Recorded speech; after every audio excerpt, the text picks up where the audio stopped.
Was Sie heute erwartet, wollte ich Ihnen natürlich noch sagen. Wir haben 3 Livestreams, 2 auf Deutsch, einen auf Englisch. Sie können jederzeit hin und her wählen zwischen den Workshops. Seien Sie nur, wenn Sie das machen möchten, pünktlich, denn wir werden pünktlich sein. Wir haben 5 Keynotes, 4 auf Englisch, eine auf Deutsch. Zwischen den Workshops haben wir jeweils 5 Minuten Pause. Und in dieser Pause spielen wir Filme unserer Partner und Sponsoren. Mittagspause von 12:10 Uhr bis 13:15 Uhr. Seien Sie bereit für den Überraschungsgast um 13:15 Uhr. Schauen Sie, dass Sie unbedingt dann wieder am Screen sitzen. Am Nachmittag nochmal insgesamt 15 Workshops und 2 Keynotes. Wir freuen uns, dass Sie dabei sind und hoffentlich wie wir viel Spaß heute haben werden.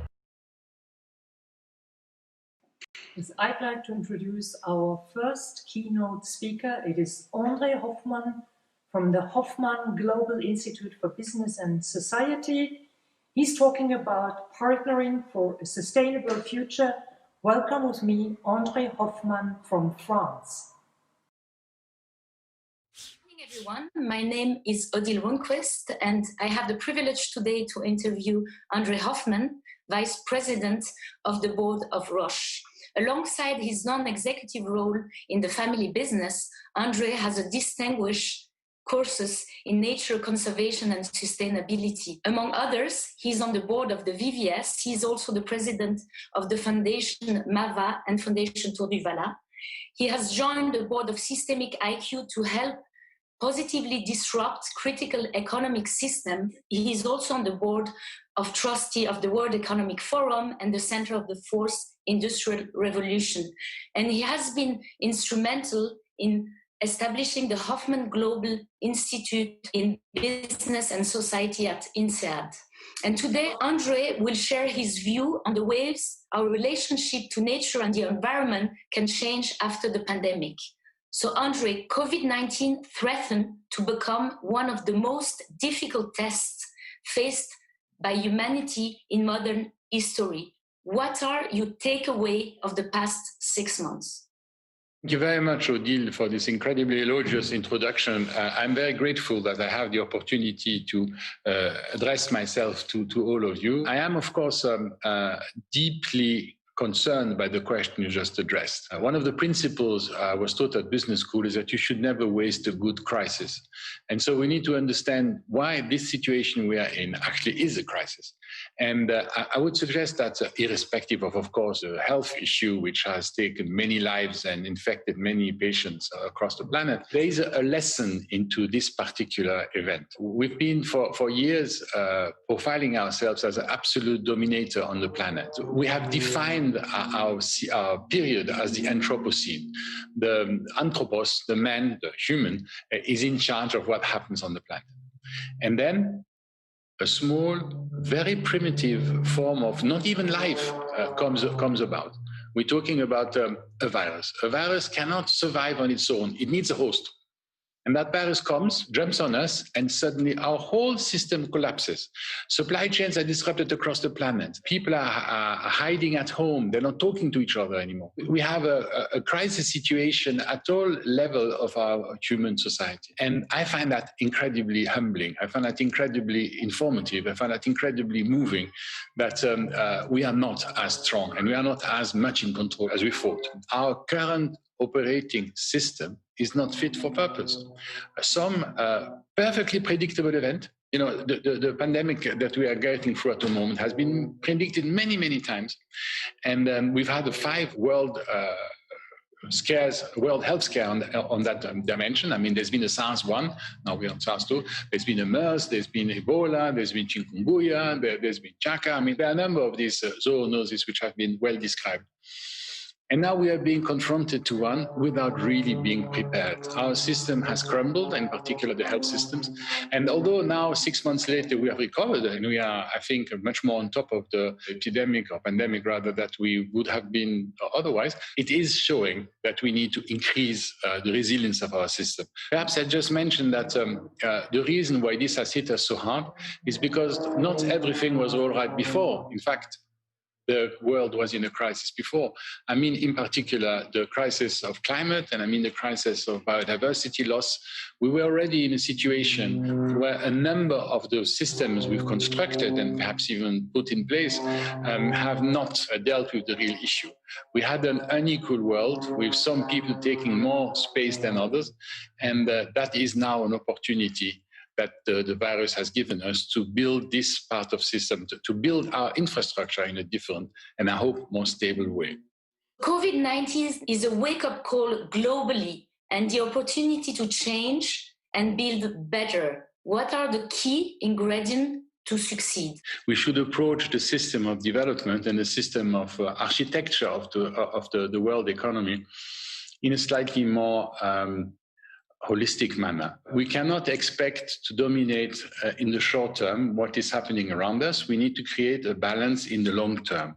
So we need to create a sort of partnership with the conditions around us. And this partnership should express itself at all levels, not just the social level, not just the natural level, but also the financial level. We need to make sure that we account for the three capitals that really matter, maybe the four capitals that matter: human, social, environmental, and financial, and not just the financial one.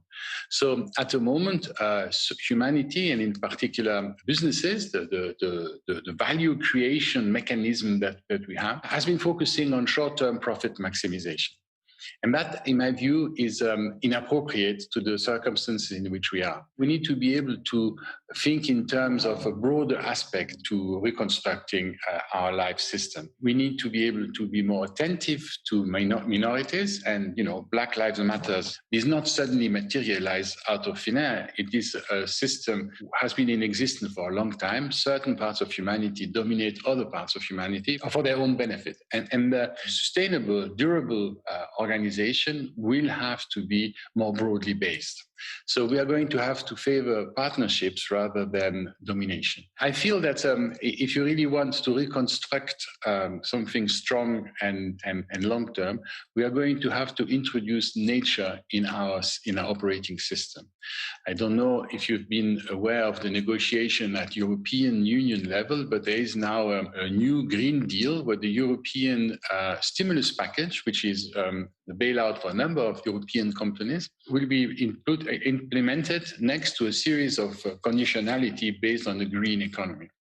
And there are some economists demonstrating that we are able to recreate a more suitable, efficient way of creating value if we invest into green-based solutions and if we invest into just industrial solutions as we did in the past. The rate of return on money invested in the green economy is likely to provide a higher rate of return than if we continue to do it as we did it until now. So we are going to have to sacrifice a small proportion of our immediate return in order to create long-term stability. And we will only be able to have a long-term stability if we take into account the weak point of the existing system. So we need to be more inclusive, leave no one behind. There should not be differential treatment. There should not be different salaries. There should not be different civil rights. We should be all treated in the same way. And there should also be a recovery that will allow us to use natural resources in the long term. That has to introduce a certain notion of circularity. But for corporations to be able to lower the dependency on what nature is providing us with is going to be a key to the long-term success. I don't think that humanity will survive for very long next to a dysfunctional natural system. And nature is the life system support of humanity on Earth. And if we don't collectively look after our global commons, we are likely to lose the base of what actually constitutes our prosperity. So what does that mean for business model? And specifically, being the vice chairman of Roche and part of the family having the voting rights, could you talk about what has been put in place at Roche?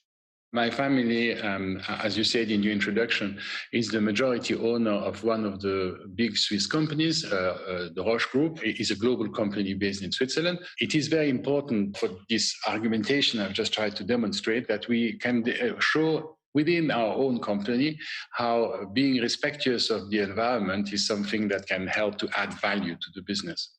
So at Roche, we started 15 years ago by introducing a committee at board levels, by making it a board matter.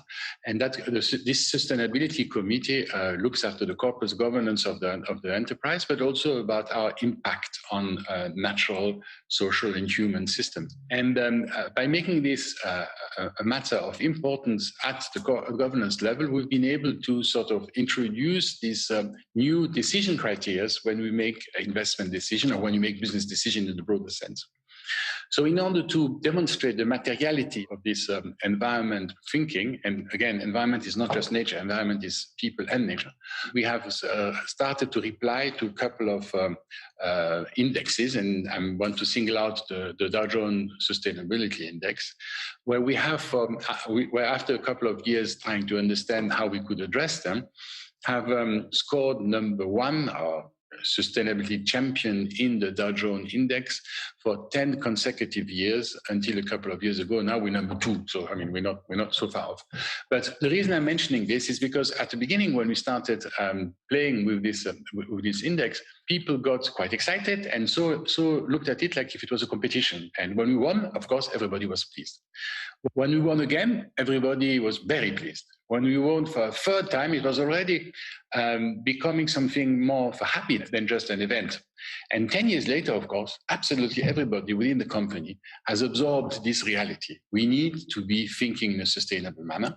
And this is now part of the company's DNA. And we are very thrilled about this. There are still not very standardized metrics into impact measurement for investors and businesses, but when the system will be put in place, because it will, we will be well positioned because we have been taking this entire philosophy for quite a long time. Our company defines itself as doing today what the patient needs tomorrow. And it's not possible to have this long-term thinking if you do not have an opportunity to prepare for the long term, to prepare the conditions for prosperity. Together with your wife, you established the Hoffman Global Institute in Business and Society at INSEAD. What kind of future leaders would you like to see emerge? Now we're getting into something more practical than just general. We've been talking about big principles, and I've been able to demonstrate that by using Roche, we can demonstrate that this has a business value, business justification. But the real issue is an issue of leadership. Who is going to step forward to actually change the way we do business? At the moment, most business schools, and INSEAD is a business school, teach the master in business administration on the principle that what matters is maximizing short-term returns, short-term financial returns. And we created now the Global Institute of Business and Society, which has as a prime objective to introduce sustainability into everything the business school does. And that means teaching the graduates of INSEAD to no longer just specialize onto shareholder return, but to look at impact these companies are having on society. So in a very brutal form, not managing the company for shareholders, but managing it for stakeholders, for the people who are part of the area in which the company is active. So for Roche, to come back to our family example, the stakeholder is mostly the patient. We work for the patient and not necessarily for the owners. That has a couple of consequences, which I think are going to be far-reaching into the way we construct after the COVID, this new system, which is going to be stabler because it's going to take into account all the constituent part of the value creation mechanism. So the business of business is business should be left aside, and we should be able to measure impact for the well-being of society. And that has been very powerful. I'm very glad to say, and this is not exaggeration, that this initiative has really completely changed the perception of students of the school. We do not get people who are there just to increase their salary. We get people who want to do something for the world. And so business as a force for good, doing well by doing good, is something which I think can help us shape the world. I mean, we should be ambitious about it. And so I hope that we will be able to syndicate and to enthusiasm a couple of other teaching organizations, and that we will in the future see companies which are not just run for profit, but agent for society. This institute is particularly important in this time of crisis. Maybe you can conclude this interview and you can give the audience your main message as you open this forum. So what should humanity learn from this crisis? What we have to understand is that converting our existence into cash and then taking the cash to do something about society at large is not the most efficient way of doing it. If we have to cut the forest in order to convert it to cash, in order to be able to replant it, we're going a little bit too far already. We should be cutting just enough of the forest to allow us to grow without chopping it all down. So the real way I would like to capture that is this expression that it's not how you spend the money that matter, it's how you make it. One of the reasons why we're having this problem with this virus is because we are trying to eradicate it. Eradication of a species by another species is extremely rare. It hasn't happened much in history. We need to be able to live with the virus. We need to be able to develop a positive cohabitation. So dominance bad, cohabitation good. And the more we can work along those lines, the better.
Good morning, everyone. My name is Petra Ahrens, and I am going to moderate today the stream 3.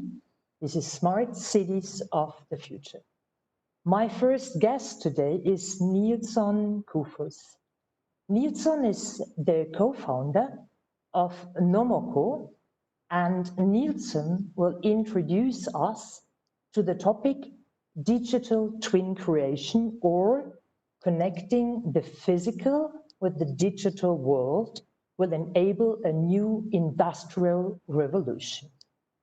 And I would say today, my guest, Nilsson Kufus from Nomoko, he is starting to present, and Nilsson, the floor is yours. Welcome to Davos Digital Forum 2020.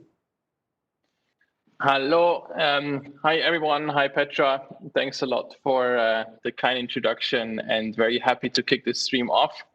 I'm here on the Cities of the Future, or Futures of the City track. My name is Nilsson. I'm the co-founder and CEO of Nomoko. And I'm going to show you or present to you what digital twins can do, especially for cities today. Our vision as a company has been to change the way how we humans interact with the physical world. This is one of the pillars, basically, of what we do as a society, and as a company, and we believe that we as a society face some of the toughest problems ahead of us. Are going to be problems in the physical world. Is it global warming? Is it climate crisis? Is it how to organize cities in a better way? Is it to improve life quality in cities for citizens? In the end, these are problems in the physical world, and I think software will help a great deal in order to solve those problems in the future. But for this, you need to have an access for software to the physical world in that sense. This brings me to the very beginning of us as a company, and we had this notion in the very beginning that we said, well, if there would be a database of the physical world, if there would be the information of the physical world somewhere collected together and be accessible in a form that software can access it and actually build products around it, this would actually be the foundation to kickstart the fourth industrial revolution, as it's been labeled by the World Economic Forum, which is this whole notion that we can actually start to bring digital solutions into the physical world and connect the digital and the physical world much closer together. This, of course, today is under the concept of the digital twin, where in the end, the digital twin is combining many different data layers into one cohesive representation. This has been coined by General Electric originally for gas turbines, but I think today this concept of a digital twin, where you have different data layers interconnected and combined together and then accessible in one place, is essentially applicable to anything you have in the physical world, from entire cities to single buildings to entire countries or the entire planet eventually. And that's basically the foundational concept that we are working with. Then there's another important definition that we call spatial applications as a company. So any type of application which is making use of this digital twin, so which is accessing this digital twin and making value out of it and providing value to end customers, is what we call spatial applications or spatial apps. We combined those large, let's say, categories under which these spatial applications can sit. And to pick two examples, for instance, you can start to search through the entire physical world if you have a digital twin and can search for specific requests, such as show me, for instance, the restaurant which has sunlight on the terrace later on, or show me all the parking spots which are still free for the destination I want to drive, or show me all the apartments where I have a view on the lake. Another big example, of course, is to start understanding the physical world and run analytics on it, or to simulate, for instance, a new construction site in that physical world and see how that's going to play out. What you have to take away is any application which is running on a digital twin is essentially called a spatial application. If we come to the mission of us as a company, it's essentially to create the possibility for anyone to build those spatial applications not only to build them, but also to distribute them, and in the end, provide value to us as society, the physical world, and of course to yourself as a company or as a government. But the corner point is that it should be very easy, like today, building websites, it should be very easy to build digital spatial applications in the future. Then if we go on the question, how do we actually come to this point? So how do we want to enable other companies and other people to build spatial applications? We're actually entering the question of a platform approach, which has 3 core pillars. The first core pillar is, of course, the access to the digital twin. This is everything that has to do with data and how can you easily access this data, easily integrate it into your use case, into your spatial application. Then it's the second pillar, which is all about tools, so ready available tools that you have as a developer in order to build those spatial applications. So an example could be a point-to-point navigation, so how to get from point A to point B. This would be a good example for a standardized tool, or getting the price calculation of a building would be another example of such a standardized tool, or the ability to measure something in the physical world. These are all standardized tools, which then are there as a kind of extraction layer for people to build spatial applications on top of that digital twin. And then last but not least, of course, we have to visualize all of this information in a meaningful and a cohesive way. Which means we as humans also have to be able to interact with it, to visualize it, and to actually see what's going on. So an important bit of this is also the visualization pillar, where then the digital twin and the spatial application is visualized in a kind of map 4.0 manner in that regard. But to get a bit more context in the sense of saying, where is this actually also sitting in terms of digital twin? This is in the end actually only an evolution, and you could call it a revolution of what we as a society call maps. Everything started with 2D maps. We still remember those times where we had paper maps and we were driving in a car.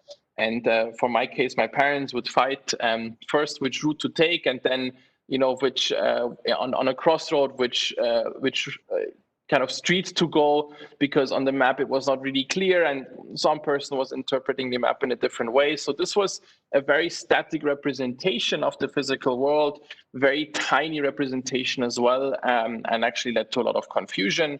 And America was discovered this way as well, but this is a whole different topic. Then if we switch on, what happened with digital maps is essentially you have now additional information, which is super crucial and made this whole navigation experience extremely interesting. So while the 2D map actually did give you the information where is what on the planet, the digital map actually gave you the information where am I as a person, and where is what, of course, as well, but then how do I get there as well? So now suddenly now I have a digital interaction with the world around me in the form of a digital map.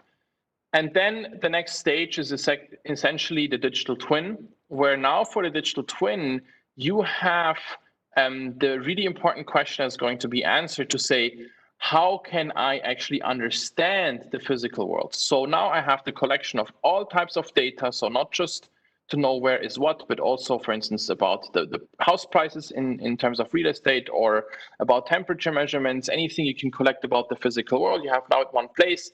And that really starts to give you the chance to start understanding what is actually happening in the physical world by analyzing this digital twin and by interacting with the digital twin in the first place. And then last but not least, the last stage of this evolution, and then we really go into a revolution, in my opinion, is going to be the digital augmentation of the physical world. And then we reach this concept of a mirror world, having essentially a complete replica of the physical world that we live in around the globe, where then this mirror world will start to make informed decisions in the physical world, automating, for instance, traffic systems, automating if you have a house, to say now the blinds have to be positioned differently in order to reduce the heat coming into the building, and so on and so forth. So then it really starts to be software is starting to make decisions in the physical world that take place in order to improve it or in order to augment it. Now, if you go back to the whole topic of digital twin, this is now a small excerpt of a digital twin we created from Davos. And I want to show and actually kick this session or this section off of the presentation with a small video to give you an insight what also the visual representation of such a digital twin then can look like. So if we can start the video, then I can run the audience quickly through how this is going to look.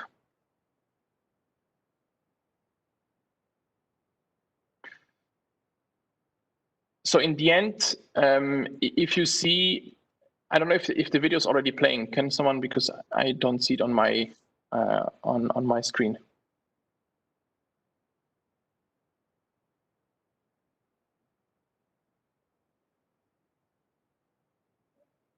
Quick check, is for the audience the video playing?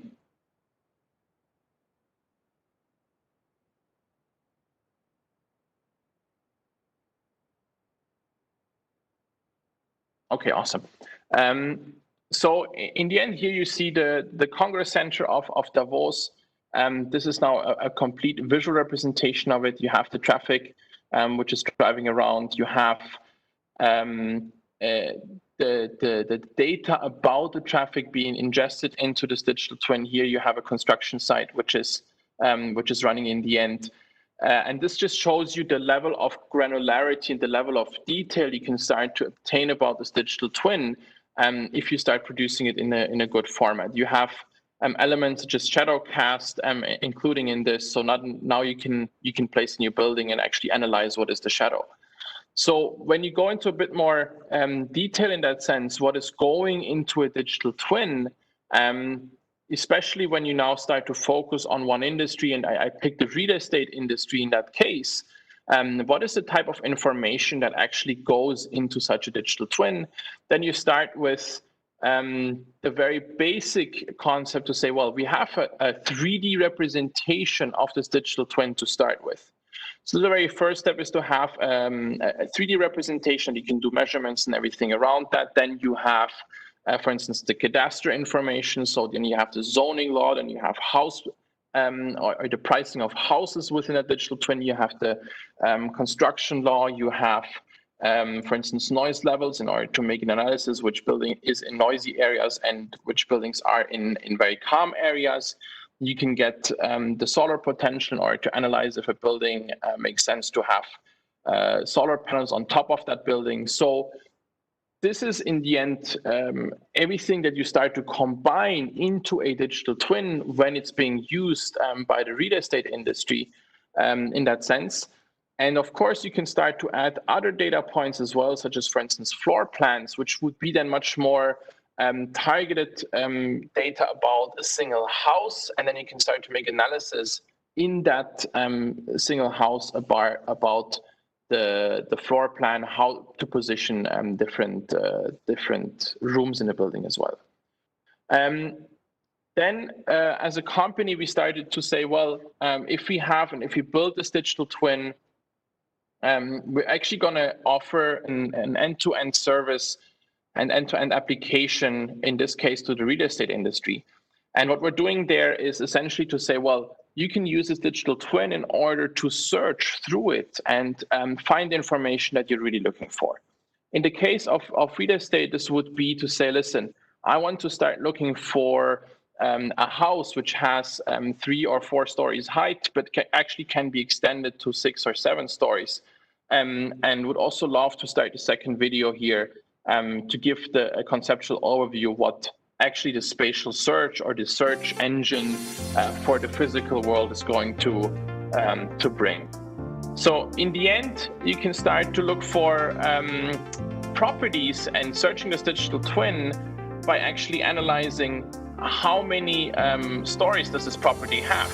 You can select it by saying, well, I want to have the property which is in a different zoning law and a commercial zoning law.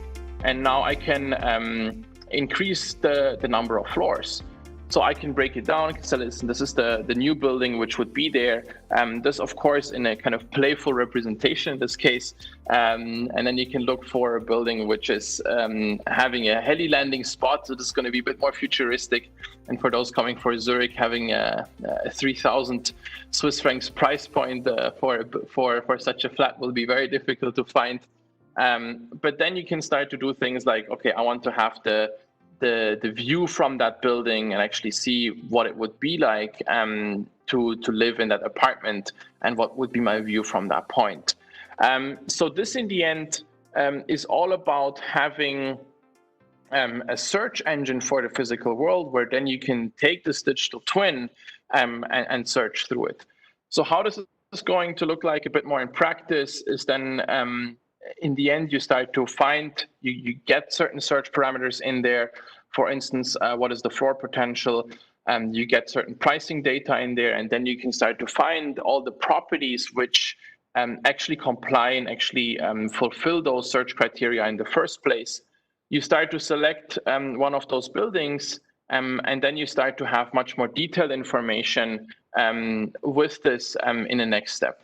So, and then you can start to see, well, this is the building. Yeah, please stay on. Oh no, I think we're having a video again. Yeah, please stay on the slide. Here you then have the detailed view the moment you enter a building that you have pre-selected. You see the floor potential.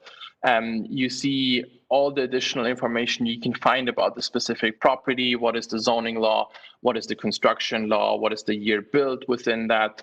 And everything attached to it. But not only that, you can also start to add services. So through the same interface, you can start to say, well, I actually want to have a scan to BIM solution for this building, because today I don't have a BIM model of that building. Or you can say, well, I want to find the local architect which has been building the neighboring houses, and really start to engage with the community and the services which are linked to that property as a user of that digital twin. Then I want to pick out a second example, which in the end is around communication, and how this can also help to communicate, especially also for municipalities in the end, new buildings which have been discussed with architects or are in the planning phase, and how you can bring this closer to the population as well. And this is again the example on how is it easier to have a digital twin in order to communicate with the audience that you have, and communicate, basically having the physical world as a canvas. If you can play the video as well, then we can give an example how that would look like. And we picked now here Davos as an example, and took the greenfield next to the hospital and made a fictitious hospital expansion in that sense. But just to demonstrate how this actually could be used in order to communicate this extension there.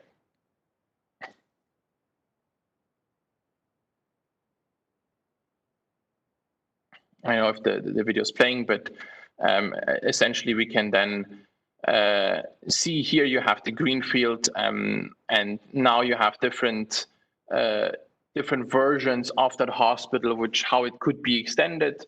The third version in the end is chosen. Then you can start to see, well, this is how it's going to blend into the existing landscape. This is how it's going to be communicated. And then you can conduct very easily what would be the shadow cast of this much higher building in comparison to the other buildings. Would it touch any of the neighboring plots in terms of shadow cast? So these very simple communications, which are then very necessary in order to get the stakeholders involved and get the stakeholders approve that new building is going to be very helpful, or digital twin is going to be very helpful in this. So I want to quickly conclude my presentation on that front, that today essentially any website which is using some form of maps is a starting point for a spatial application for using a digital twin instead in the future. And so if you are, as a company or as a government, using map-based applications, start to think about how could a digital twin help you to solve those challenges that you have and the problems you have even in a better way, and how can you use this on that front. And there we again, I want to circle back to the very beginning of the presentation. You have those three components. You have access to data, you have access to tools, and then the visualization of it in terms of making this happen. If you have any further questions or any comments or anything, we're based in Switzerland. We're a company of roughly 35 people. We're currently geographically focused on Switzerland, but we'll start the expansion towards Europe as well. And very happy to welcome any comments, questions thereafter from the audience. Thank you very much. Thank you, Petra and the Digital Davos Forum. Nilsson, thank you very much. Yes. Before I let you go, thank you very much for your presentation. Unfortunately, you took the whole 20 minutes. So there are some questions we unfortunately can't answer, but as Nilsson said, you can get in touch with Nilsson directly. And some participants let me know that they couldn't see the video, or that's only the video in a small part of the presentation. So check your settings in the tool, and maybe the next video is then really going better. Nilsson, thank you very much. What I think is the next, we have a few minutes break now. At 9:45, we have Antje Kunze from Virtual City Systems, and she will talk about design of sustainable cities. So stay tuned. We will continue in a moment. 9:45 with Antje Kunze. Nilsson, thank you very much. Thank you so much, and have an amazing day throughout the whole session. Okay. Thank you so much. Bye.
Hello, everyone, and welcome to my speaker number 2. Because before I introduce Antje Kunze, I've just been informed that there are some problems with the WebEx client to see the videos in the right order and also the presentation. So if you do have these problems, just go to the YouTube link there on YouTube. The problem is not existent. However, our next speaker is Antje Kunze. She is Director of Virtual City Systems, and she will talk to us about today using urban simulation to design more sustainable cities, or combine and visualize information, make better decisions, and solve problems. Antje, it would be very good if you could stick to your time so that we also can answer some questions. Antje, the floor is yours.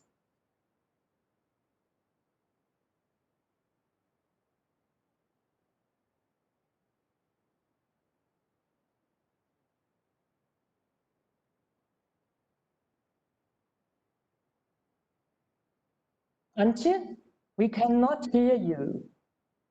Could you check with your microphone? Well, do you hear me now? Yes.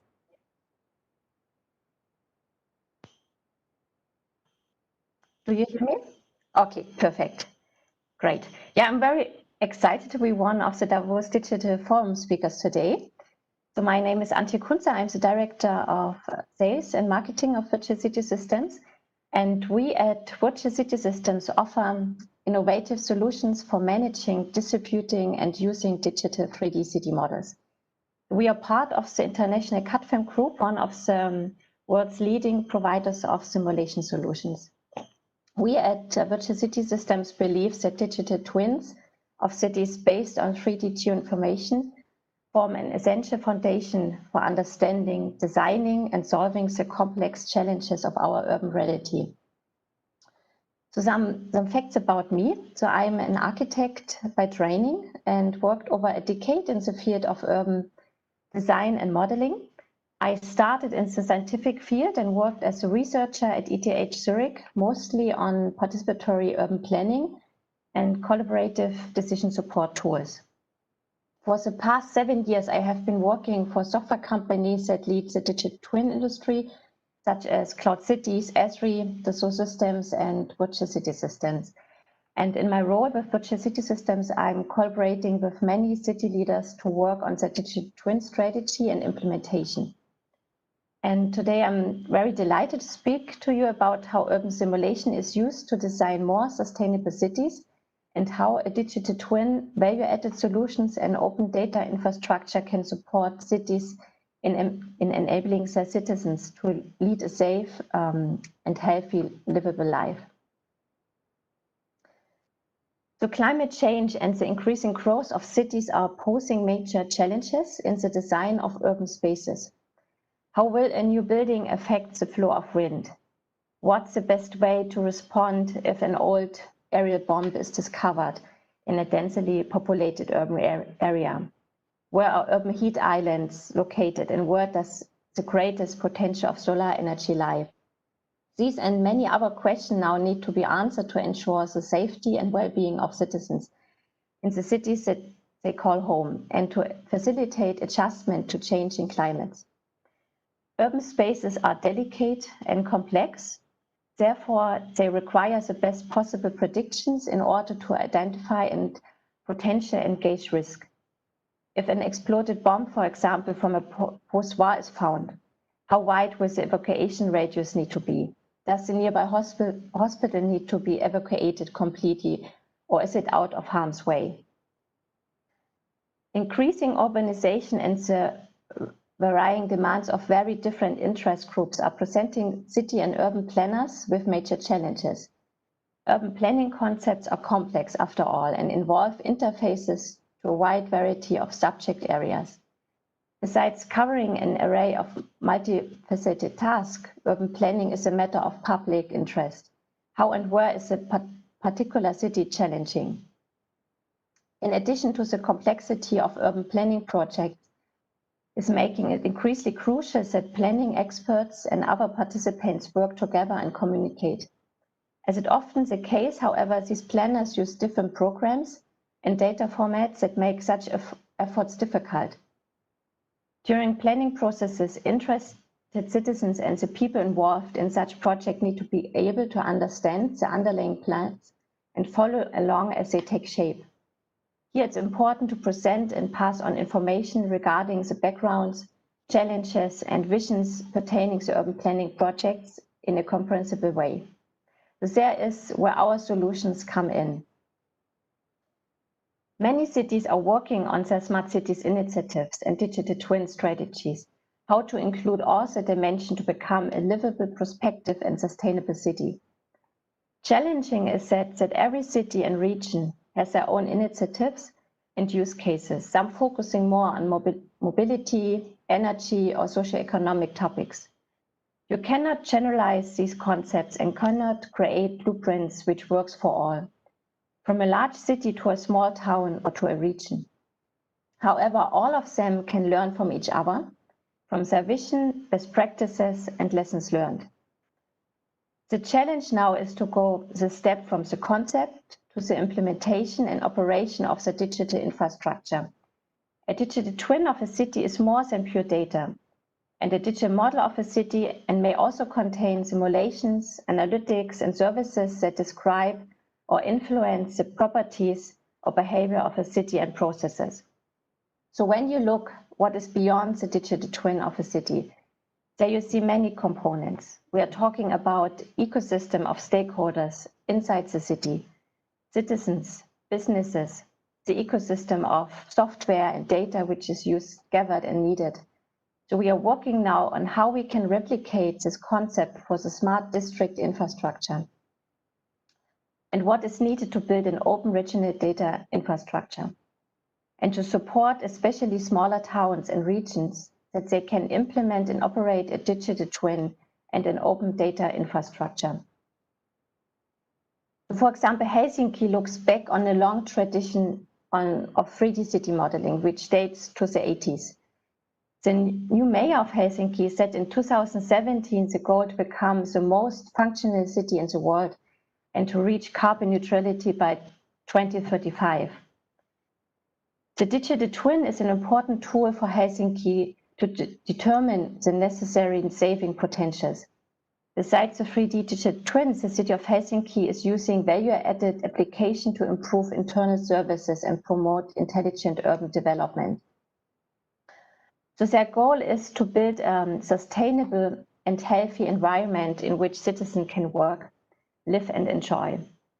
They simulate wind flow for construction projects with our solutions, analyze hourly schedule changes and see how much solar radiation there is in midsummer or winter. To achieve these goals, the city consistently relies on open data and makes the model available to citizens, companies and interested parties for free of barriers. Along with CAD/FEM, we've been working for many years on solutions for urban simulation. The wide variety of projects we've carried out have resulted in technologies that are now serving as a basis for the various interfaces and simulation solutions we provide for 3D city models and detailed building models. Our solution for urban simulation combines 3D city models with numerical simulations and analysis. This makes it possible to create and evaluate the results both across the board and for the specific locations. This is how our solution enables users to map a wide range of scenarios and compare them with one another. These city models serve as a basis for each simulation and add value by providing three-dimensional context. The solar catasters currently available are two-dimensional and only calculate solar radiation on rooftops.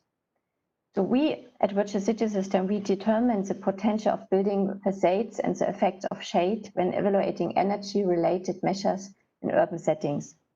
Our solution for 3D solar potential analysis can produce monthly measurements of direct, diffuse and global solar irradiation on the roofs and exterior walls of buildings. So it even in the shade caused by vegetation, other buildings, and other objects on the premises in question. Another example, so when a bomb is discovered in an urban area, the immediate concern for local officials is to protect human life above all. Naturally, evacuation measures must be taken out of an abundance of caution, but these processes can be exceedingly disruptive and expensive. So in the case of hospitals and elderly care homes, evacuation can be dangerous and it itself, since transporting intensive care patients and premature babies, for example, could be life-threatening. So plus the overall cost of employing enough safety personnel and related services to do this on short notice can be heavy burden for cities and institutions to finance. So in the past, spherical pressure waves propagation was a status quo assumption. So common practice was always and completely evacuate a large radius area around the local of a discovered bomb. So our bomb simulation solution simulates the propagation of blast waves and fragments from unexploded ordnance World War II while factoring in surrounding structures. So by including specific local influences like these, the results of its simulations provide a visual impression of the effects of a potential detonation with unprecedented accuracy and speed. This makes it possible to differentiate among areas exposed to varying level of risk and significantly improves the planning of diffusing, evacuation and protection efforts. So in the case of our customer Dortmund, it was possible to predict the danger from the suspected bombs more precisely in a more differentiated manner.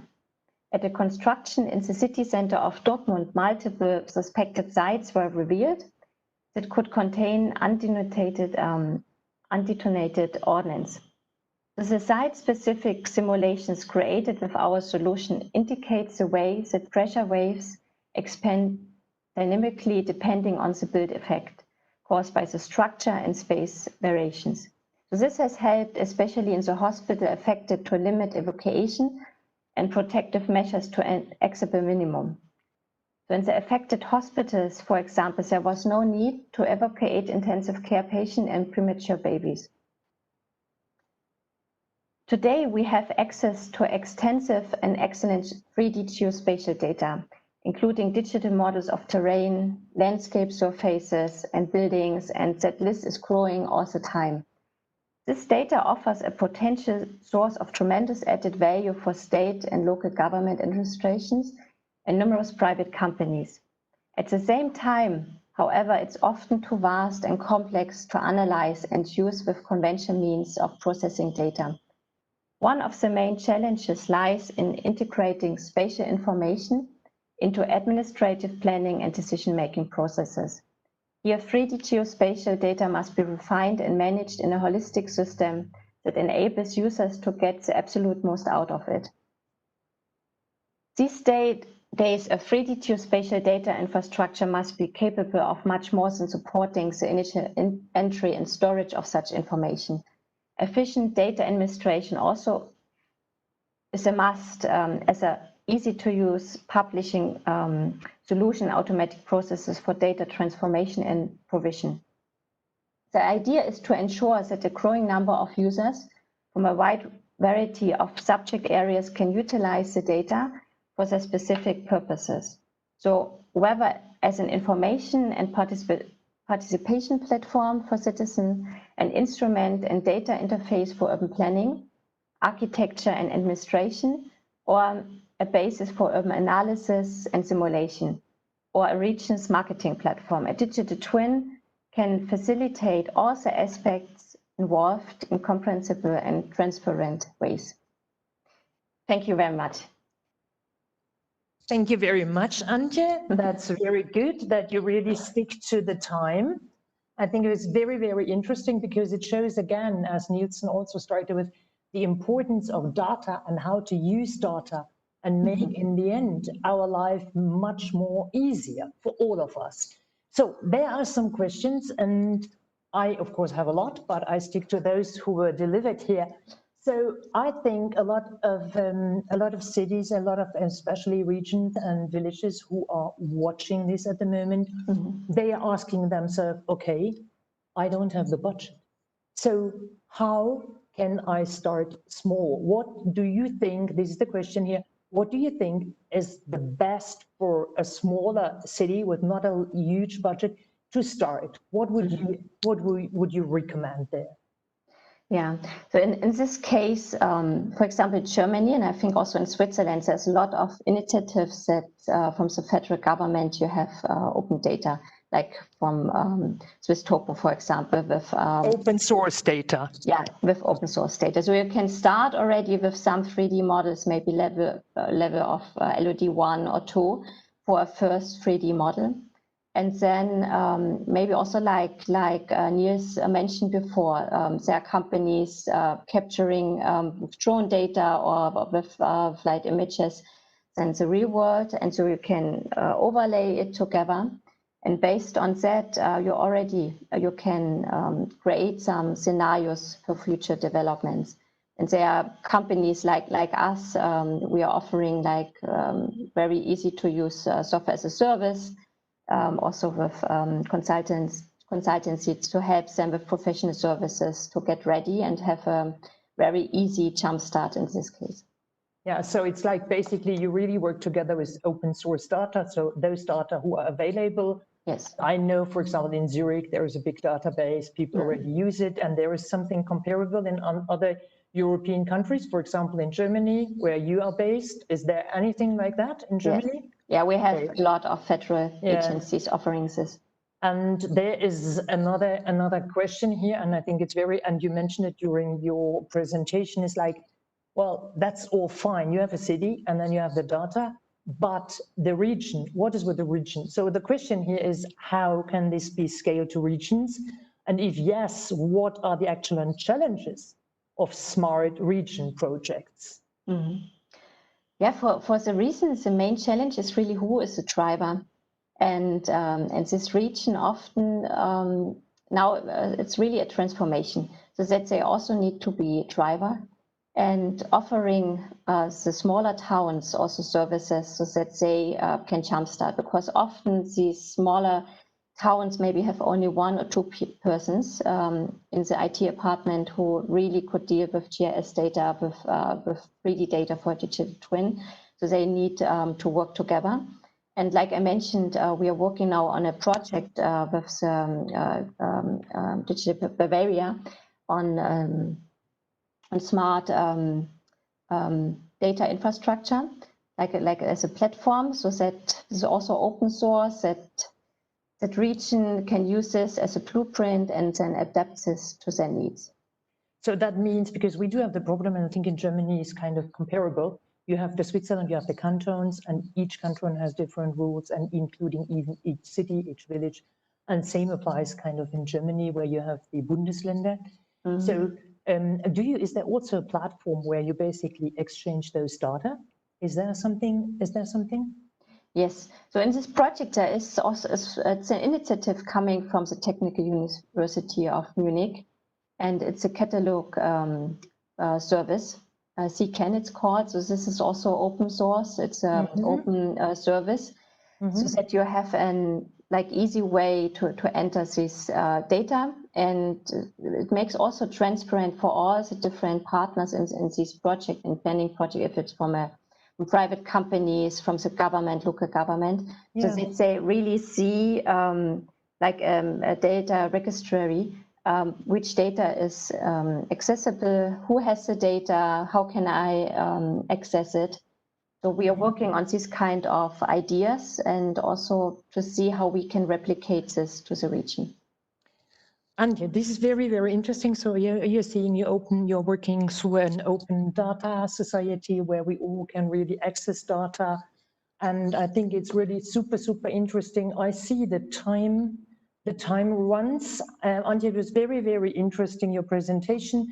And for all the participants, what is important here, we start with the next workshop at 10:10 sharp. And speaking will be Joel Corrado from Cisco. and he will talk about topic Smart City, Barcelona and Chicago. Antje, thank you very much. And all the others, come back at 10:10. Bye-bye. Okay, bye. Have a great time. Bye.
Brücken bauen, von großen Plänen und Träumen zu umsetzbaren Lösungen.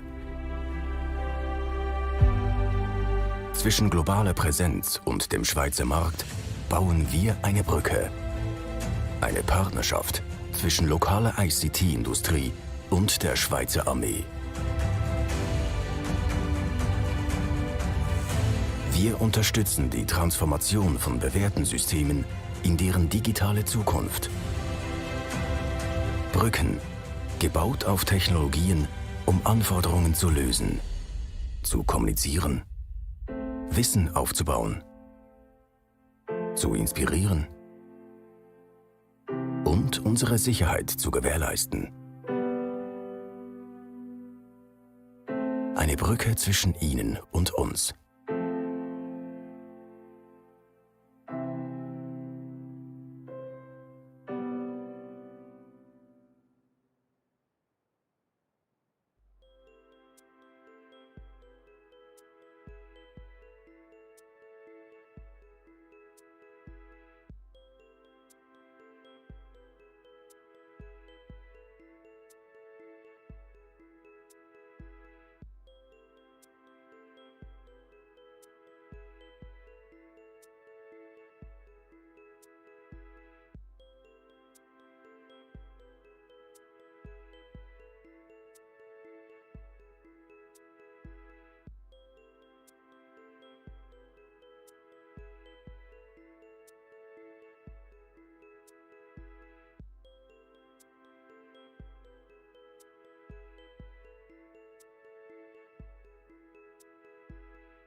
Hello, everyone. Welcome back to stream 3. Before I start introducing the next speaker, we're obviously facing some problems here on WebEx, but if you still have the problems, go to our website and click on the YouTube link. In YouTube, everything is working fine.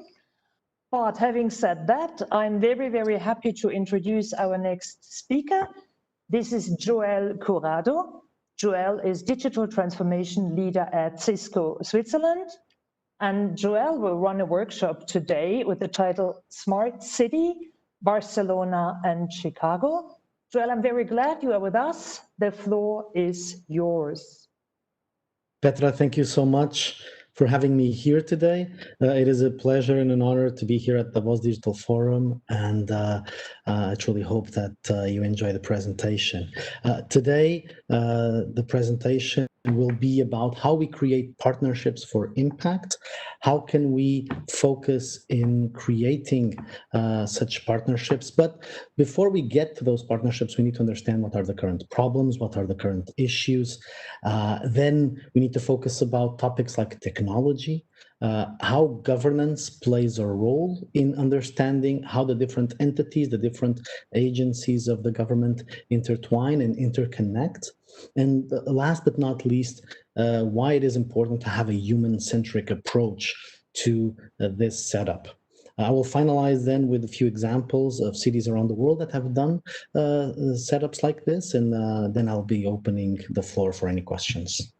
So, as many of you know, nowadays, we are facing a rapid urbanization when it comes to aggregation of citizens around major cities in the world. It is expected that until 2050, we will have 2/3 of the population aggregated in these cities. That will create, indeed, many different challenges, from shifting economics from a regional perspective to a major city perspective, from the social demographics. You will have melting pots in cities. You will have elderly people increasing across time. You will also continue to see, unfortunately, environmental challenges with climate change and how they impact people who move around, migrate. And last but not least, how these cities, these mega cities, will continue to receive citizens from all around the world, but with the same type of infrastructure. How can they increase their infrastructure, maintain it, and manage the resources that they have today? There was a study that was done last year about what are the major challenges that we see in cities around the world. And the major city economic challenges that we see are all about their concerns. How do I attract the best brains, the best companies? How can I provide components like a safe and secure environment, housing, education, healthcare, something that attracts the city and provides a high level of livability. But also at the same time, when you think about the creation of these new services, how do we actually continue to manage the budget that now is more constrained? Their OPEX, their CAPEX really continues to go down, but there is that need, that pressure to create these services. If we think about technology at the same time, for any city official, for any city, they are being bombarded, let's put it this way, with new applications. But the problem is always there. How can I create more efficiency? How can I create a cost-saving approach? And at the same time, improve the citizen engagement, have a more closer engagement between the citizen, the city official. And at the end of the day, how can I create services that attract data that I can leverage to improve the experience, to improve what we would call urban sustainable development across the city for the next generations to come? And also, how can I drive metrics to make sure that indeed we have a successful implementation of these new services? And this all starts with public policy challenges at the end of the day. And how can I solve these challenges, and how can I implement and define and measure such challenges across the board? If we think about the different technologies then on top, then there is a panoplia of different technologies that we can leverage in order to deliver such examples. And I'm talking about situations like we're using wireless technology, LoRaWAN, or the emergency of 5G and narrowband IoT, in which we will connect and have real-time data retrieved from sensors, or even nowadays, as we see vehicle companies like Tesla that are using already DSRC, vehicle-to-vehicle, vehicle-to-infrastructure from a mobility standpoint. How can we deliver and enable these services? Many cities are already leveraging distributed ledgers and blockchain technology in their own databases, in their own services, which is very interesting. And also, how can we reduce OPEX, improve the efficiency to achieve true business outcomes when we think about certain enablements like private, public, or even hybrid clouds? And how can the city officials create these new services for the citizens in that way? Always bearing in mind that on top of everything, the citizen is at the center, and that regulation, data privacy, and protection of the citizen must always be at the top of it. Of course, if you think about cities nowadays, we have a lot of siloed services, many different departments, many different networks. And from a business outcome, from an efficiency standpoint, it's not optimal. You have to think about a quality perspective. How do we focus on security, risks, and costs? And how can we merge everything together? And that will be very important in order to achieve what we would call a proper ROI, return on investment. And in that case, we need to break down the silos. We need to focus on what we would call innovation silos or service silos. We need to focus on understanding the costs and the risks. City officials usually will have to do what we call like a gap analysis, focusing on where they are today, where they want to go, and build that roadmap, understand their vision, their strategy, and their execution, and how can they go forward from point A to point B, and then centralize that. If I think about the aggregation of these networks, what really truly makes sense, and this is an agnostic approach, is a multi-service network that actually improves the efficiency of the management of the different networks and of the different silos, breaking down the silos, having a dedicated team that aggregates everything. City of Barcelona did that, and I will share with you a bit more what happened there. But if we do this, we can actually deliver a simplified management and more secure environment, because at the end of the day, if you have all networks centralized, if you have everything under the same team, then from a security standpoint, you can achieve many more things. And this part is the technology part.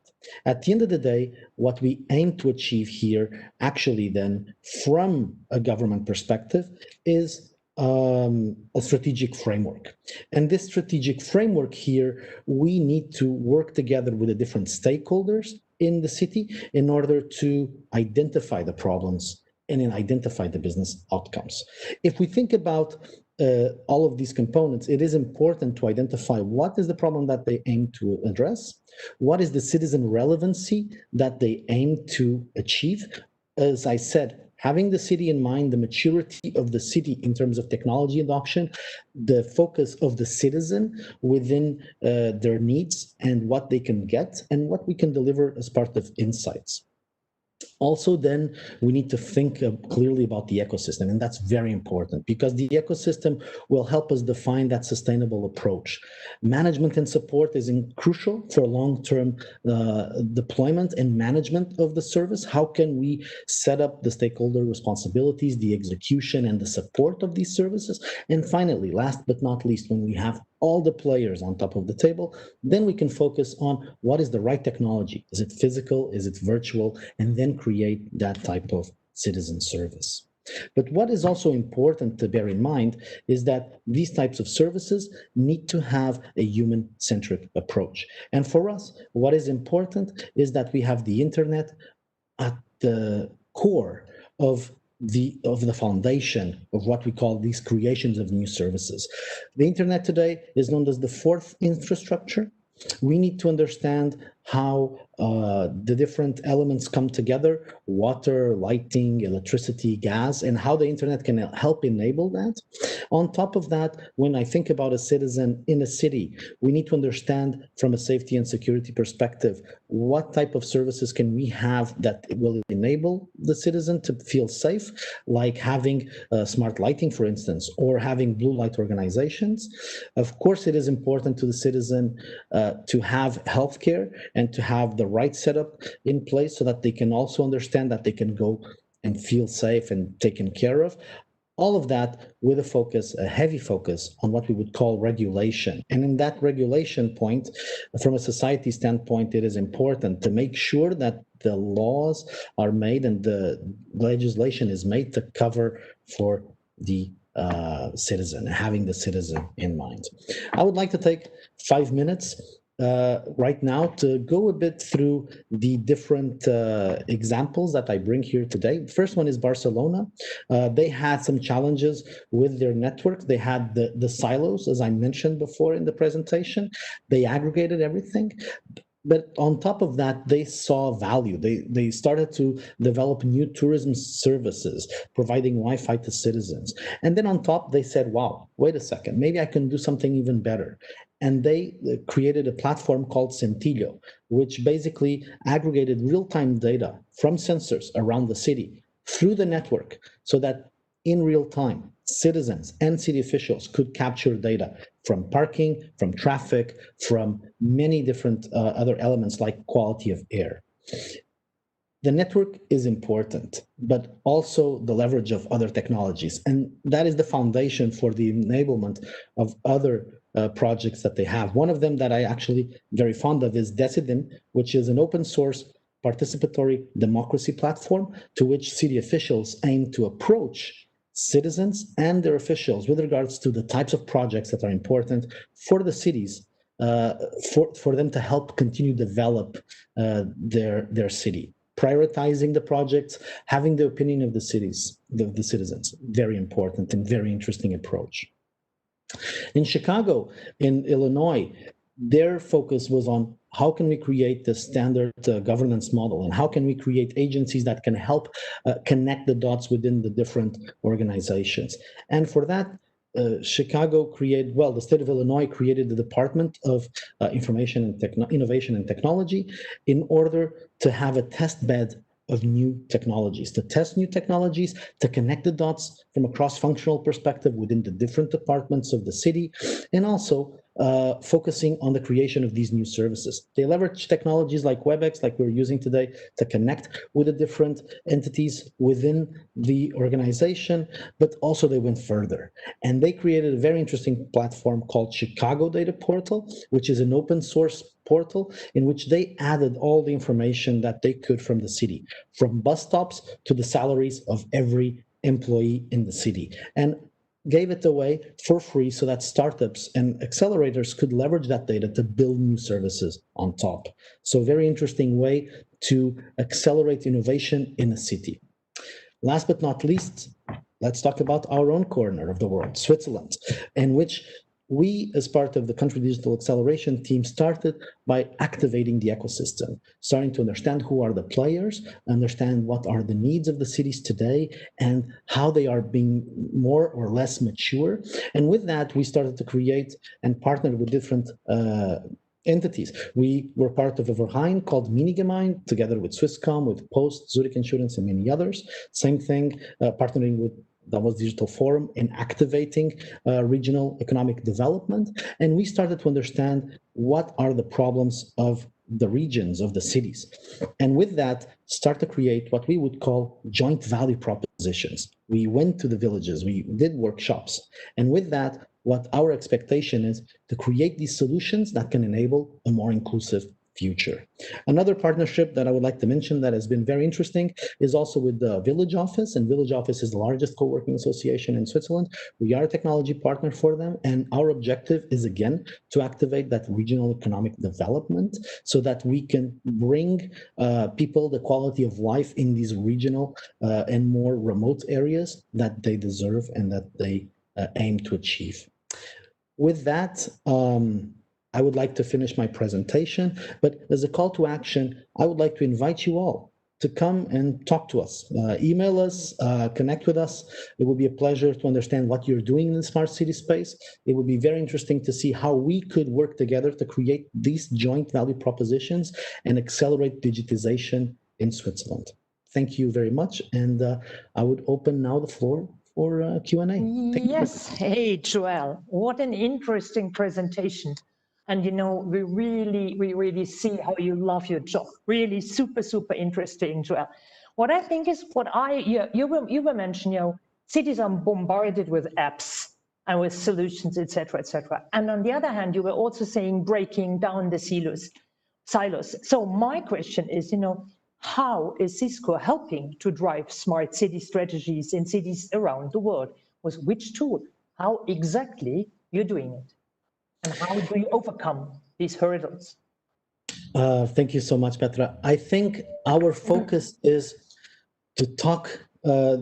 Cities look at us as thought leaders in the smart city space. We've been in this place for, I would say, over a decade right now.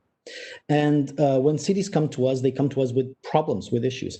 Cisco as a company cannot solve everything for a city because they will have multiple challenges.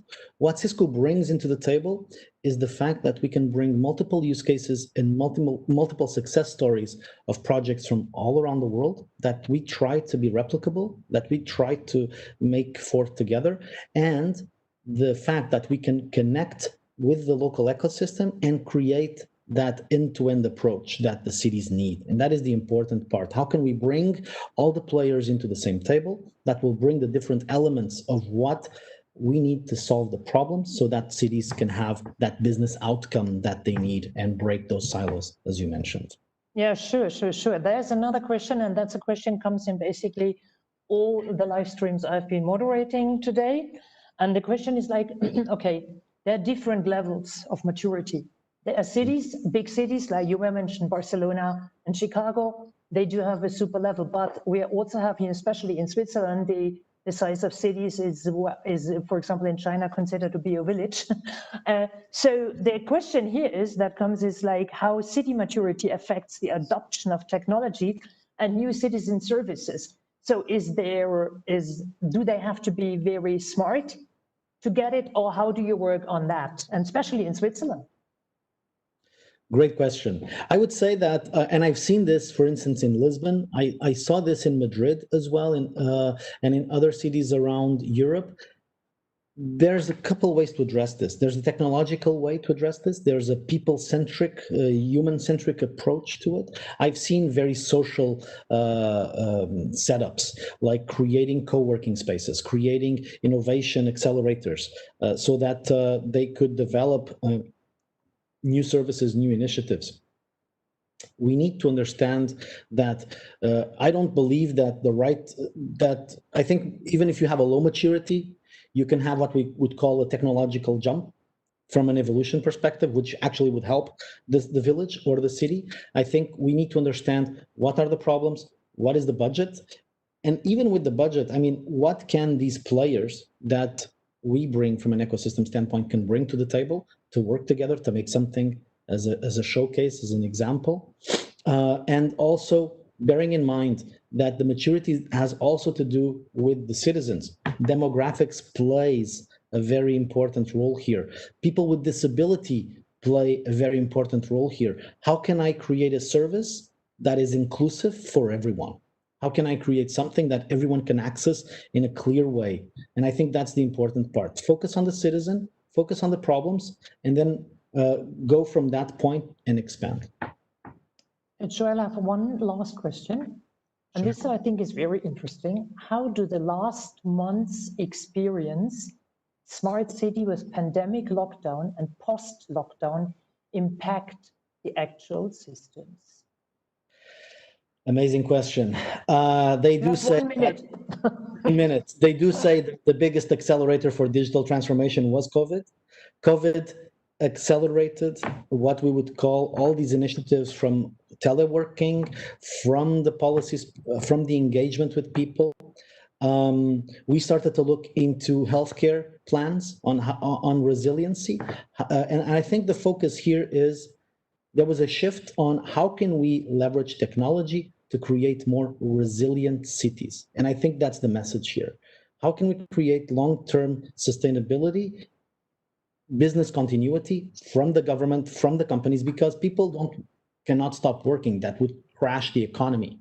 So I think there was a huge effort now from the cities, from a resilience perspective and from a business continuity perspective, to make sure that everyone can continue to work in a safe environment, in an environment that they will say, okay, I have the right technology, and technology is actually helping me to achieve what I need to do from a work perspective, from a quality of life perspective. Joel, thank you so much for answering this question. So in a way, the COVID-19 was also kind of a driver for your solutions and for your company, to sum it up. For all the others, we have time for a break, for a coffee break of 15 minutes. And then at 10:45, do me the favor, join us to listen to a keynote from Annette Numa from Estonia. And she will really talk about hot stuff, new solutions from Estonia. Again, Joel, thank you so much. And for all the others, join us again at 10:45. Thank you very much, Joel. Thank you so much, Petra. Have a good day.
When we look at the world around us, what on the surface appears simple often isn't. What seems straightforward can have many layers. From the beginning, we have tried to understand our world in terms of what's where. But now that we can see more, sense more, track more than ever before, we have a new, powerful way to find patterns, cause and effect, taming complexity, creating clarity. Clarity about where, but also about when, who, how much, and what to do about it. Clarity to make decisions that can mean the difference between profit and loss, peace and conflict, life and death. We find answers when we look at the world through the lens of where.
70,000 clients across Europe, Esri is leading the location intelligence revolution.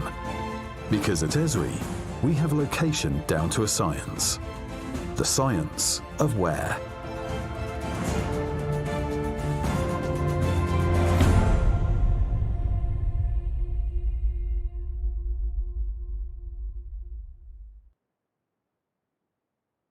Repräsentative Bevölkerungsbefragungen sind ein hervorragendes Instrument, um zum Beispiel in Gemeinden die Zufriedenheit der Einwohnerinnen und Einwohner zu erheben und konkrete Hinweise auf Handlungsbedarf in der Gemeinde zu erhalten. Damit sind unsere Umfragen ein wichtiges Führungsinstrument für Gemeinderäte und Gemeindeverwaltung. Allerdings sind solche Bevölkerungsbefragungen mitunter relativ teuer oder nehmen im Fall von günstigen Lösungen eine schwache Repräsentativität und das Risiko ungenügender Ergebnisse in Kauf. Um diesen Spagat zwischen Qualität und Kosten machen zu können, haben wir den Link Gemeindecheck entwickelt. Dieser bietet Ihnen eine standardisierte und automatisierte Durchführung einer Befragung, gerade auch mit kleinem Budget. Innerhalb kurzer Zeit erhalten Sie so repräsentative Resultate zur Zufriedenheit und Stimmung der Einwohnerinnen und Einwohner in Ihrer Gemeinde. Und dies ohne dabei auf den umfassenden Link-Qualitätsstandard verzichten zu müssen. Wie läuft so eine Befragung ab? Als Grundlage der repräsentativen Bevölkerungsbefragung verwenden wir jeweils einen Auszug aus dem Einwohnerregister. Daraus ziehen wir eine Zufallsstichprobe, die alle Einwohner der Gemeinde repräsentiert. Parallel dazu programmieren wir den Internetfragebogen und bereiten alles Nötige im Hintergrund vor, damit die Befragung unmittelbar starten kann. Das umfasst auch die Aufbereitung der Einladungsschreiben, mit welchen die in die Stichprobe gezogenen Personen zur Teilnahme eingeladen werden. Diese liefern wir Ihnen als direkt druckbares PDF, das Sie so im Namen Ihrer Gemeinde versenden. Auf Wunsch können wir dies auch für Sie übernehmen. Mit dem Verschicken der Einladungsschreiben startet die Befragung. Sie können jederzeit online in Ihrem persönlichen Login-Bereich live nachverfolgen, wie viele Personen schon an der Befragung teilgenommen haben. Nach einer angemessenen Frist von rund 2 Wochen erfolgt der Versand eines Erinnerungsschreibens. Dies trägt dazu bei, die Repräsentativität und damit die Belastbarkeit der Ergebnisse zu gewährleisten. Nach weiteren 2 Wochen haben erfahrungsgemäß genügend Personen teilgenommen und die Befragung wird beendet. Daraufhin startet die automatisierte Auswertung der erhobenen Daten. Die grafisch aufbereiteten Ergebnisse stehen Ihnen bereits nach 1 bis 2 Arbeitstagen zur Verfügung. Dank übersichtlicher Portfolios können Sie so direkt Handlungsbedarf ableiten. Sie erhalten so innerhalb weniger Wochen ausführliche Ergebnisse zur Situation in Ihrer Gemeinde, welche Sie dank unseres einzigartigen Benchmarks auch den Ergebnissen vergleichbar großer Gemeinden gegenüberstellen können. Denn Link führt bereits seit Jahrzehnten Bevölkerungsbefragungen in Schweizer Gemeinden und Kantonen durch und verfügt über weitreichendes Know-how. Dieses zeigt sich im bereits in der Praxis bewährten Basisfragebogen. Er macht den Kern all unserer Gemeindecheck-Produkte aus. Für den Basisfragebogen bietet Link zusätzlich einen schweizweit einzigartigen repräsentativen Benchmark an, mit dem die Ergebnisse aus Ihrer Gemeinde mit anderen Gemeinden in derselben Größenklasse verglichen werden können. Nutzen auch Sie den Link Gemeindecheck und unsere Benchmarks zur Führung Ihrer Gemeinde. So erhalten Sie konkrete Hinweise auf Handlungsbedarf in Ihrer Gemeinde. Sie möchten mehr wissen? Melden Sie sich jetzt für unseren Demo-Bereich an und erfahren Sie mehr über unsere Leistungen oder fordern Sie noch heute eine unverbindliche Offerte an. Sie haben bereits konkrete Vorstellungen oder noch Unklarheiten? Kontaktieren Sie uns einfach. Wir freuen uns auf Sie.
Welcome with me our second keynote speaker, live from Estonia, Anett Numa. She is one of the digital transformation advisors for the Estonia Briefing Center. So welcome, Anett Numa.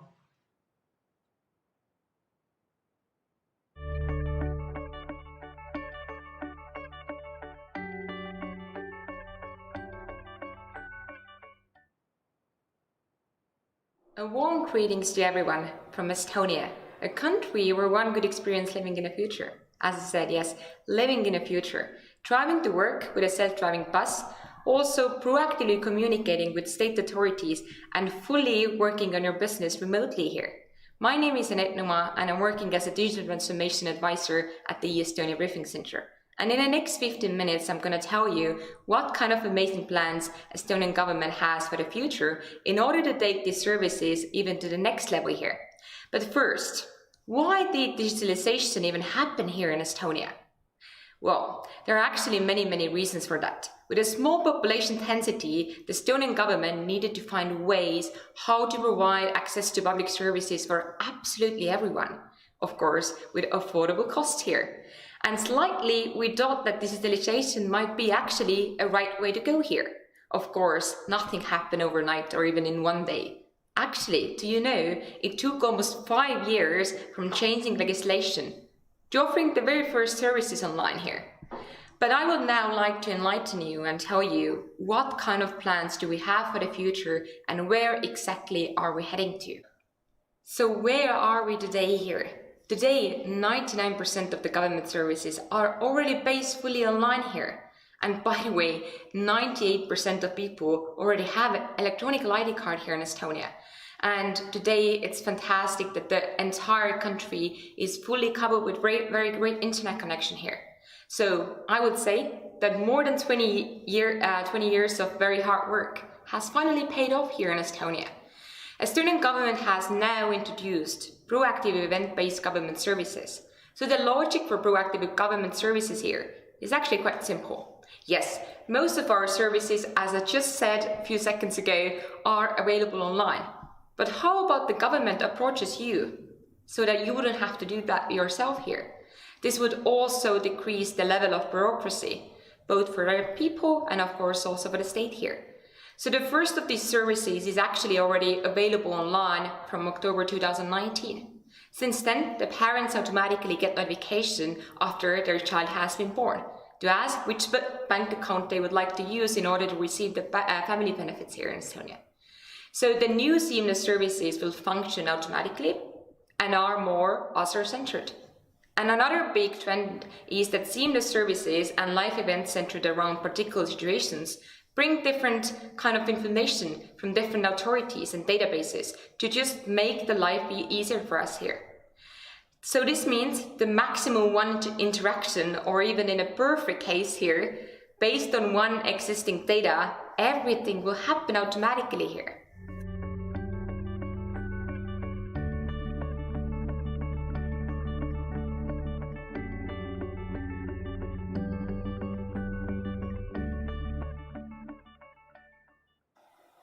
So I'm going to tell you now what kind of services do we already have available online that are working proactively here in Estonia. So first of all, childbirth. The service actually would already start when the pregnancy is detected at the clinic by the doctor, who then makes an entry to the health registry. The entry triggers family planning services such as information including partner, benefits planning calculator, and so on as well here. So what will happen today when a baby has been born here at the hospital is that the doctor will actually submit the information to the computer. So actually the birth verification goes online. And then automatically the parents are connected to that and they become officially parents. And then a little bit later, automatically, they do not even have to ask for any kind of benefits, but the system itself will offer them a benefits and would ask which bank account they would like to use for that. So can you imagine? You can spend time with your newborn baby, not having to do anything else besides that here. We do have some other things as well working online already proactively. So also starting a business is working online. This is also an event-based service for starting a business that is already available online on our entrepreneur portal. So the service combines company registration, then applying for the VIT number as well here, and then registering also the number of your employees. So by the end of 2021, the government is developing these services to make it available already from the state platform, and also including services for applying different kind of business permits here. So we do have some other plans as well for other proactive services. So I'm going to tell you now what are the currently planned and also services that are already in development process here. So one of them is becoming a pensioner. So this is the first life event-based service that will be fully implemented and piloted here. At least 6 months before reaching to retirement age, a person would receive an offer from government to the state platform regarding this kind of life event here. So the offer will lay out various different paths where you could go. You can already say that you would like to postpone the time, or you would like to go for early pension here. So there are many ways. So by today, 97% of Estonian people that become pensioners, that go to the retirement, actually apply for the pension online. And that is why we have chosen this service as a proactive one in the future here. But we do have some other ones as well for the future, such as changing the residency and also military service. There is going to be a lot of things working proactively also in the future.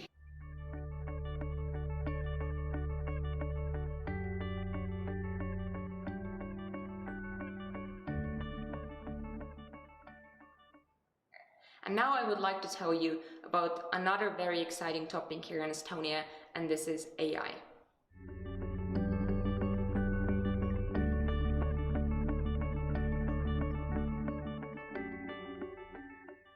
So, speaking of AI here, the Estonian government has made AI as a priority topic on a national level based on Estonian Digital Agenda 2020 for Estonia. So the general objective here is to have at least 50 use cases. You heard it right. 50 use cases by the end of this year here, which will be replaced by AI solutions. So the government has launched even an expert task force here, led by the government office and also the government CIO. So from 2019 to 2021, the Estonian government has pledged more than 10 million to actually implement this national AI strategy. Yes, that's a pretty big money already spent in that sector there. So already now, there are plenty of existing cases used in the public sector that is working on AI basis. So give you some better understanding and examples here. First of all, the Information System Authority of Estonia is already using machine learning detecting and incidents on traffic of Estonia Data Exchange Layer X road. And predictive analytics is used also to decide where to send the police forces to traffic regulations. So the system is already used in most of Estonian bigger cities. And the Estonian Unemployment Insurance Fund matches also job seekers with open positions by using AI. So it helps job seekers to get matched with the right job. So once again, can you imagine that AI might be even able to help you to find the perfect job for you here? I think also this is actually kind of great. So another topic for the upcoming decades here is cross-border digital governments. Estonia is the first country in the world to interconnect decentralized components of state and public sector databases on an international level over the extra data exchange system here. So this public sector data exchange facility was created already 2017 between Estonia and Finland. Depending on the future policy decisions, this could mean that health, education, business data regarding Estonian citizens and entities could also be accessed by the Finnish government or private sector, regardless of whether the person lives in Estonia or even in Finland. So let's hope that cross-border data exchange will soon become the normality between all the European countries. And so imagine for a second what it would be like, as we previously discussed, when e-prescriptions would be available across the entire European Union here. We do have a chance to actually get our prescriptions already from many other countries in the European Union. So Estonian citizen can already travel, for example, to Portugal and receive her prescriptions medicine from a pharmacy in Lisbon with her electronic ID card, which is an Estonian ID card, without even having to be into the Portuguese doctor simply just based the prescription by the Estonian doctor. Can you imagine if that would be already available in every single European country? That would make our life much, much more easier when we would actually move abroad or even travel.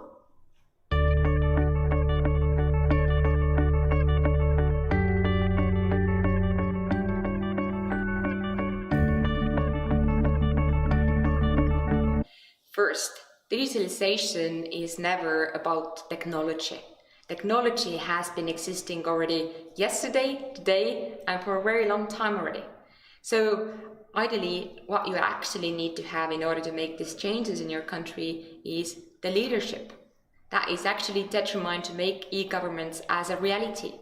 Estonia has had much luck in this sector already since 1990s. And this is why we are here today, where everything is working fully online. Second, very important aspect to remember as well here is that whenever you design something, try to always keep that very short and simple. Because people that are going to use the services are in very different age groups, starting from people that are 15, people that are 85. They have completely different background, and that's why everything needs to be working in a very, very simple way. Secondly, what is very important aspect here is transparency, because this must be the case in every situation of the crisis. So more generally speaking, transparency also helps us to avoid the data losses and corruption inside of the state authorities here. And people would actually trust the services much more when everything is actually transparent and understandable for everyone. So also, shared platforms such as Expert System have speeded up the development of new services here in Estonia and has made it easier for the new players and also stakeholders to join the data exchange network. So this is more simple, cheaper, faster than any kind of other system that we would use here. So one very important thing that is also the key element why Estonia has been so successful in this field is the private-public partnership here. So whatever we have been doing here in Estonia has been fully together done with our private sector IT companies. They have more resources, they have more knowledge, and they have experiences, what we don't have here in the public sector. We have been working fully together with these wonderful ICT companies who have been developing all of these solutions to us. So I'm encouraging all of you there to actually start working together with the private sector to creating much better tomorrow. So I hope that you had a great time with me here, and now you understand where exactly Estonia is today here, and where are we heading to, because I would say the future seems very bright.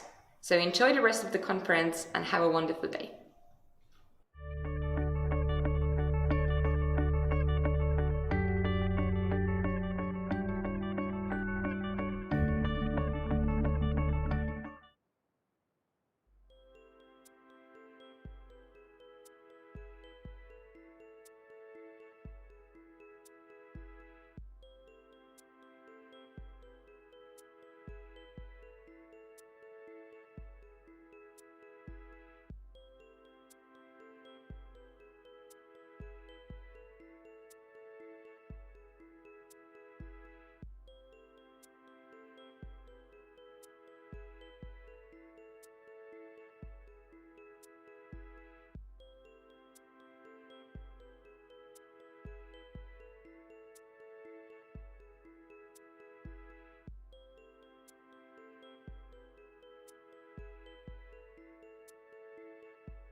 Der Smart City Button ist eigentlich ein kleines Gerät, das kommunizieren kann zwischen den Bewohnern, aber auch mit der Stadt. Und normalerweise befindet er sich als Bestandteil der Wohnung dort, wo die Leute sich am meisten aufhalten, beispielsweise in der Küche oder auch gerade beim Ausgang, zum Beispiel neben der Haustür. Die wichtigste Eigenschaft des Button ist, weil er betrieben wird von der Stadt Zürich, wissen wir, wo er montiert ist, in welcher Wohnung. Und durch das kann er kommunizieren im Quartier, in der gleichen Straße, im gleichen Mehrfamilienhaus mit anderen Bewohnern von der Stadt Zürich.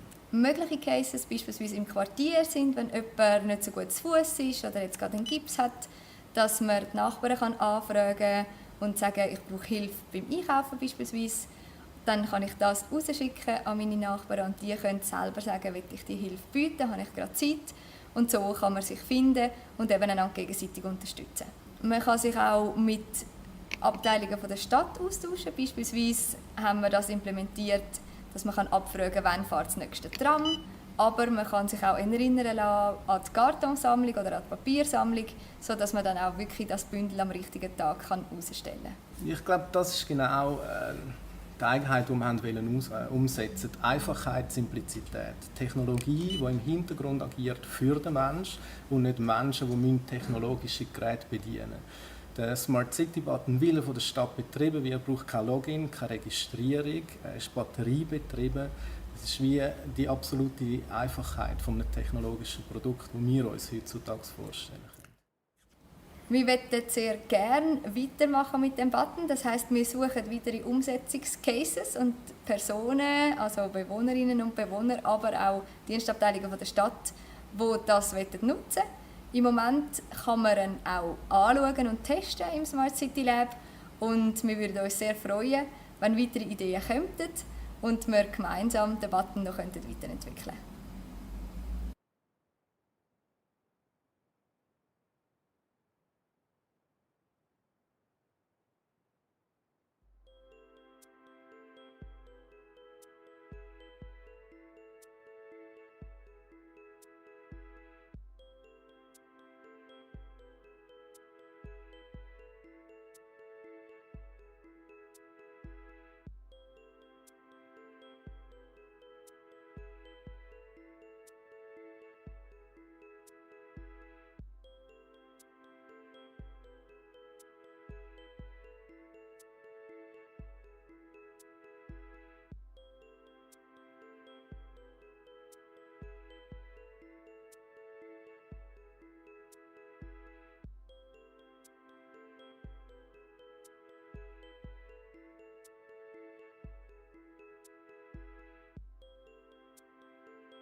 Welcome back, everyone. Before I'm going to introduce our next speaker, I would like to mention the following. Some of the participants are obviously facing problems with the login in WebEx.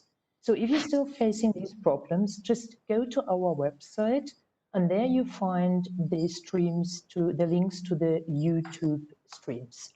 So having said that, I'm very happy to announce our next speaker. It's Tobias Koch. He's business analyst at Cybernetica, and Cybernetica are basically the architects of Estonia. And Tobias will run a workshop with the title, Building a Digital Society, Effects of E-Governance on Public Service Processes. Tobias, welcome again to Davos Digital Forum. The floor is yours. Yeah, thank you very much. Thanks for having me again. It's a pleasure to be at the Davos Digital Forum again. So today I will talk in those 15 minutes that I have about building a digital society. It's a bit more complex than those 15 minutes that I have, but still I'm going to do my best. So Cybernetica is one of the Estonian IT companies that former colleague at the Estonia Briefing Center, Net Numa, was referring to, one of the Estonian IT companies that have had a major impact on the e-governance, e-government infrastructure in Estonia. Cybernetica has been developing the core of the X-Road technology that allows the exchange of data between different government and private sector entities. The infrastructure for that, the so-called X-Road, but also we've been very much involved in the digital identity and internet voting, but also other fields. What I want to talk about today is actually the cornerstones of few of the cornerstones of the many cornerstones there really are. So if you think about it, a digital society consists of digital services. It consists of interoperability. It consists of change management, regulatory framework, digital identity, and registries. There are so many other factors, but I want to talk about the digital services, interoperability, and change management. So if we think about the evolution of digital services, then we're actually talking about something where the citizen, where the customer is supposed to have the benefit of, or is actually using some services provided by the public sector. On the left-hand side on this picture, you can see that that's how it used to be in Estonia. It's still the case in many places around the world that you actually, as a citizen, you would need to turn to different entities to get something done, right? So you're the man in the middle that would actually need to turn to entities to get certificates or whatsoever in order to get either register where you live, or what in terms of driving licenses, medical things, etc. On the right-hand side, what technology really allows us today is actually that we can integrate services, right? So the services that Numa was talking about, the proactive services, but also the standard digital services, is that you just need to turn to one place for actually getting your stuff done, for filing your taxes, for checking information about yourself, for re-registering your address of your place of place where you live, place of residence. So the idea really in digital service delivery is that you create an infrastructure that is as frictionless for the citizen as possible, so that the citizen actually has the benefit of doing things much faster than actually being the man in the middle. If we look a little bit into the future, but also reality in Estonia right now, where the trend is going, is that on this slide you can see the reactivity versus proactivity spectrum, some research by a researcher of Tallinn Technical University, where you can see on the left-hand side the traditional public sector services, where you actually as a citizen need to be proactive, and then the government is reactive, it provides services. But actually, because of technology, because of how we have organized ourselves in Estonia, how we're going to organize ourselves eventually also around the world, is that actually step by step we're moving into the direction where things are done on your behalf when you, for example, have expressed consent, and this is actually the way how it's supposed to be. So on the right-hand side, you can see the proactive trend of digital public sector services, like the one that Hendrik Lume is going to be talking about in a bit, from another Estonian company called Nortel. But how do you actually integrate digital services? So, I mean, it seems so easy to just say, okay, you have one entity, you have another entity, they have data, they need to, they need to integrate, and then they can provide a service via a one-stop shop to a citizen. But actually, if you really think about it, that really is a long-term process. It's something that takes a lot of effort, really. And first of all, to come from the traditional public service delivery, you first of all need to acknowledge that you have a problem, right? You need to realize that this is what it is about. And then once you acknowledge that you have a problem, you try to solve the problem, right? You create a vision, you create an idea of where you want to reach, and then you engage and you actually make concrete plans in how you're actually going to solve the problem that you've identified, how you're going to tactically do that, how organizationally you're going to do that. And then it's actually about the integration, right? So this is really in a short overview, the different steps that need to be taken. But then again, once you've come to the point where you actually realize that you want to integrate, that you need to integrate data in order to provide an integrated digital service, then obviously you need the technology to make this possible. And this is where Cybernetica's competence comes really into the picture. So as I said, Cybernetica is behind the so-called X-Road, but also Cybernetica has by now, for a couple of years, had their own technology, the so-called Unified Exchange Platform that we're working on internationally, and that helps to integrate, that helps to make different member organizations' data interoperable and to facilitate the secure exchange of information via the platform that we provide via this Unified Exchange platform. The distinguishing features of this UXP technology are that they really are deployable into any ecosystem. That means that whatever members they are, what kind of databases they have, UXP allows for the integration, for the connection to different members that then share their data via the secure data exchange layer that we built. It's scalable, so there's no limitations on how many members actually can be part of a UXP instance.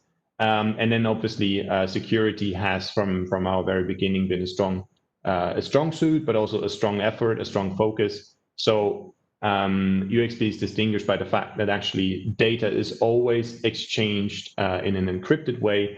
Messages are signed, timestamped, and logged for audit.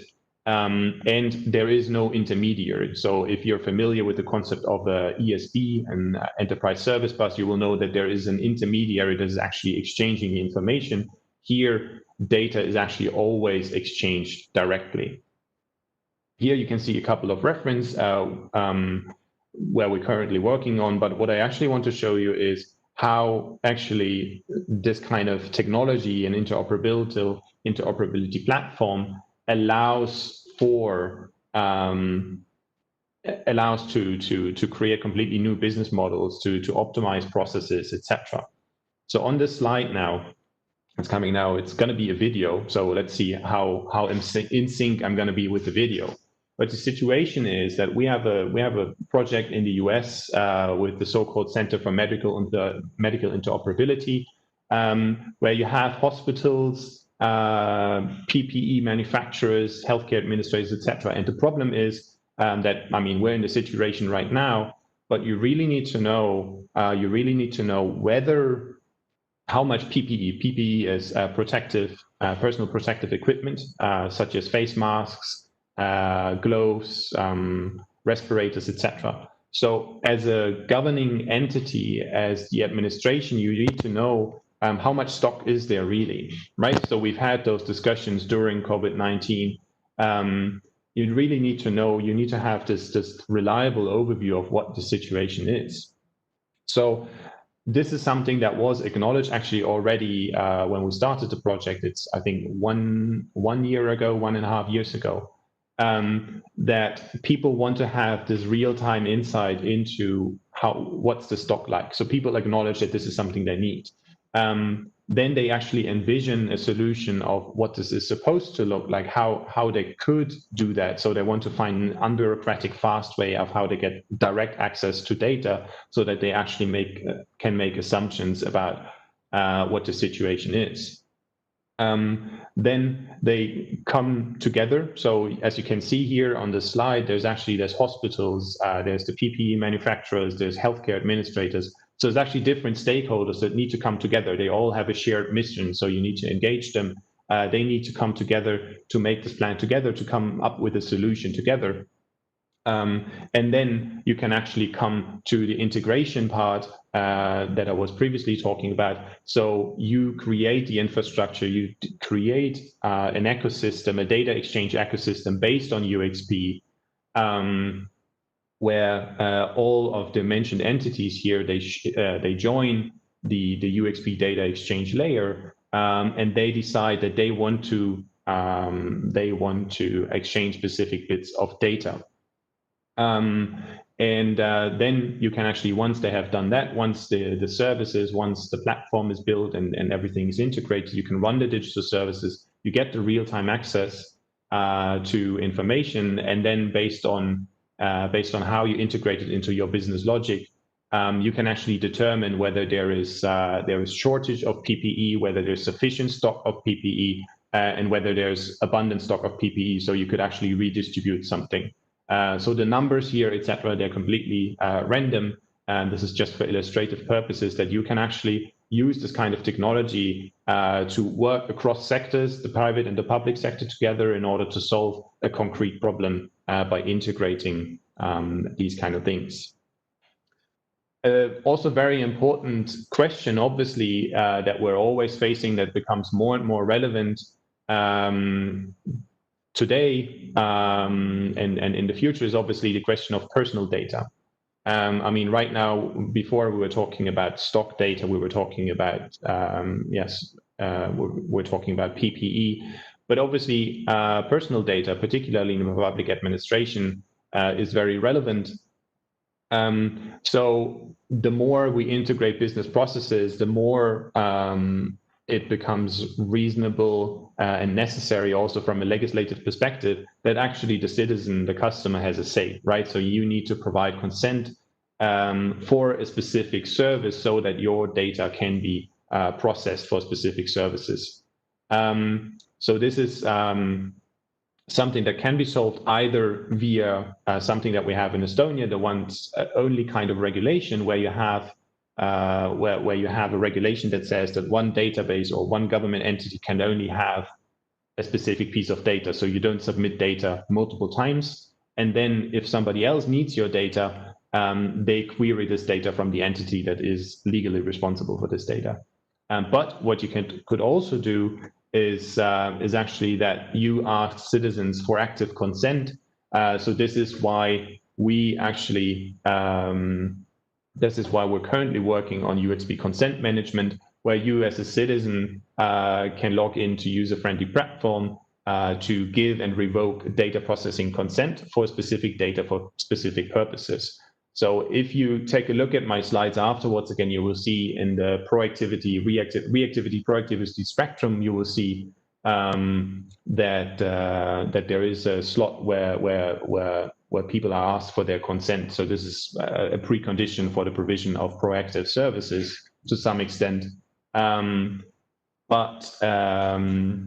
So this is something where this becomes relevant, that you as a citizen need to decide for what specific purposes my data is being processed. And this is something that is made possible with the UXP consent management that we're currently building. And that checks every time your data is actually accessed, checks whether you've given consent, and if you have not given consent, then actually the query will be terminated. So this is just a brief overview over the things that we do, but also that become more and more relevant today. And I really invite you to talk to us, to talk to me, to talk about potential use cases for interoperability platforms, so that we can actually help solve problems. So I guess I'm also kind of up with my time. Am I? You are still fine. We have 5 minutes, but there are some questions. But there are questions, right? So Yes, there's sufficient. So let's go right into the questions, and thanks for listening. Okay, Tobias, I was just like wondering, because you and your company are running a lot of projects abroad, and I was just, because all the others were speaking about all the guys who are protecting their silos. My question is like, how do you integrate the shareholders? Is that heavily, is it a process where a lot of silo owners say, oh no, thank you very much? How do you do this? Is this an easy one? I think this is a real challenge.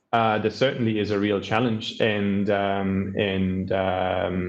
this needs a lot of attention, needs a lot of focus. And I think we have some talking about the Estonian case study, but also talking about some projects that we do abroad. I mean, think about the C4MI use case that I was illustrating. There is some very strong gained value, right? So you get real-time access to information that is crucial in a situation of crisis, right? So you have real-time access to data. And I think those are very strong arguments that you need to use in order to convince the stakeholders that they need to work together.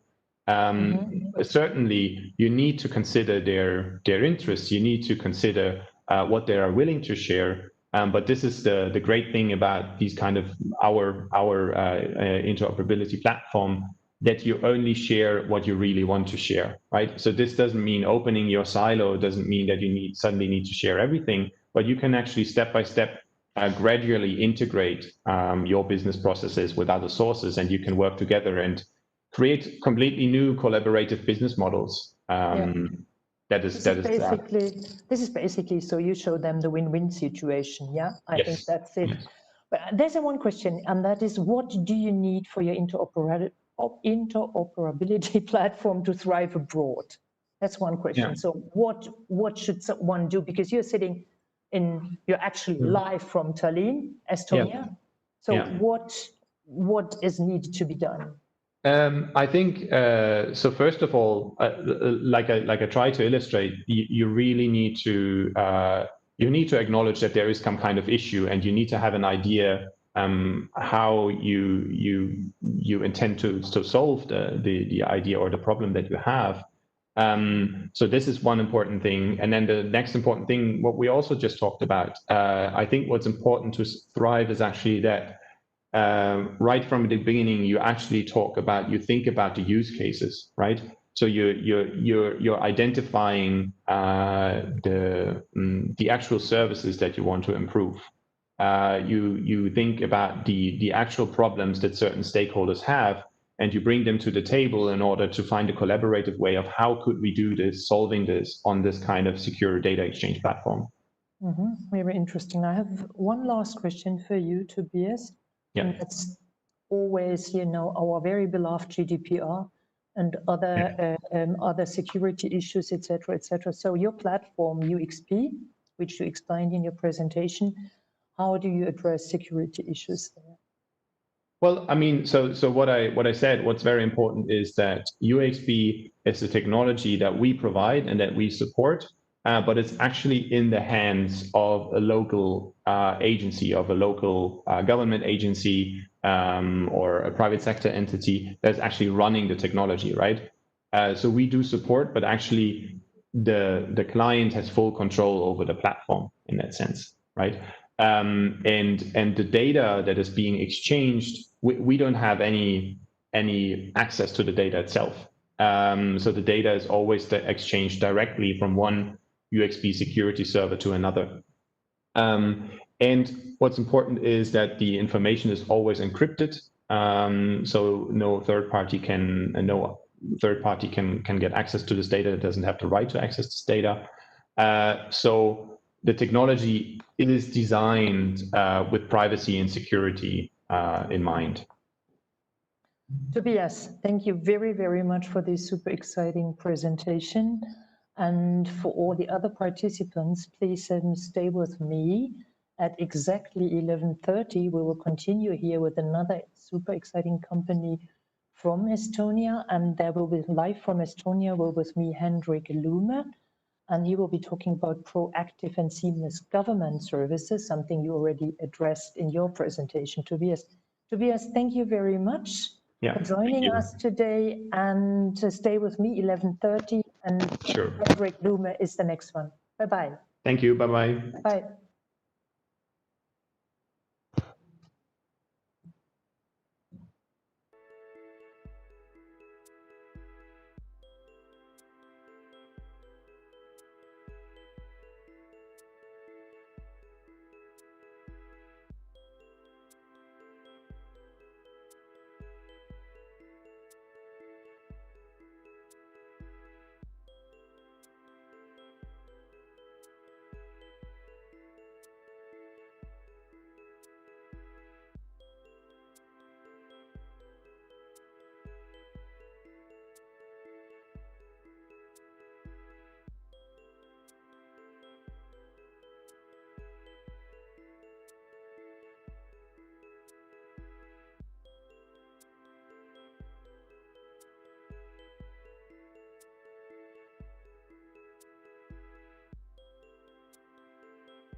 There is nothing more important than your health. Welcome to a world of a connected healthcare ecosystem. To be in touch with your loved ones from your bedside. Get your second opinion from experts all around the world. Exchange your medical data in a secure, fast, and reliable way. Bring more light into your well-being with the right infrastructure, security, and communication solutions. Let's create the future of healthcare together. Be part of the journey. Reach out to us to learn more about our solutions and partnership models. Discover Cisco Country Digital Acceleration Strategy.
Welcome back, everyone.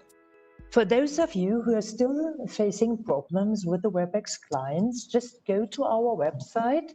There you find the links to the live streams of YouTube, and you can follow on YouTube. There's no problem. Having said that, I would like to welcome our last speaker for this morning. It's Hendrik Lume. Hendrik is a partner and senior consultant at Nortel, and he will introduce us to the topic proactive and seamless government services, which he and his company developed in cooperation with eEstonia. It's live-based proactive services, and again, live from Estonia. Welcome, Hendrik, and the floor is yours. Well, thank you very much, Petra. Thank you very much for the invitation. I'm really glad to be here and excited to talk about what is really one of my favorite topics, proactive government services. I think you've heard a little bit about it already today, but I want to take it a little bit deeper. I want to take you a little bit further into the topic and also show you some concrete examples from our company, and also show you a little bit more of what this actually means from the citizens' perspectives. Before I get started, maybe just a few words about my company, about Nortel. As Petra mentioned, we're one of the big Estonian companies that has actively contributed to the development of e-government services in Estonia. We're actually present in 10 countries with about 1,000 employees. And we're really heavily focused on building solutions, digital solutions for the government. We do everything starting with consulting over to building these custom solutions and on, if it's needed, to also operating them. We have done about, I would say, we've been involved in about a third of the e-government projects in Estonia over the last 15 years. But we also have about 10 years of experience in the Middle East in providing e-government services. And through acquisitions and mergers with other companies, we have more than 20 years of experience in Finland. And now just recently, we've been joined by a German company, which also has about 20 years of experience in e-government in Germany. What we're mostly doing, I think, is building digital services and for businesses and for citizens in these different countries. And this is exactly what I want to talk to you about today. So basically from three perspectives, I want to show you what building digital services actually means. On the one hand, for citizens, and on the other hand, for businesses, but also, of course, what it actually means for the government.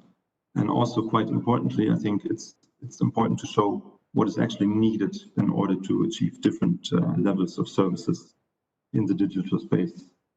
So in order, I think, to talk about digital government services, it's best to kind of look at what is actually possible for the government to provide in terms of services online. So what I want to start with is just a simple maturity framework that we've actually adapted based on something that the European Commission has built.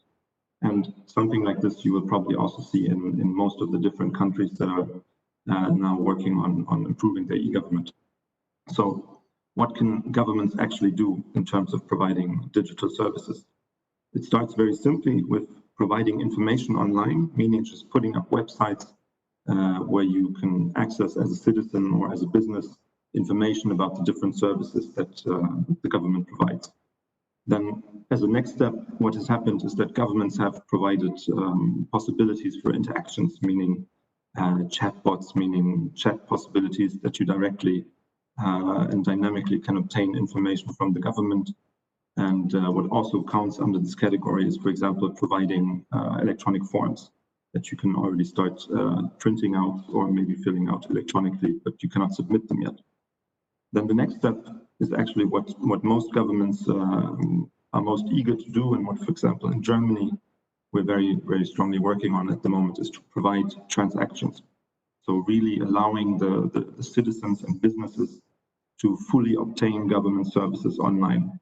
And we differentiate this into 3 different levels because we think there's really different types of services, different types of transactions, and they also each have different prerequisites. So very simply, it starts with transactions like obtaining a birth certificate online. And we define this as a transaction where the entity that you deal with as an applicant, as a citizen or as a business, the government organization that you apply to is also the one that can make all the decisions. So they don't have to interact with any other government organization. If, for example, you apply for a birth certificate, you apply to your local population registry, and they have it probably in their basement and can just give you a digital copy or send you a copy home. A complex transaction is different in that the organization where you apply does not have all the information that it needs to process your application. So either you as a citizen have to bring these different informations, like, for example, your tax declaration or some data on whether you're a student or not, to this organization, or the organization where you apply has to get it itself, ideally from other government organizations. Now, the last level, this is, I think, at the moment at least, the sort of final frontier, because this is where something really drastic happens, where you as a citizen don't apply anymore, but instead the government understands that you as a citizen have rights to, or you're eligible for certain services. So the government actually comes to you and tells you that you have the right to have a service, and ideally already makes you an offer. So what I want to do is I want to combine this simple maturity framework of government services with a typical journey of a citizen when he goes to a government office to apply for a certain service, just to make you understand what sort of changes and how the citizens and businesses benefit from governments actually providing higher levels of services. So if you think about the typical journey of a citizen who wants something from the government in sort of the offline world, then it starts with actually understanding that you have the right, or that you're eligible to some sort of government services. And this might seem very trivial, because in many cases, obtaining a driver's license, it's very clear that people understand that they need this and how to get this. But there are many services, for example, social services in Germany, where many people just don't know that these services exist and that they're eligible for them, or it's too complicated to apply for them. Then you need to obtain information about it. Usually you need to get an appointment. You have to wait until that appointment is actually available, which in Berlin, for example, can take 6 or 8 weeks. Then you have to go to the office physically. You have to wait on site. You have to process. So you have to sort of input. You have to fill out the document. You have to bring some documentation maybe, and then you have to go back home. So this is the old world. In this early stage of information, not much changes. Basically, maybe the government can reach you online and tell you that you have maybe that you're eligible for some sort of services. You can obtain information about those services online on the government website, but not much more happens. And on the other hand, for the government, it's really easy to do this. All they basically need is to provide the information that they have anyways on a website. This is something that I think in most countries in Europe, at least, we have achieved. The next level of interaction is basically, like I said, it's putting forms online so that that some of the processing time can already be done at home, at least, or online. It's about obtaining an appointment online. It's maybe dynamically obtaining information through a chatbot or through direct chat, but not much has changed yet for the citizen. Where it really changes for the citizen is if governments put transactions online, because now the government services become available to them 24/7 a day, and they don't have to physically go to the office anymore of the government. But the reason why in many countries this is taking a lot of time to actually implement is that it requires the government to actually provide a lot of, let's say, digital infrastructure. And this is where, for example, in Germany, we have been having a lot of problems.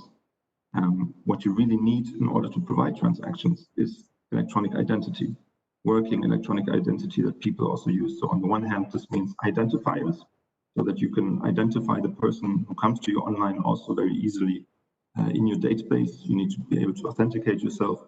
You need to be able to sign digitally, and then you need some additional services like e-payment, e-filing. But let's say usually the main problem here is actually electronic identity.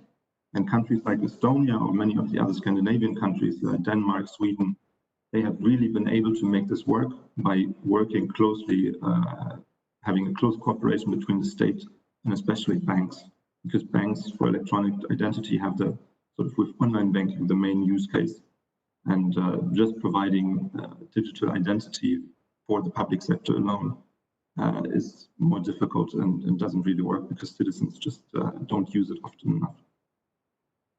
Then complex transactions, this is, if you fully digitalize this, this is a little bit of what Tobias has been talking about. So this means that instead of, let's say, there's this typical saying, not citizens should move, but data should move. So instead of obtaining information from different government offices to give it to the office where you apply, what changes is that the government office actually gets this data for you. And this really requires what Tobias has been talking about. It requires a data exchange infrastructure. So in Estonia, we have X-Road, which has been in existence, I think, since the very early 2000s, and took a lot of time to sort of get established, but is now in really great use. I think there's about 1.3 billion transactions every year on X-Road at the moment, which translates to about 1,000 transactions per citizen per year, which is really quite, I think, a lot. And what this really means, the difference this really makes for the citizen is that its processing time is drastically decreasing, because you don't have to go to other offices anymore to sort of obtain evidence that you're eligible for some sort of service. You don't have to scan your tax record and submit it to some other government entity. But what you still need to do is you actually still need to understand that you have the right to a certain service. And this is really where the highest level of government services that we currently are aware of, these proactive transactions, where they really make a difference. Because what now happens is that the government, based on the data that they have, and because they have already achieved the earlier stage where they are able to exchange data amongst themselves, they're able to process this data to calculate who's actually eligible for a certain service.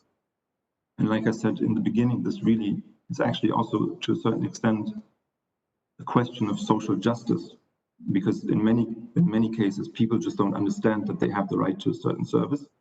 And by providing certain services proactively, you're actually able to inform them that they have this right to a service. So they don't have to identify their claim anymore. They don't have to go and obtain information about certain services anymore. And the processing time that they need as a citizen is really minimized, because all that you need to do is you get an information by email or by phone or whatever, and then you go to a certain portal, check whether the government has calculated your claim correctly, and then you just accept the offer that they've made to you. So this is really why, from a citizen's perspective, this is quite a revolutionary step. I'm sure that Annette has already talked a little bit about what's going on in Estonia with this, that we are trying to implement this for all kinds of different life events, and also other countries that are quite advanced in e-government. For example, Austria, I think, was the first country that implemented proactive services for child benefits. We also, in Estonia, we did this first for childbirth. This is actually a service that our company has built and implemented, and it went live, I think, last October. And the way it works is very simple. And I actually had the opportunity to go through this myself in the real world, because we had a baby girl this January. And what happens is that in Estonia, within hours, actually within minutes after the birth, the state is already aware that this new citizen exists, because the hospitals are connected to the population registry, and they sort of transmit this information that a new citizen is born. But what we have decided, even though we know within hours after birth that a new person exists and we could start calculating the benefits for the parents, we have decided to wait until the parents transmit the name of the child, just so that we don't sort of contact them and congratulate them on the birth of a child if something sort of goes wrong. So instead, we wait until the name is transmitted for the child. Then we calculate overnight automatically what the parents, what type of benefits they're eligible for. And they have an email in their inbox the next morning where they are informed that the benefits have been calculated, and they get a link to a portal where they can check what has been calculated for them. They can check the calculation and basically accept or deny the offer. For this calculation, just to show you that there's a lot of questions involved that actually parents and officials have to clarify that are now automated. So also for the officials, for the government entities, this really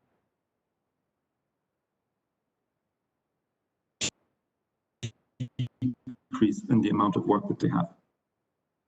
Because earlier it used to be that after the birth of a child, there had to be a lot of manual calculations over sort of the lifespan of the family benefits, where officials manually had to calculate again and again after different life events happened, what type of benefits the parents are eligible for, whether they're still eligible for or not.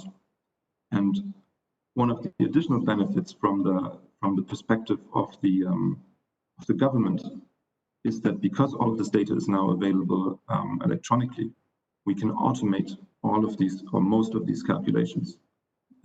We estimated before this service went online that in about 95% of the births, there would not need to be any manual sort of intervention by the government officials anymore, because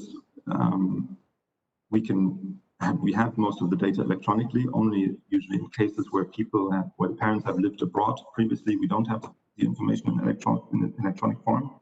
So we can do all of the calculations about the benefits electronically, and by law, they still have to be checked before the decision is sent out by the government officials.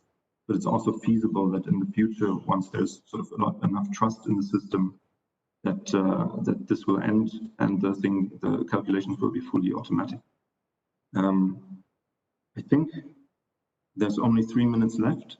So maybe if there are any questions. Could also, yes, that's very, very good, Hendrik, because I think it's maybe also very interesting to have answered some of the questions. First of all, what I got from your presentation is basically you really make life easier.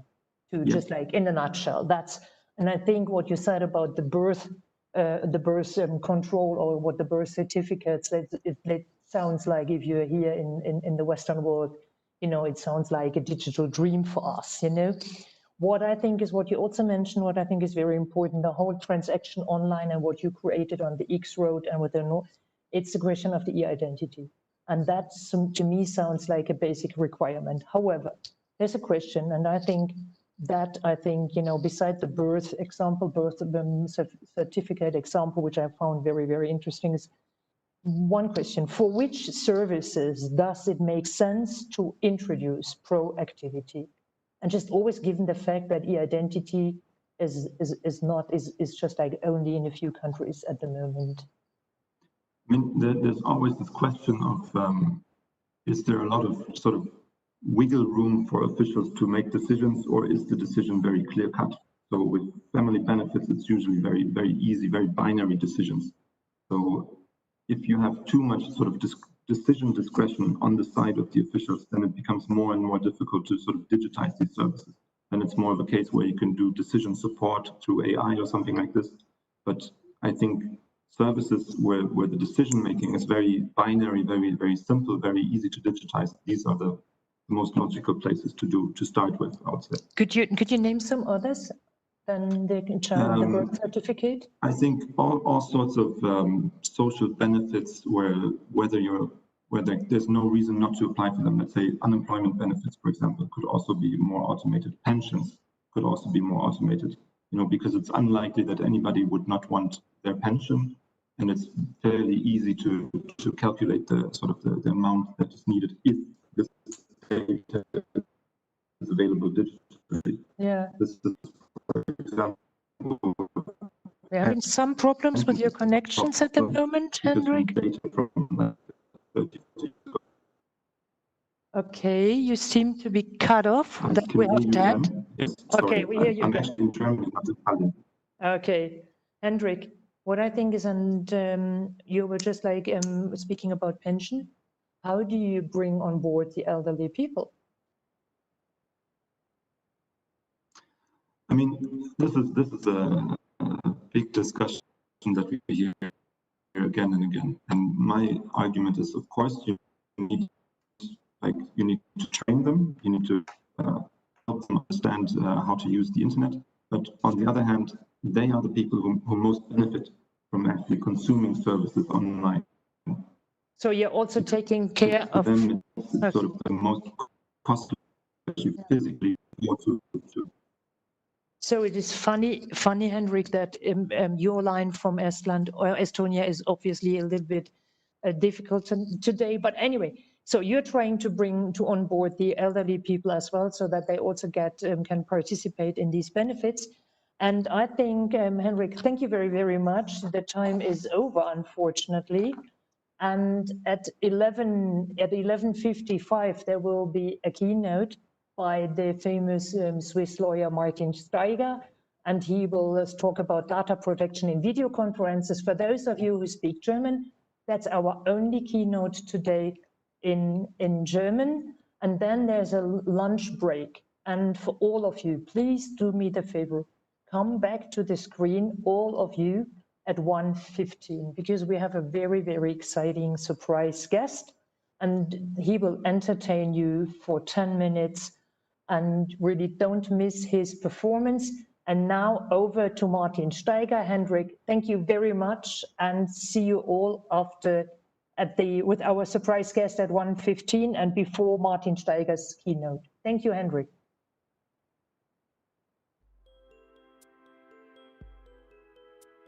Thank you.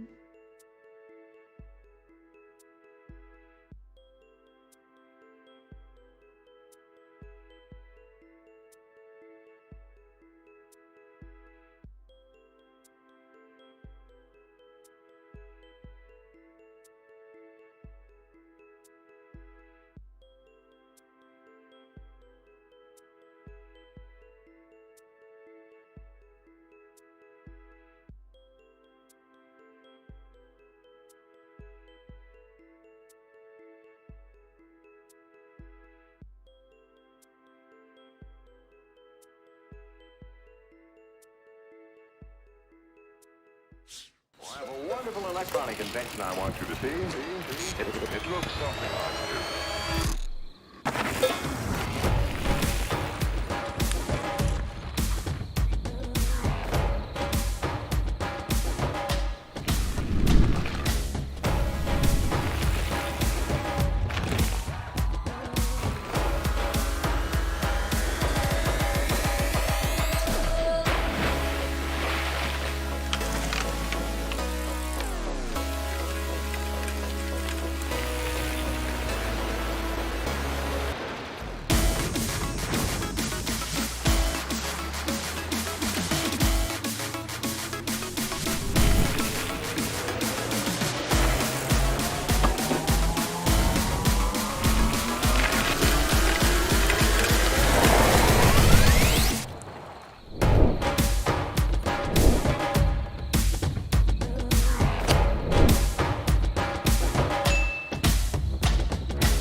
Begrüßen Sie mit mir unseren dritten Keynote-Speaker. Das ist die einzige Keynote heute auf Deutsch. Es geht um Datenschutz bei Videokonferenzen und kein geringerer als der Datenschutzpapst der Schweiz, Martin Steiger von Steiger Legal, wird Sie jetzt durch diese Keynote führen.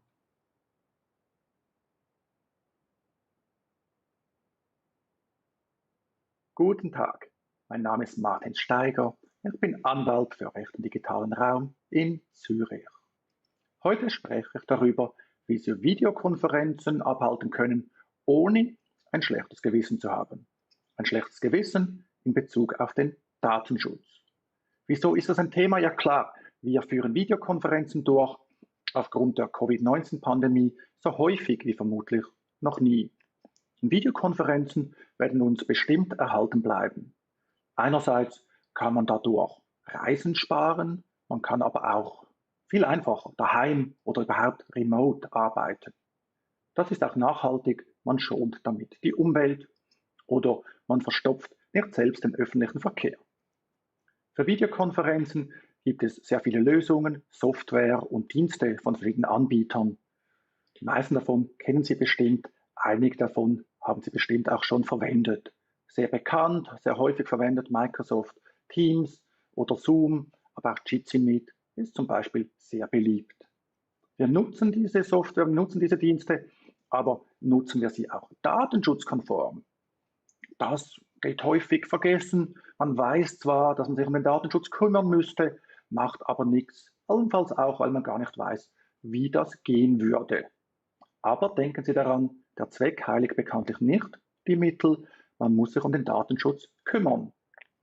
Datenschutz bedeutet hier, dass wir das anwendbare Datenschutzrecht einhalten müssen.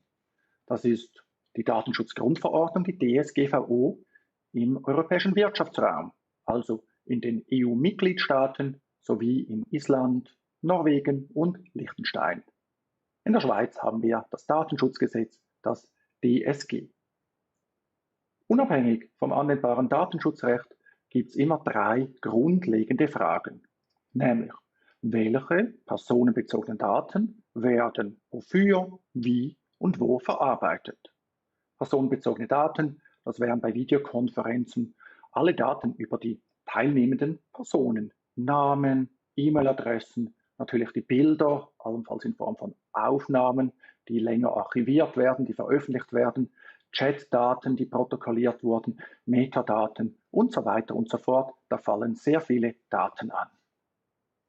Immer gilt, Sie dürfen die Transparenz nicht vergessen. Im Gegenteil, Sie müssen Transparenz schaffen. Sie müssen die betroffenen Personen informieren, dass ihre Daten für eine Videokonferenz bearbeitet werden. Ein Teil davon ist offensichtlich, andere Dinge, da müssen Sie gesondert darauf hinweisen. Beginnen wir mit den Antworten auf die drei Fragen. Wofür werden die Daten verarbeitet? Klar, Videokonferenz, das ist der Zweck, das ist sehr einfach zu beantworten, solange Sie nicht vorhaben, andere Dinge mit diesen Daten zu tun. Aber dann, die Fragen 2 und 3, ja, wie und wo werden die Daten verarbeitet? Eine Möglichkeit ist, dass Sie Videokonferenzsoftware selbst betreiben und auch selbst hosten. Mit Jitsi Meet geht das zum Beispiel oder mit Big Blue Button. Nun sagen Sie, ja, ich will das nicht selbst hosten, aber trotzdem viel Kontrolle haben, dann gehen Sie allenfalls zu einem Hoster oder einem Cloud-Dienst wie Amazon Web Services. Dort können Sie solche Software laufen lassen. Die gängigste Variante ist aber vermutlich, dass man einen Drittdienst nutzt, zum Beispiel Microsoft Teams, zum Beispiel Zoom. Wenn Sie eine solche Software selbst hosten, dann haben Sie viele datenschutzrechtliche Probleme bereits hinter sich gelassen. Sie haben ja, wenn Sie wollen, volle Kontrolle. Sie sind aber auch voll in der Verantwortung. Sie müssen zum Beispiel die Datensicherheit selbst gewährleisten. Sie müssen die Software selbst aktuell halten und so weiter und so fort. Aber wenn Sie das können, ist das eine gute Lösung. Nun ist es aber so, dass viele von uns keine Kernkompetenz darin sehen, einen Videokonferenzdienst zu betreiben, solche Software zu betreiben und deshalb einen Drittdienst nutzen.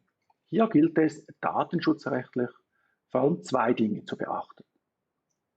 Einerseits handelt es sich um eine sogenannte Auftragsverarbeitung. Sie betreiben die Software nicht mehr selbst, sondern erteilen den Auftrag dazu einem Anbieter. Auf Englisch nennt man das Data Processing. Dieses Data Processing, man könnte auch sagen Outsourcing, das ist zulässig, aber Sie müssen das vertraglich regeln. Das Schweizer Datenschutzgesetz sagt durch Vereinbarung. So ähnlich steht es auch in der DSGVO. Und als Grundsatz gilt, ja, das ist zulässig, aber die Daten, die dürfen nur so bearbeitet werden, wie wenn Sie das selbst machen würden. Und es darf keine Geheimhaltungspflicht dagegen sprechen. Das könnte beim Rechtsanwalt das Anwaltsgeheimnis sein. Da gibt es aber Lösungen, zum Beispiel Information und Einwilligung. Auch bei einer Geheimhaltungspflicht ist das nicht absolut. Man kann das regeln. Die Datenschutzgrundverordnung, die äußert sich dann noch wesentlich ausführlicher zur Auftragsverarbeitung. Aber das würde heute zu weit führen. Das können Sie gerne selbst nachlesen. Immerhin, da sich die DSGVO derart ausführlich äußert, sind die notwendigen Verträge, die Auftragsverarbeitungsverträge, weitgehend standardisiert. Abgekürzt auch AVV. In Deutschland hört man zum Teil noch die frühere Abkürzung ADV. Aber der Inhalt, der wird weitgehend von der DSGVO vorgegeben. Auf Englisch nennt man das Ganze Data Processing Agreement, DPA, manchmal auch Data Processing Addendum. Das also die eine Frage, der Vertrag. Dann die andere Frage, ja, die meisten Dienste, die sind ja im Ausland.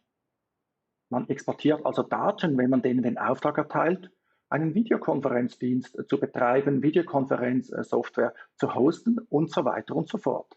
Was gilt denn da? Ausland, das ist aus Schweizer Sicht die ganze restliche Welt, das ganze übrige Universum. Aus Sicht von EWR-Mitgliedstaaten sind das alle Staaten, eben außer den EU-Mitgliedstaaten und den EWR-Mitgliedstaaten. Aus Sicht des EWR ist zum Beispiel auch die Schweiz natürlich Ausland. Immerhin, Ausland bedeutet nicht, dass man keine Daten exportieren darf, aber der Datenschutz im jeweiligen Land, der muss angemessen sein. In einigen Staaten ist das rein gesetzlich schon gegeben, zum Beispiel im ganzen europäischen Wirtschaftsraum, also in den 28 EU-Mitgliedstaaten plus Norwegen, Island und Liechtenstein. Das gilt auch für die Schweiz, das gilt für Israel, das gilt zum Beispiel für Neuseeland, teilweise auch für Kanada und einige andere weitere Staaten, dann jeweils auch gegenseitig. Die Datenschutzaufsichtsbehörden, die führen entsprechende Listen. Die USA hingegen, da ist kein angemessener Datenschutz vorhanden, zumindest nicht aus europäischer Sicht. Man könnte ja zu einem anderen Ergebnis gelangen, aber Europa sagt ganz klar, nein, in den USA, da ist der Datenschutz nicht angemessen. Bis vor kurzem konnten amerikanische Anbieter aber noch sagen, okay, da gibt es den Privacy Shield und wir verpflichten uns in diesem Rahmen, einen angemessenen Datenschutz nach europäischem Maßstab zu gewährleisten. Dafür gab es den Privacy Shield, der wurde zwischen der EU und den USA vereinbart. Nun aber hat kürzlich der Europäische Gerichtshof, der EuGH, entschieden, nein, der Privacy Shield, der schafft keinen angemessenen Datenschutz und der ist seither ungültig. Auf den kann man sich nicht mehr berufen. Die Schweiz hat übrigens auch so einen Privacy Shield mit den USA, der ist noch gültig, aber mit Blick auf die EU-Rechtsprechung sollte niemand auf die Idee kommen, dass das noch helfen könnte, in den USA einen angemessenen Datenschutz zu gewährleisten. Immerhin, vorläufig gibt es eine Alternative, das sind die Standardvertragsklauseln. Das ist Vertragsinhalt, der von den Behörden vorgegeben wird und wenn man den 1:1 übernimmt, dann enthält dieser Vertrag, dann enthalten diese Klauseln die Verpflichtung, wiederum einen angemessenen Datenschutz zu gewährleisten. Kann man sich sagen, ja, was ist denn der Unterschied zum Privacy Shield? Ja, gute Frage, aber der EuGH hat gesagt, Standardvertragsklauseln, die können weiterhin funktionieren. Sie sind nicht automatisch und auf alle Zeit jetzt ungültig wie der Privacy Shield. Insofern ist das nun der aktuelle Maßstab, auch wenn der sich jederzeit wieder ändern kann. Auf Englisch Standard Contractual Clauses. Mit diesem Wissen können wir eine kurze Checkliste entwerfen, können wir mit 3 Faustregeln arbeiten. Beginnen wir, klar, immer auch im Datenschutzrecht, nicht nur bei Videokonferenzen, Information, Transparenz. Man muss die betroffenen Personen informieren, was mit ihren Daten geschieht, wo das geschieht, wie das geschieht, wozu es geschieht. Wenn man die Daten nicht selbst verarbeitet, dann braucht man mit dem Auftragsverarbeiter einen entsprechenden Vertrag, den Auftragsverarbeitungsvertrag. Und wenn dieser Drittdienst im Ausland sitzt, in einem Drittstaat sitzt, dann muss man den angemessenen Datenschutz gewährleisten. Nehmen wir Zoom als Beispiel. Erstens die Information. Da sind Sie selbst in der Verantwortung. Normalerweise werden Sie die betroffenen Personen im Rahmen ihrer sowieso schon vorhandenen Datenschutzerklärung veröffentlichen. Hier ein Beispiel, da wird Zoom ausdrücklich erwähnt, dann wird aber in erster Linie auf die Datenschutzinformationen von Zoom selbst verlinkt.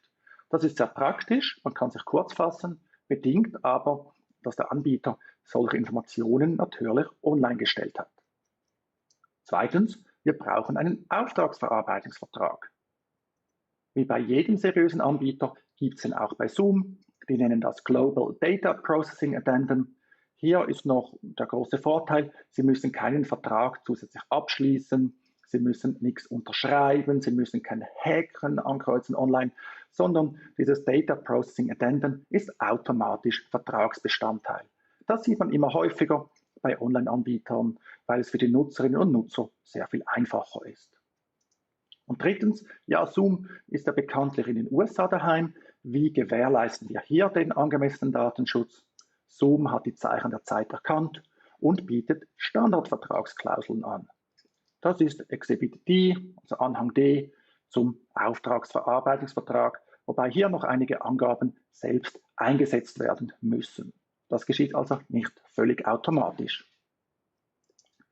Was bedeutet das für die Checkliste im Hinblick auf Zoom? Ja, wie immer, Information, Transparenz, das gilt bei Zoom, aber auch wenn Sie Videokonferenzsoftware selbst hosten.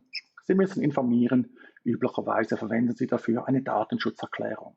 Bitte halten Sie diese aktuell, verfolgen Sie also die Entwicklungen. Wenn es ein Drittdienst ist, hier eben Zoom, dann brauchen Sie einen Auftragsverarbeitungsvertrag. Den haben wir hier automatisch, wenn wir Zoom nutzen. Es kann sich übrigens lohnen, da mal reinzuschauen, denn es ist ein Vertrag, den Sie abschließen als Partei. Da wäre es doch gut zu wissen, was Sie eigentlich für Rechte und auch Pflichten natürlich haben.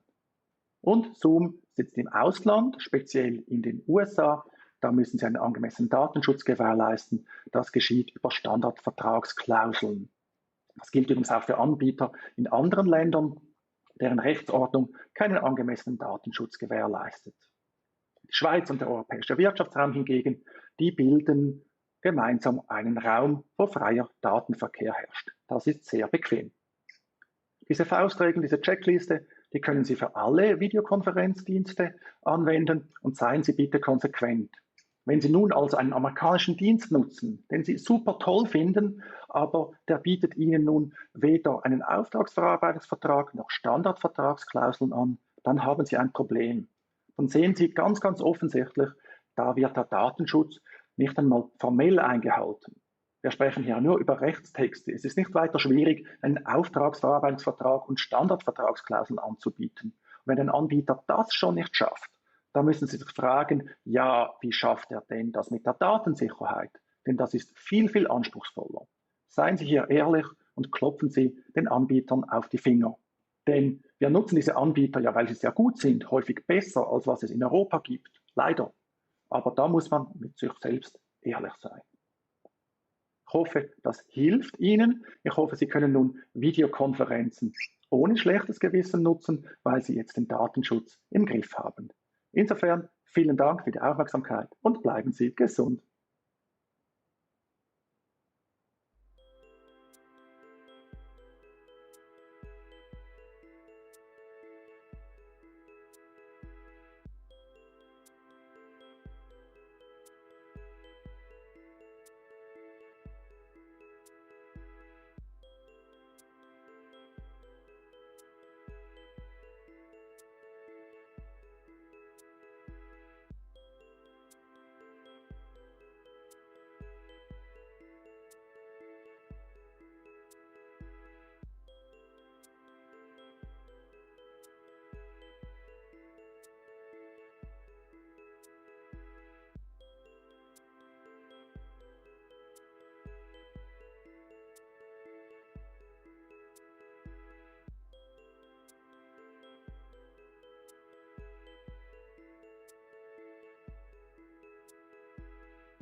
A warm greetings to everyone from Estonia, a country where one could experience living in the future. As I said, yes, living in the future.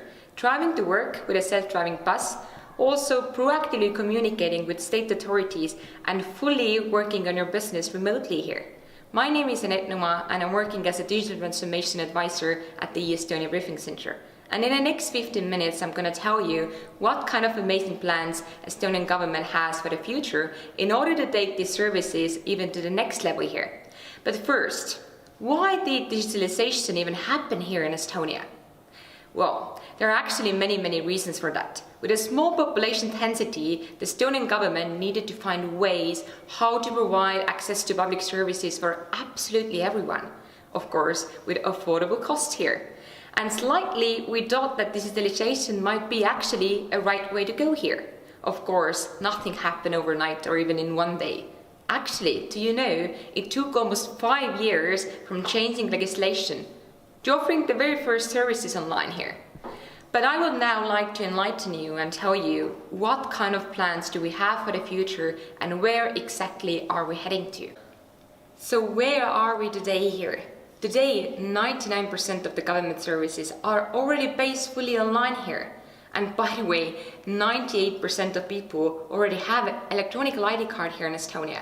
And today it's fantastic that the entire country is fully covered with very great internet connection here. So I would say that more than 20 years of very hard work has finally paid off here in Estonia.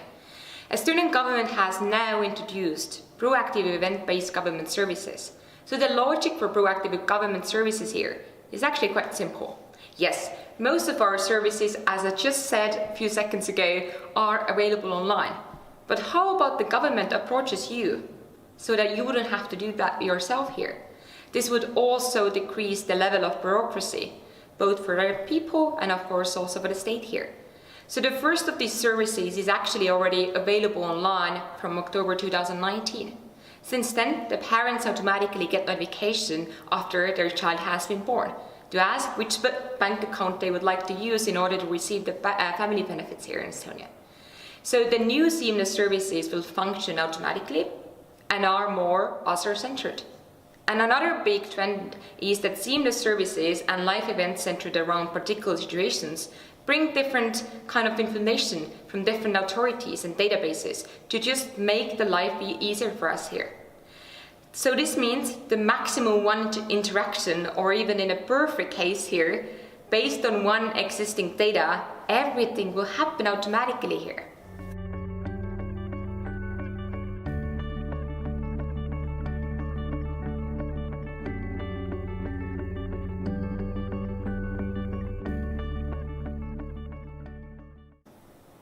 So I'm going to tell you now what kind of services do we already have available online that are working proactively here in Estonia. So first of all, childbirth. The service actually would already start when the pregnancy is detected at the clinic by the doctor, who then makes an entry to the health registry. The entry triggers family planning services such as information including partner, benefits planning calculator, and so on as well here. So what will happen today when a baby has been born here at the hospital is that the doctor will actually submit the information to the computer. So actually the birth verification goes online. And then automatically the parents are connected to that and they become officially parents.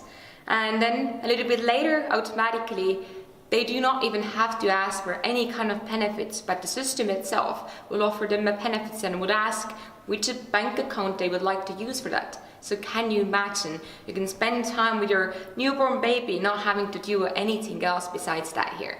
We do have some other things as well working online already proactively. So also starting a business is working online. This is also an event-based service for starting a business that is already available online on our entrepreneur portal.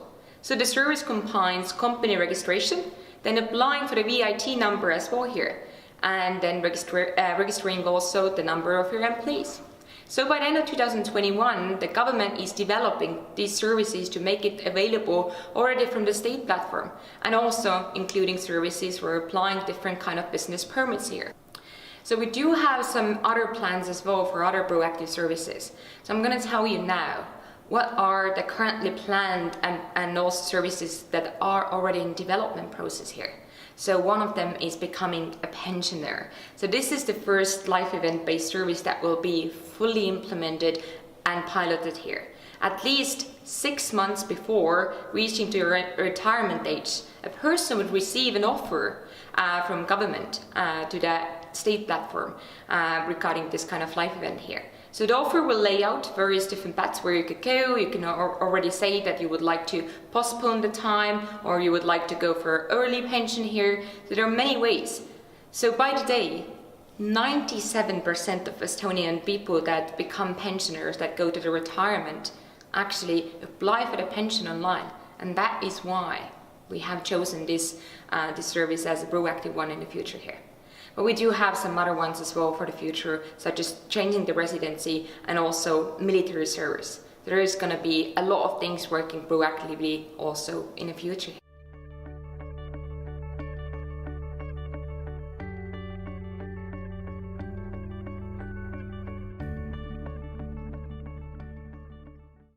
And now I would like to tell you about another very exciting topic here in Estonia, and this is AI.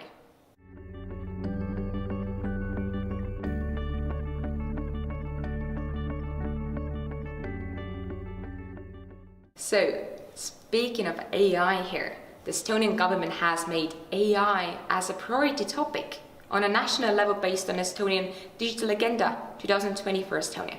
So the general objective here is to have at least 50 use cases. You heard it right. 50 use cases by the end of this year here, which will be replaced by AI solutions. So the government has launched even an expert task force here, led by the government office and also the government CIO. So from 2019 to 2021, the Estonian government has pledged more than 10 million to actually implement this national AI strategy. Yes, that's a pretty big money already spent in that sector there. So already now, there are plenty of existing cases used in the public sector that is working on AI basis. So give you some better understanding and examples here. First of all, the Information System Authority of Estonia is already using machine learning detecting and incidents on traffic of Estonia Data Exchange Layer X road. And predictive analytics is used also to decide where to send the police forces to traffic regulations. So the system is already used in most of Estonian bigger cities. And the Estonian Unemployment Insurance Fund matches also job seekers with open positions by using AI. So it helps job seekers to get matched with the right job. So once again, can you imagine that AI might be even able to help you to find the perfect job for you here? I think also this is actually kind of great.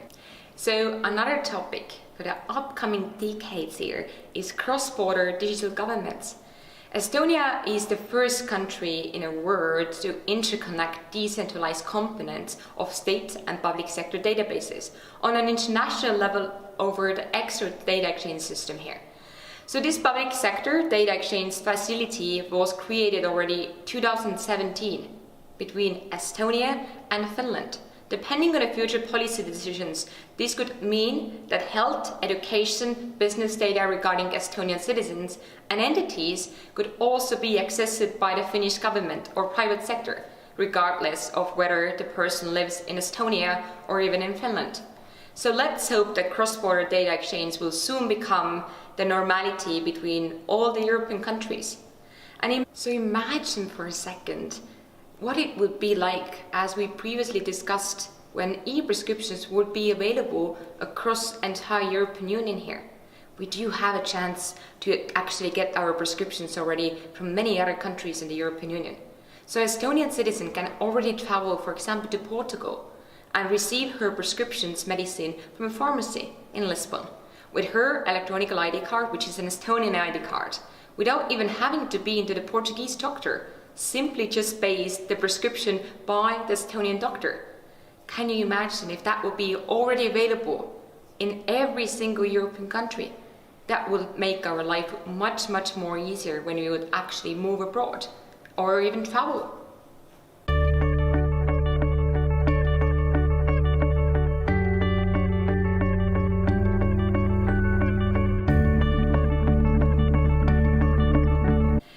First, digitalization is never about technology. Technology has been existing already yesterday, today, and for a very long time already. So ideally, what you actually need to have in order to make these changes in your country is the leadership that is actually determined to make e-governments as a reality. Estonia has had much luck in this sector already since 1990s. And this is why we are here today, where everything is working fully online. Second, very important aspect to remember as well here is that whenever you design something, try to always keep that very short and simple. Because people that are going to use the services are in very different age groups, starting from people that are 15, people that are 85. They have completely different background, and that's why everything needs to be working in a very, very simple way. Secondly, what is very important aspect here is transparency, because this must be the case in every situation of the crisis. So more generally speaking, transparency also helps us to avoid the data losses and corruption inside of the state authorities here. And people would actually trust the services much more when everything is actually transparent and understandable for everyone. So also, shared platforms such as Expert System have speeded up the development of new services here in Estonia and has made it easier for the new players and also stakeholders to join the data exchange network. So this is more simple, cheaper, faster than any kind of other system that we would use here. So one very important thing that is also the key element why Estonia has been so successful in this field is the private-public partnership here. So whatever we have been doing here in Estonia has been fully together done with our private sector IT companies. They have more resources, they have more knowledge, and they have experiences, what we don't have here in the public sector. We have been working fully together with these wonderful ICT companies who have been developing all of these solutions to us. So I'm encouraging all of you there to actually start working together with the private sector to creating much better tomorrow. So I hope that you had a great time with me here, and now you understand where exactly Estonia is today here and where are we heading to, because I would say the future seems very bright. So enjoy the rest of the conference and have a wonderful day.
Ladies and gentlemen, welcome to my little contribution to Davos Digital Forum.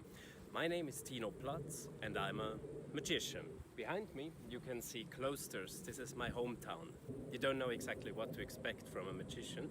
That's why I just go ahead and show a small trick with a handkerchief, and with a little bit of imagination we can transform that handkerchief into, well, a coin.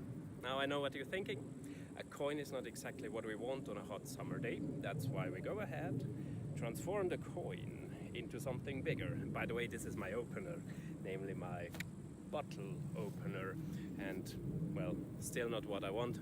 This is just a hint to what we really want, namely a cold beer on a hot summer day. Cheers together. You know, I get asked quite frequently if I can also read minds and see the future and so on. Well, I always answer with a little experiment. Please think of any number between 1 and 5, because I've got something in my pocket. You're thinking of 3. Oh well, that's just statistics, of course. In order to make this experiment actually work, I first need to hypnotize you. Please, could you just focus on the pencil no matter what happens? I'm going to shake it like this, and I get closer and closer and closer, and you may already feel a tiny little bit tired. And when you wake up now, you sometimes see things in a very different Oh well, I think that worked a little bit too well, but therefore you're ready for our little experiment.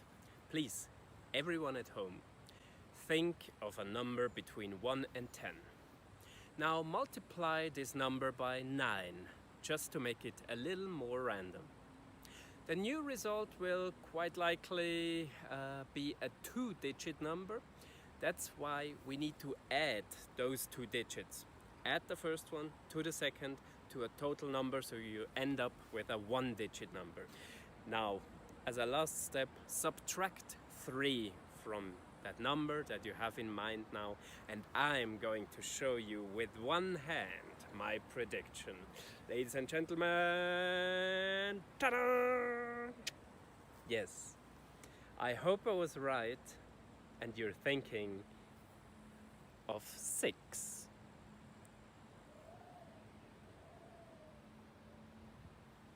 Ah, you're still there. You might ask yourself, what is it useful for being a magician? Being a magician, that means shuffling cards all day long, fanning cards all day long, and even throwing cards through the air all day long. Well, it's good for bragging, that's for sure. But let me tell you what it is actually useful for.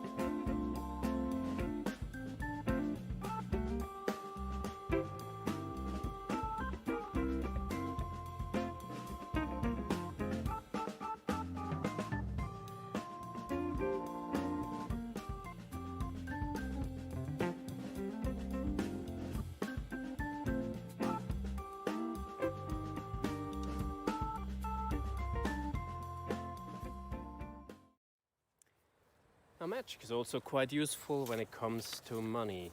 I have here a couple of lottery tickets, and to be honest, I know the correct numbers. I just don't know when they will get drawn. Okay, but I know a good way to use them for an instant prize. 1, 2, 3, go. And you end up with 1, 2, 3, 4, 500 francs. Magic has a lot to do with misdirection. That means, in other words, that I'm going to direct your attention to the complete opposite of what is actually happening. Let's conduct a little experiment with a red little ball and this empty cup. Now, your goal is it to see where the ball goes. And obviously if I do something like this, your attention goes directly to my right hand, which in this case is absolutely the wrong solution. The ball is still underneath the cup. Okay, then it can also happen that I do the opposite. So you think you saw me putting it away when it actually, well, it is actually away, but in the next moment it can come back under the cup. Now I'll do it a little bit easier for you, just two hands, and you have a guess, this hand or this hand? Well, actually, yeah, this time you were right.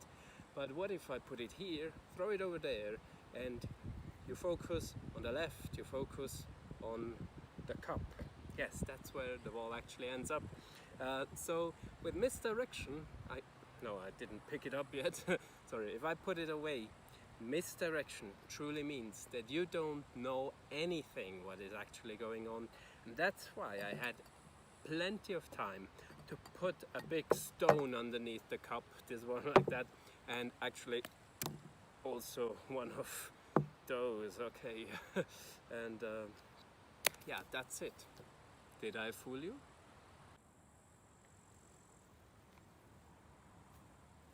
It is already time for our last experiment. It was a pleasure meeting you. Please, when I go through the cards, remember one of them. Okay? It's not that one, not that one, cannot be that one either.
Ja, hallo, wir sind beim Davos Digital Forum, das ist die zweite Edition und das ist eine absolut geniale Veranstaltung. Davos ist ja bekannt durch das WEF, aber das hier ist quasi wie die coole Seite vom WEF. Hier sind Drohnen, hier geht es um AI, um Robotics. Es macht einen Riesenspaß, sehr, sehr gute Speaker, sehr, sehr coole Crowd, auch im Publikum. Und ich freue mich sehr, dass ich hier sein darf und vielen Dank an die Organisatoren. Hi, mein Name ist Christian Wehner von der SAP und ich freue mich sehr, beim Davos Digital Forum dabei zu sein. Es sind ja schon relativ heilige Hallen, in denen man sich hier bewegt, wenn man überlegt, dass Mandela, Greta Thunberg und wirklich weitere große Persönlichkeiten der Geschichte hier in den heiligen Hallen gesprochen haben. Und umso mehr freue ich mich, beim Davos Digital Forum die Closing Keynote halten zu dürfen. Es ist ein schöner Austausch hier. Man hört viele kontroverse Meinungen über Themen, die weit über die klassischen Digitalkonferenzthemen hinausgehen. Also wir sprechen über Shared Economy, wir sprechen über Nachhaltigkeit in der Digitalisierung und das ist was mir sehr gefällt und ich freue mich aufs nächste Mal. Vielen Dank.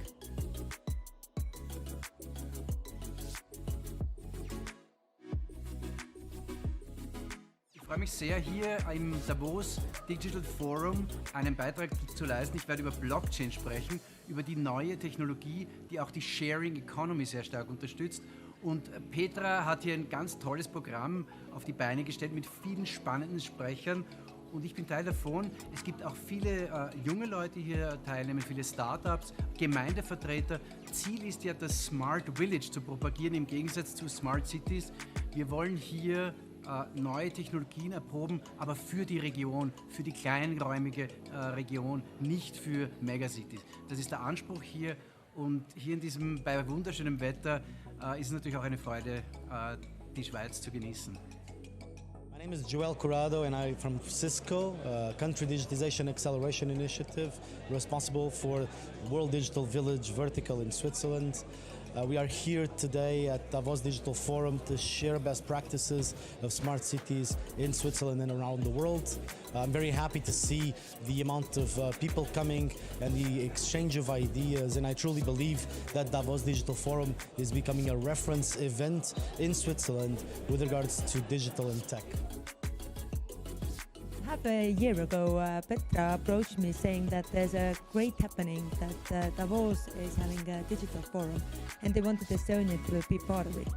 So we are very happy and kind of welcome the initiative to digitalize Switzerland as well.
welcome our keynote speaker from San Francisco, Uttam Tripathi. He is the head of Google Developers, and he's going to show us how AI and machine learning will be used by Google in the near future. So welcome, Uttam Tripathi, live from San Francisco.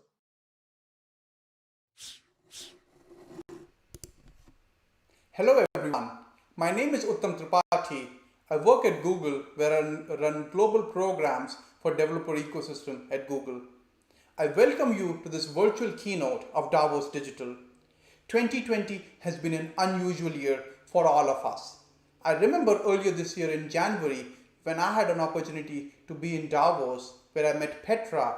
We had talked about the possibility of me coming back to Davos in late summer and speaking at Davos Digital. We all know how things have changed since then. It's actually really inspiring, and I'm proud to see how the Davos Digital team has embraced the change and is running this conference this year in a completely new format, actually making the content available to thousands of audiences across the world, and the conference itself being free of cost. In the keynote, in my talk, I'm going to talk about my own experience, impression of innovation at the companies that I've worked at, including more recently at Google, and how I have also seen innovation and my impressions of it out there in the external ecosystem. But I thought it would be important for me, and hopefully relevant for all of you, for me to, before getting started with the talk, to talk a little bit more about myself, my own journey, my own story, and where I come from. I was born and brought up in the northern Indian city of Kanpur. Growing up in Kanpur, one of the early things I got exposed to was cricket. Every single kid in India needs to play cricket, and I was no exception. But the other thing I got exposed to while growing up in Kanpur was science and maths. And that led to my decision and my inclination later on in my life to pursue engineering. I went to IIT where I studied computer science. When I was finishing my graduation at IIT, I had the opportunity to go to Switzerland and work in Alton. I worked at Volkshochschule Northwest Schweiz for several summers as a research associate and also on several internships. After finishing my graduation, I worked at Amazon as a software developer. And while I was at Amazon, I realized that in long term, from a career point of view, the sweet spot for me would be a place where technology meets business, the intersection of technology and business. That led to my decision of pursuing MBA fairly early in my career, and then shortly after that, worked at management consulting for a bit. December of 2011 is when I landed a role at Google, which was to set up developer relations for Google in India. I did that role for some time. The scope of that was expanded, and I was given the responsibility to also run DevRel for Google across India and Southeast Asia. 2014, September of 2014, is actually when I moved to the US. That was the Labor Day weekend, the first weekend of September. So as I record this talk now, it's actually been 6 years since we have been here in the US. The first job that I did after moving to the US was starting startup accelerator programs for Google based out of here in Mountain View. And then more recently, running the global programs team for dev ecosystem, and a lot of the activities across Americas is part of my scope. As part of Google, as part of developer relations at Google, I have had the opportunity to work in several geographies across the world. A lot of the early years were spent in Asia. While I was based out of Asia, I actually also worked with developers and startups in Middle East. And then more recently, working with developers and startups across Americas. So that in my view actually gives me this unique perspective of looking at innovation across different culture boundaries as well. And when I look at Google, and during my tenure, I have also had the opportunity to see how Google has grown over the years. But look at Google, a company that was started in 1998, little over 20 years ago, has so quickly grown into one of the companies whose products we continue to use every single day. And Google shares its early story very similar to what you would expect with a lot of tech startups on the West Coast, getting started in a garage, and Google was no exception. Google has the same story. But if you look at Google of 2020, over 120,000 employees, offices in over 100 countries, an annual revenue of 160 billion, and something that was growing at almost 20% pre-COVID. Now that's phenomenal scale and phenomenal growth, something that even late-stage startups would envy if looking at that growth. And that begs the question that what is the secret sauce? What is this something special about Google that some of this innovation continues to happen over the years? And for me, it goes back to actually the core values that we have at the company, goes back to the 3 respects. Starts by respecting the user. Every single thing that we do, every single decision that we make, are we keeping the user's interest first? If the answer for that is yes, a lot of decisions are going in the right direction. So keeping the user central, keeping the user first. The second is respecting the opportunity. The opportunity to launch a product, make a service available, doesn't last forever. It's actually a finite amount of time in which you have to get stuff out there. So are you respecting the opportunity or not when you are launching new products? That's a question one should continue to ask. And then finally, respect for each other. 120,000 Googlers from diverse background, diverse points of view, diverse opinions. If you channel that energy in the right way, that can lead to a ton of innovation. On the other hand, if there are differences of opinion, if there are conflicts that emerge, it can actually be a bottleneck. So how do you embrace that? That also is something that these values talk about. And if you take that as foundation, that for me is where innovation at Google then builds on top of it. The focus on user leads to stakes. Early on in my career at Google, I learned about this example of a toothbrush test. It's actually really interesting. Toothbrush was a product that was launched many decades ago, but continues to be something that we actively use every single day. And it's for 2 reasons. A, the product needs to be used every single day for it to be effective, at least twice a day to be precise, and it creates positive utility in the users' lives.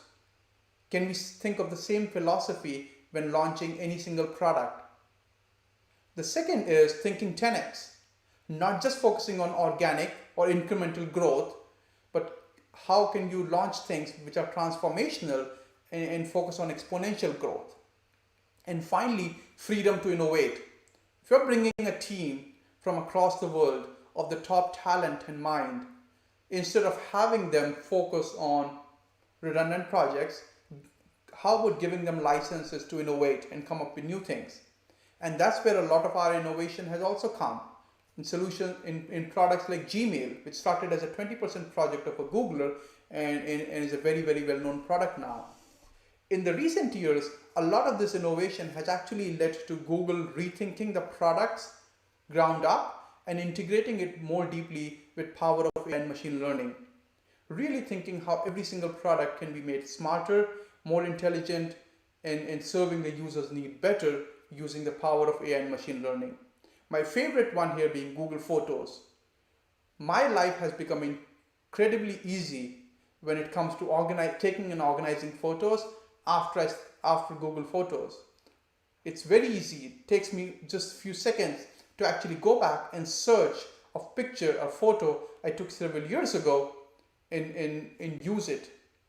And that was much harder pre-era of Google Photos. The other strong philosophy that exists within the company is also the technology is most powerful when it's for everyone to use. So the same infrastructure, the same technology that is powering those billion+ user applications at Google, is it possible to make that same infrastructure available to any single startup, any single developer out there who wants to use that? And that led to the decision of launching Google Cloud several years ago, with the focus of making AI easy, fast, and useful for developers, enterprises, and startups across the world. So the 3 keywords for me here: easy, fast, and useful. That answers the question on why Google AI and why we would like you all to give it a shot or give it a try.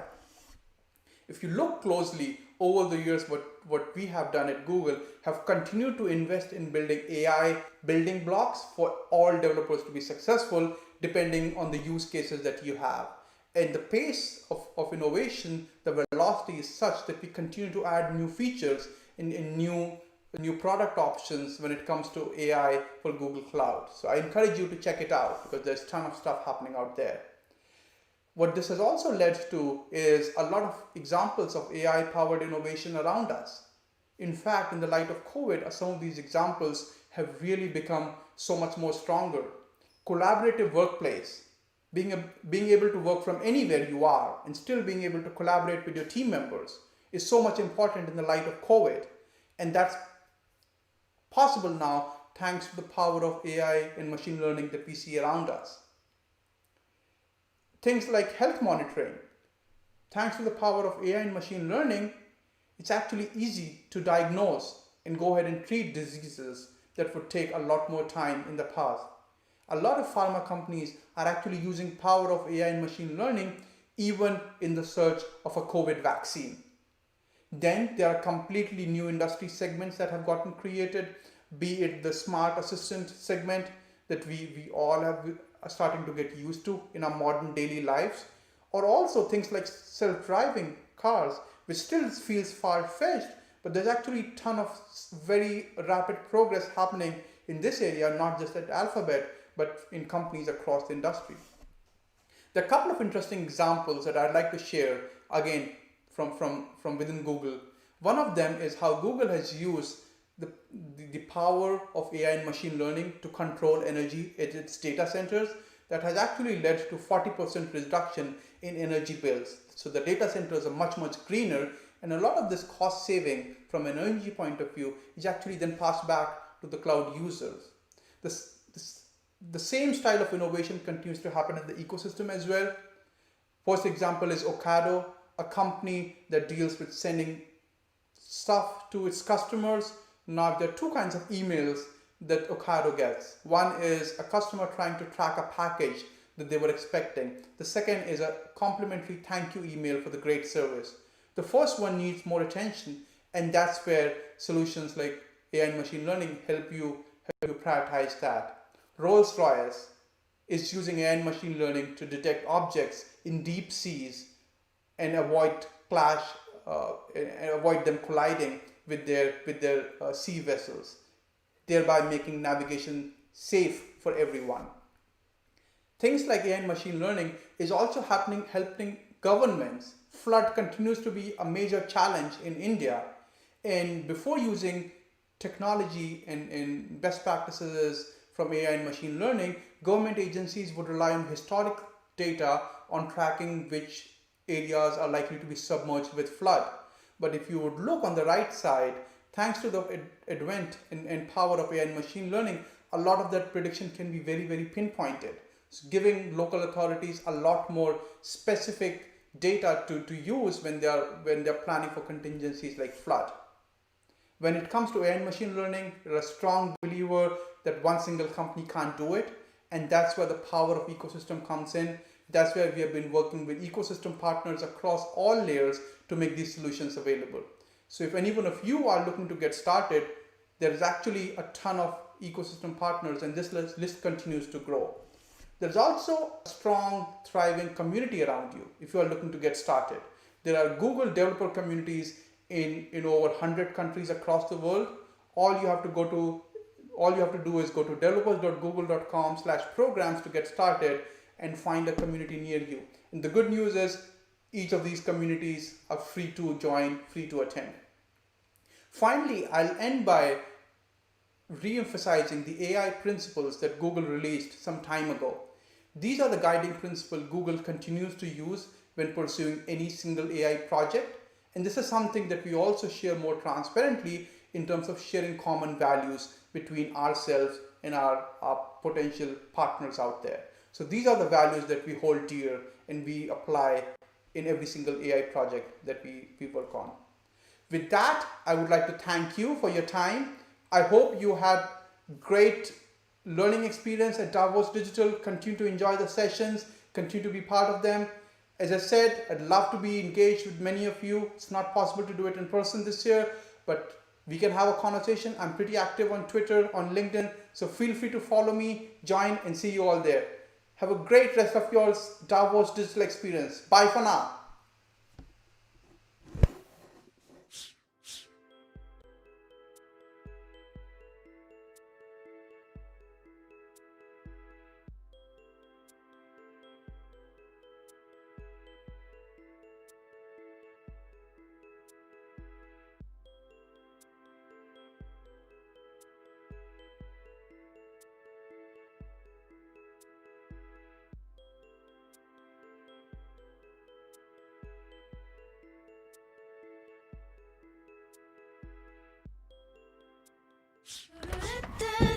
Hey, ruf op.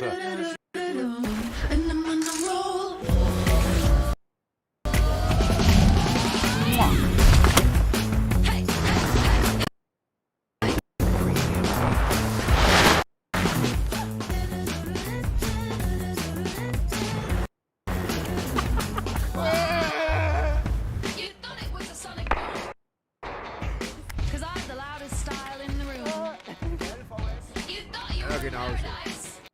And you know what? You just might be.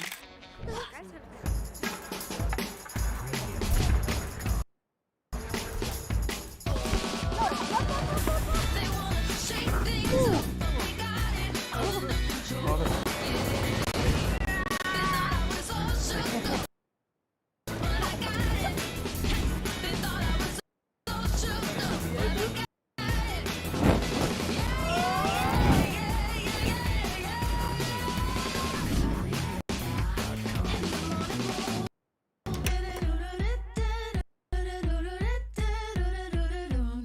And I'm on a roll.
Yes, welcome back to the afternoon session.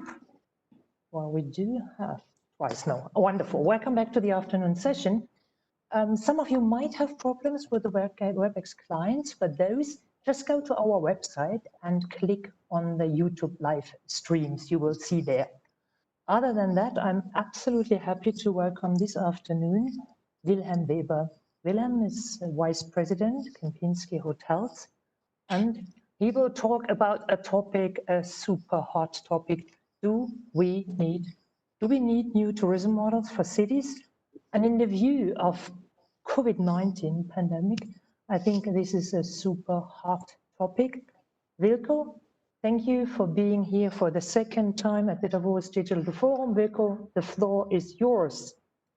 Thank you very much, Petra. Thank you for having me here, and good afternoon to everyone. So as Petra announced, the topic about do we need new tourism models for cities is on purpose posed as a question. But I firmly, from a personal point of view, believe, yes, we have to rethink tourism, especially in the cities, because we cannot continue. And I'd like to take you on a journey to explain why and why I think this way. So the first thing is hotel business, as we all know it, is basically it's slide deck is a bit fast. It's two things. The first thing is that the real estate sector always was in love with the hotel asset class. And just reconfirming, because I can see that the picture is not moving here. Petra, can you see the second slide? Yeah, now it's coming, perfect. There's a little bit of delay, so I'll try to be ahead with the clicker. So the real estate sector was always in love with the hotel asset class for the simple reason that this asset class is actually enabling the portfolio to perform when the economy is booming. The reason for that is that hotels tend to charge higher rates when the economy is fine, and we follow the cycle. So I'm old enough to have experienced that whenever the economic cycle goes down, that love with the real estate is actually bursting, and that's exactly what happened in 2020. So the problem in 2020 is that with the COVID-19 effects that we have a vast drop in demand. And to illustrate this, I think the most easy illustration is if we all look at a famous sports producer logo. We went in very, very steep. So we went from full occupancy or from full occupancies down to almost no occupancy in a few weeks. And now it's going to be a very, very long and slow way out. So in other words, hotels are empty these days, and the cities are just step by step filling up again. The big problem is that the main drivers behind this are completely beyond our control. So we have like the three big items is the government restrictions, the airline capacities, and the corporations cutting their costs has a huge impact on travel as such. So for instance, if you hear the Lufthansa CEO saying that the airline capacity will only be up in the air again by 2023, it is just very naive to believe that before that point of time, we will go back to the same levels that we had in 2019. There are two more things, which is the fear to travel. So even if companies allow their people to travel, even if the airline is flying the route, it's not said that people actually want to do this or are doing this. There's a big, big reluctance we see these days against travel, and the longer you have to travel, the larger the reluctance seems to be. And the second thing is, of course, obviously we're heading towards a global recession, and that has some impacts to several markets and will not help to kind of pimp travel back up again. We separated at Kempinski the lower two because the upper three are measurable, there are clear facts on it. The lower two are a little bit harder to measure. So what happens is, at the moment we have too many hotel rooms in these cities. So we have prime locations being empty, we have all of these city and fair hotels being empty. And the big question is like, why is that so? And I just brought you one graph to illustrate this. So if we look, for instance, at the city of Dubai, which should have been the host for the Dubai Expo this year, we can see in the green line that there was a steady growth of demand from 2009 all the way up to 2019. And 1920 started actually to be a record year, but then it dropped down, and it's now the wishful thinking is a fast recovery in 2021, as we can see in this curve. Personally, I'm a little bit more skeptic. But what's striking me is that on the red line illustrates the amount of hotel rooms that have been built in Dubai. So the supply has been increased and increased and increased.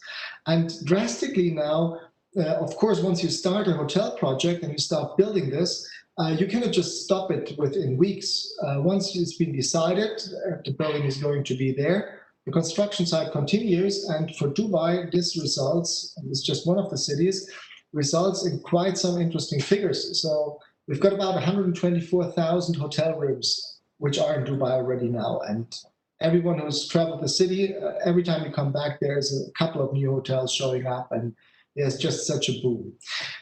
Now, under construction, we have about 40,000 hotel rooms. And it's interesting to see that even this year, where demand was dropping almost down to zero, there was an additional 10% added to the market and an additional almost 20,000 rooms coming up next year.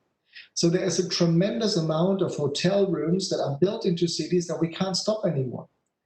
Now, the problem is we have the supply, we don't have the demand, and we need a certain minimum price in order to be able to operate these hotels.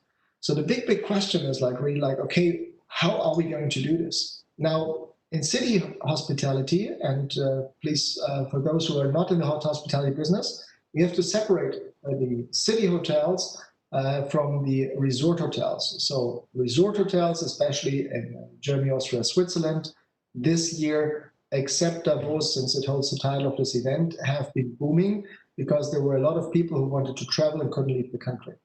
Now, the city hotels, are not really underlying the same measures of travel. So the reason why you go there is a different one. The number one, and I wanted to put it to the beginning in the respect of the destination that this event is also in, is big events. The big events are filling up the hotels. The big events allow the operators to charge premium prices, and the big events allow to kind of live through, let's say, low demand periods. Now, if big events are canceled and are no longer the driver for growth, it becomes tricky. Because what happens to tourism, if we look into a world without these demand drivers, it's empty, it's running out. The other big driver for city hotels is the corporate sector, company travel, business travel. So as you can see in the background, this is a satellite picture of Sindelfingen from Google Maps. And the red area is about, let's say, a quarter of the city is only Mercedes-Benz. So if Mercedes-Benz is not traveling, it definitely has a big impact to these destinations. And this is really something which is impacting us by far. Because the problem is, who of you wants to stay in a hotel room that looks like the one in the background here? This is one of those hotel rooms that you only kind of stay over when you have no other choice and when you just have to go there for a purpose. Think of your partner taking you there for a weekend stay. You would probably kind of start the process of divorcing immediately. So these hotel rooms are blocking a large inventory in the city, and they're empty now. And the big question we all have to ask ourselves is, what's your purpose? Why are the guests coming to your hotel? And if the only purpose are big events, or if the only purpose is corporate travel and there's simply no other room to stay, then you are in trouble. Now, the important thing in this point of time is, while some of us are just hoping that there's enough financing, enough COVID kind of credit, enough short-time schedules, that we kind of get through it and then it will all come back like it is, it's definitely a moment where you just gotta let it go. And I'll give you a sample in a few minutes. You just gotta let it go because the situation is upside down. The good thing with upside down situations, so I choose a Swiss picture here because at the moment, over the last few years in the real estate conferences, it was always like everybody wanted to invest into city hotels. The smaller the room, like these shoebox kind of cookie cutter products, the more interesting for the investor because there were enough people who had no choice. So these hotel rooms were filling up at very high prices. Resort hotels in the past years were always the underdogs of these investment conferences. Now, all of a sudden, the resort sector is booming while these boring city hotels are just empty. So the good thing with upside down situations is nobody is experienced. So even if you enter very young, or if you're a new startup or an outside intruder, you are just on top of the game as everybody else, or behind as everybody else. The second interesting thing is the concept of cash, being coins and paper bills, is dead. It's an unhygienic, unsecure, old, outdated concept. So cash is dead and will disappear. People like contactless payment, people like mobile payment. It's just so impractical. So the very, very nice thing about this is there's a big, big chance if you, let's say, enter right now and you build all of your purposes. I always kind of joke with our own people when I say we're not digital ready yet, because if I order a cappuccino in the lobby bar, somebody comes and sees me with a little paper bill, and I have to sign with my name. I have to put my name in capital letters so that the accountant can read it, and I have to put my room number. Why not only just put my mobile phone on a reading device? Why not just use my room key, which definitely holds my room number and is connected with my ID, in order to pay it? No, we're still running around 2020 with these papers, and there is a big acceleration in this process now. Close all of a sudden is dangerous, and that's interesting for the real estate sector, because the real estate sector was in love with a hotel. The smaller the hotel room, the better, because you can put more of those shoe boxes into the building. Now, when space becomes a client need, all of a sudden large hotel rooms, big lobbies, big public areas are becoming important. This is a big chance, and I'm very grateful that I represent one of the most traditional luxury hotel groups on this planet, because our hotels are by nature larger. Our lobbies are larger. We got space, and space is very important these days. How do you want to keep distancing if the entire lobby only is 20 square meters with 2 check-in counters? It's impossible. Where do you want to kind of spend your time when you're at the hotel if your room is only 14 to 16 square meters in the central city of London? What happens if you are in one of those shoebox hotels? Sorry for calling that way, but I have spent too many nights in those to call them differently. What if you're in one of those shoebox hotels and then all of a sudden the city goes into lockdown, or you go into quarantine and you have to stay for another 14 days? Space is a very, very important item in the future. So a 3-step process that I'm kind of not stolen, but copied from a colleague is, the first thing is just destroy and rethink, whatever it takes. Stop thinking we've done it this way. Stop thinking it used to work in the past. Start it again from scratch. What's important for the guest? What can we do? If you have one of these real estate projects in a city center, what can you do with it? It's a little bit like the question, what is New York City doing with all of the parking space once we got autonomous driving out there? We have to rethink how we use space. We have to rethink who is in a hotel. How long are the people staying there? What are they doing? Are they just staying 2 nights because they run to one of those events? Or are they just staying there for 2 months or longer to live? It's a super window of opportunity. It would be cynical to say it's good and it's great and it's an accelerator now for digitalization, but we have a window of opportunity. We can do things now simply because we have to. There's no other choice. So many of the projects that we wanted to do for a long time, but they were always stopped because it used to run in the old school model. Now is the time to actually do it. And the very interesting thing is, if nothing is certain, anything goes, or as this gentleman proved, anything goes. I mean, who would have dreamed that actually a private person would run a space agency and sending rockets there, and even having a higher probability of sending the first person to Mars than one of the national agencies? It's fantastic. There is a lot of things are possible. But coming back to the question, so is this a good or bad moment? I think there are too many essential problems happening as a result of the crisis to call it good. But definitely, it is a chance for a new start. And what could this new chance look like? Let me give you a sample from one of our latest openings. I'm talking about the Sintorin Kempinski Hotel in the city of Bangkok. And Bangkok is one of these buzzing hubs in Asia. And this just opened on the 1st of October. And what's different about this hotel? Well, first of all, the hotel location is in a park. So the entire idea from scratch was not to use the space to a maximum, but to allow for nature to surround the hotel, so you don't have the feeling that you're actually in the city center. And if you go into the hotel, it's even more interesting. Just got 2 screenshots. That's the lobby. What you can see, this huge hole in the rooftop. Basically, this is a house with no roof. So of course there is a roof that it doesn't rain in there, but there's a lot of air circulation. And the whole topic was to make it green. So when you're inside the building, you don't feel like inside a building. You don't feel like a low ceiling with air conditioning buzzing and blowing in your neck when you're working. You feel like you're still outside, but of course you're protected against thunderstorms or rain. This is the actual building now. And you can see this UFO-like structure in the 9th floor. So basically the 9th and 10th floor, there is a hole in the building. So you could fly through with a drone. I don't know whether it's permitted, but technically it would be possible. And that UFO-like structure that you see is an infinity pool kind of getting out of the dome.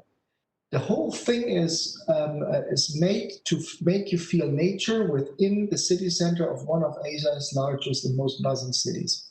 And if you look at the rooms, this you can't see from these pictures, but the smallest room size is 64 square meters. So when it was drawn, when the people thought about it, when the vision was created, everybody said it's crazy because out of a 64 square meter room, another hotel brand could just carve out 3 to 4 rooms even. 4 is extreme, but 3 is very likely to happen. It's 3 times 21 square meters. That's a normal hotel room size. 64 is more like an apartment. It's because they wanted people to stay longer, to live there, to actually be there if they are there, whether it's for one night or whether it's for 1 year, to have a home, and then to feel in a green sanctuary within the city.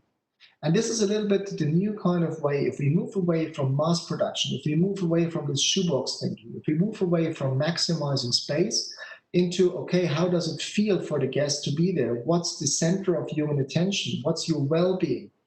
And not just like, how can we place a maximum amount of people into one building? That's about the kind of way to the future that also we as a company pursue. And I think it's exciting times for this. And the reason for this is we would have never done this if we would have just continued with the growth. Real estate sector as a driving thing would have continued to love hotels with small rooms, many rooms in one building. But with this change, with all of these boring rooms empty, the reason is now, what is the purpose? Why you go there? Why should you stay at this hotel? And if you are just like a Me-Too product and you can't differentiate for you, you will probably go out of the market very soon. So is it a good time? I don't know, but it's an exciting time. And I want to thank you for the time spent with me and look forward to some question and answers if possible. Hey, Wilco, as usual. As usually, it's really exciting to listen to you, you know. And of course, there is a question. And well, many hotels are expected to declare bankruptcy, especially those who are in cities, and especially those shoebox hotels. And does it mean that travel and tourism will never come back? Or the other question, when do we expect travel tourism to come back to kind of normal? That's a very good question. So we as a company, and I personally believe very strongly, definitely travel and tourism will come back. The reason for that is we are in a globalized world. And of course, COVID and the pandemic danger is a reality. And we will have to learn to live with this reality. But once we learned how to deal with it, people will start to travel again. Will it come back on the same level like before? I don't know. I was one of those, or I used to be one of those road warriors that spent more times in airport than with the family. Now, as soon as I'm allowed to travel again, and at the moment this is like just for let's say short haul travel, but I will travel again, definitely yes. But will I travel as much as I used to travel before? Probably not, because I've learned now that also a different style of travel is needed. Will we go back into mass tourism, putting 50 people in one bus, because this is a very profitable kind of product, if you take these bus tours? I don't think so to the same extent, because people just don't want this kind of mass tourism phenomenon anymore. So yes, I think it will come back. To put a timeline, we follow the airlines, 2023 to 2024. But I'm personally very much convinced it will be a different style of travel. Long-haul travel will not be like 4 long-distance flights per family for all vacations every year. It might be just one, but this one, they're going to spend more money and they're going to enjoy with more time. So travel will become a luxury again. But just looking at the population, looking at the economic dynamics and realities, we'll definitely be back. Thank you so much, Wilke. You see the clock is ticking, and for all other participants, please stay with us.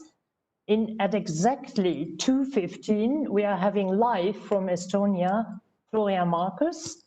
He's an advisor to eEstonia, and he is talking hot smart city solutions live from Tallinn in Estonia. And again, Wilko, thank you so much. It was a wonderful presentation.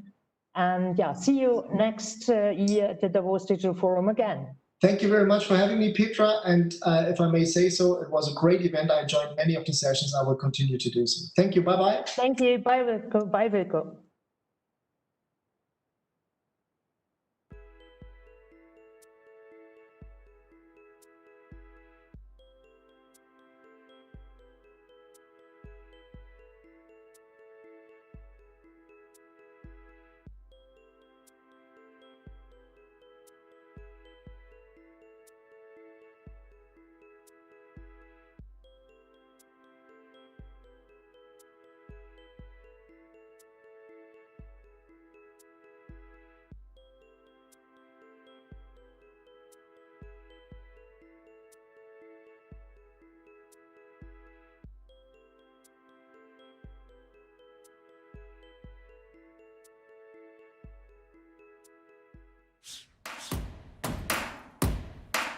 You run a business. You're in charge. So that makes you the president, the CEO, part-time CFO, HR, the office therapist. Oh yeah, procurement officer, marketing, operations, and R&D. If you've ever had the job of running a business, then you already know just how many jobs come with it. Keeping up with technology shouldn't have to be one of them. You just need a partner, someone who can make it simple. Introducing Cisco Designed. A better way to buy, install, and manage the technology you need to help your business thrive. You don't have to be the tech guy, because now with Cisco and our partners, you have thousands of them. From hardware to software to expertise. Our award-winning tech support can answer questions ranging from troubleshooting Wi-Fi to the future of 5G. We'll even connect you to webinars, free trials, and demos to make you and your business smarter. You put everything into this business, and we'll protect it with one of the largest security research teams in the world. This is Cisco Designed, cutting-edge technology for companies just like yours. You have enough jobs to do, so let us take this one. Between what your business is and where it's going, there's a bridge. Cisco, the bridge to possible.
Hello, everybody. Welcome back. Before I'm going to introduce our guests live from Estonia, still those who are facing problems with the WebEx client, you can go to our website and you find the links to the YouTube live streams. So having said that, I am very, very happy to welcome Florian Markus. He's a digital transformation advisor in Estonia, and he is going to present two companies, and it's all about hot smart city solutions. So I see live from Estonia, welcome with me, Florian Markus, and I also see Annette Numa. So Florian, the floor is yours. Thank you so much for the kind introduction, Petra, and good afternoon from Tallinn, from the Estonia Briefing Center. My name is Florian Markus. I am a digital transformation advisor at the Estonia Briefing Center. And even as the weather gets colder and colder in Estonia and we're preparing for a long and dark winter, we are talking about hot, smart city solutions nonetheless. With me in the studio is the representative of the first company. It is Paula Johanna Adamson from the company Alvatech. And we will talk about, well, I don't want to take too much away, but something that we can already see behind us as well. First of all, welcome. Thank you so much for joining us. I guess the first question is, what does Alvatech actually do? So Alva is specialized in manufacturing autonomous vehicles, and not only manufacturing and developing, but we also offer the full scope service and deploying them into the environments as well. Okay, so who would these shuttles be for, and why would your target group need you in the first place? Okay, so Florian, what did you take to work today? Well, I drove with my car. Okay, so apparently people all over the world are creating 16.2 million tons of CO2 emissions per day by using their personal vehicles. And we believe that number will decrease when people start using more and more electric cars. But also we believe that an important part of it is because the public transportation chain is not as attractive or comfortable as it could be. And we are focused on the last mile transportation chain, and we believe that if we provide the sustainable and comfortable solutions for people in the last mile section, then we can bring that number down. And this way we could also increase the number, which will benefit for everyone, not only the people who forego their personal vehicles, but who wouldn't want to live in a less polluted world in general. So I think that's quite a laudable goal, and I would be happy to support it myself. Certainly. Could you give us some examples of successful projects that you've already carried out with Alvatech in the past? So Alva has been around for 3 years now, and we started out in Taltech University campus and also tried out the solution in different closed areas such as the Tallinn Zoo and the Open Air Museum.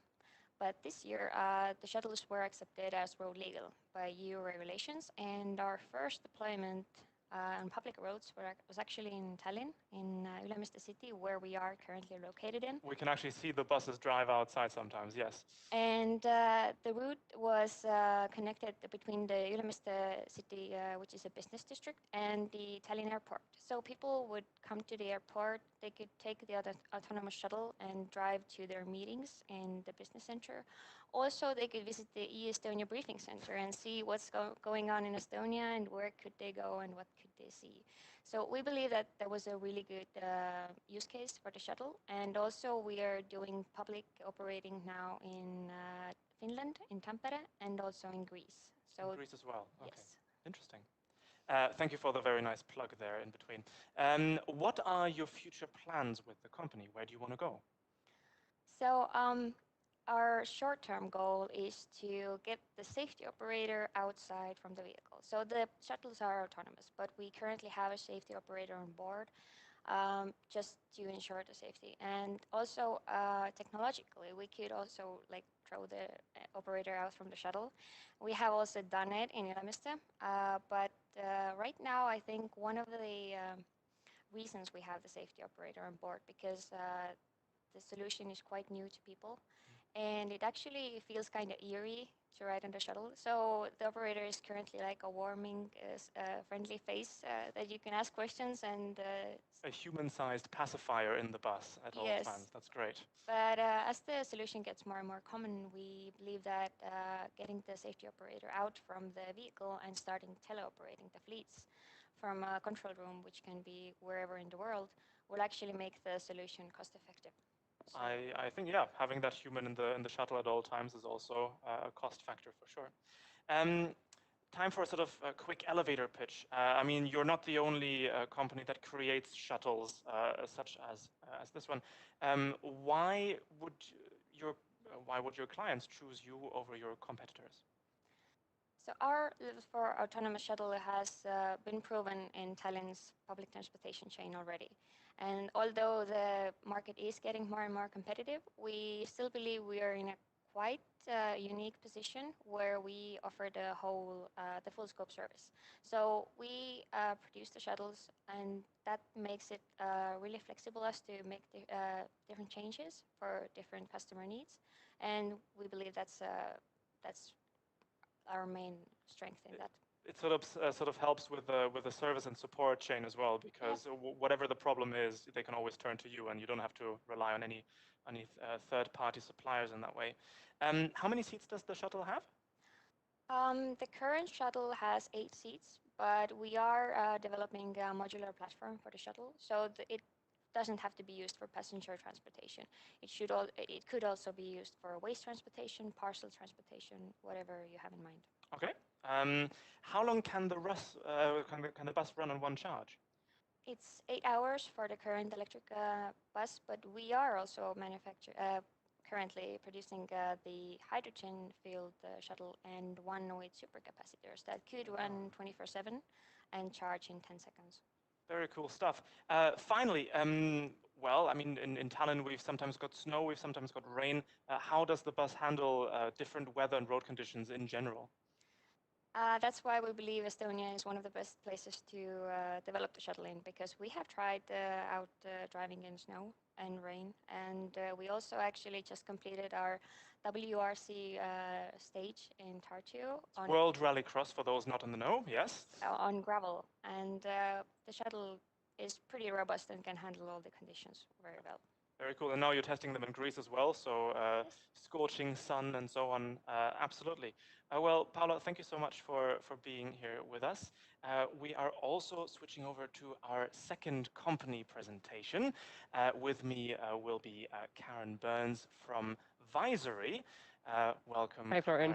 Nice to have you here. Always good to see you. I guess we're starting with very similar questions, but then we're going to branch out later. The first question is, we see some sort of city in the background. What does Visory do? So Visory is a company that turns existing cameras into sensors. So let me tell you a quick story around that. A friend of mine was mugged on a street corner in London, and 13 cameras were pointed at the area they were in, none of which were working. So not only were they instilling a false sense of security in the area, they were completely meaningless and a waste, essentially, in money. And that's something that we want to start tackling. There are so many cameras littering the world around us, littering the streets. Actually, by 2022, it's predicted that there will be in excess of 44 billion cameras around us in urban environments, essentially. Nobody will be able to make sense of all of that data, look at all the video streams, unless they use cognitive AI. That's what Visory does. That's a very good reason to exist, in my opinion. So what would be your target group, and why would they be looking for a company like you? So essentially, anybody and everybody who has a camera infrastructure to run and who needs to understand, for safety reasons or whatever reasons, what's happening within their premises or a public area that they operate and run and own. So these are essentially business parks, retail centers, campuses at universities, local municipalities, cities, etc., and who we already work with as well. And again, let me give you an example. I live in a peninsula in Tallinn, and the local government is currently doing road traffic density counting. And the way that's done here is you put these rubber bands across the road. Right, those strips, Yeah, and then when a car goes over it, the vibration's registered. So you need to send a technician out to set it up, and you need somebody to go and collect it. When in urban environments, there will be a camera near there, and all they could do is just provide us with a camera feed. And not only can we do count, we can also classify whether it's a bus or whether it's a bicycle or a motorbike or a heavy goods vehicle that maybe shouldn't be there. And currently that only looks at the silo, so it just looks at the road. But with computer vision, we would also look at the pedestrian walkway next to it to understand what the density of pedestrians are, so that there is a connection with the data works. and Yeah. the context. Additionally, we know that there are lots of micro trips that happen in a small area. Women are actually more likely to do them because they do the errands to shop, school, etc. So in a day, I could go back and forth maybe 8 or 9 times across those rubber bands, as opposed to through traffic. Yeah. And that's something that these measurement techniques Yeah. essentially don't provide at the moment. And the resulting actions for a local municipality will be very different. So if these are micro trips, perhaps a local bus service could be implemented or made more frequent, or if a local bicycle lane network is non-existent or not fit for purpose. And that's a very different outcome to understanding that, okay, maybe we just need to further increase the road capacity, or God forbid, build another road next to it when it's actually just not needed. And that will lead to safety implications, health implications, noise, and ultimately bottom line and efficiency. Yeah. So having the data is one part, but then also making the right sense of that data Exactly. is absolutely crucial. Could you give us some examples of successful projects in the past? You've mentioned the sort of types of clients, but maybe something more specific. Yeah, so Advisory is actually quite a young company. So we've been operating for the past 10 months. And one of the earlier implementations we did was around a business center that has a car park for 1,700 cars. And the issue was there was no real-time data on whether it's full or not, where available parking spaces are. And people were spending up to 15 minutes of their morning going around the area, frustrated. Exactly. So what we are doing is giving back real-time data on where free car parking spaces are. They're mapped on a map. There's a simple count. They're displayed in tableaus. So we've reduced that by just over 3,000 hours per month. That's now used productively in the office rather than being frustrated driving around in a car. And it's also actually put the that particular business park in a better place in terms of turnover, because it's become more attractive. Because that big hurdle, parking is not a sexy area to optimize, but again, it's something that is access to business, is access to premises, and by optimizing that small hurdle, it has a massive impact on the bottom line and attractiveness to potential tenants. And of course, the bigger the car park or these different projects are, the more money you can save on this, and time and stress and everything that's connected to it. Exactly. Yeah, absolutely. Another use case we're working with over the summer is around a marina.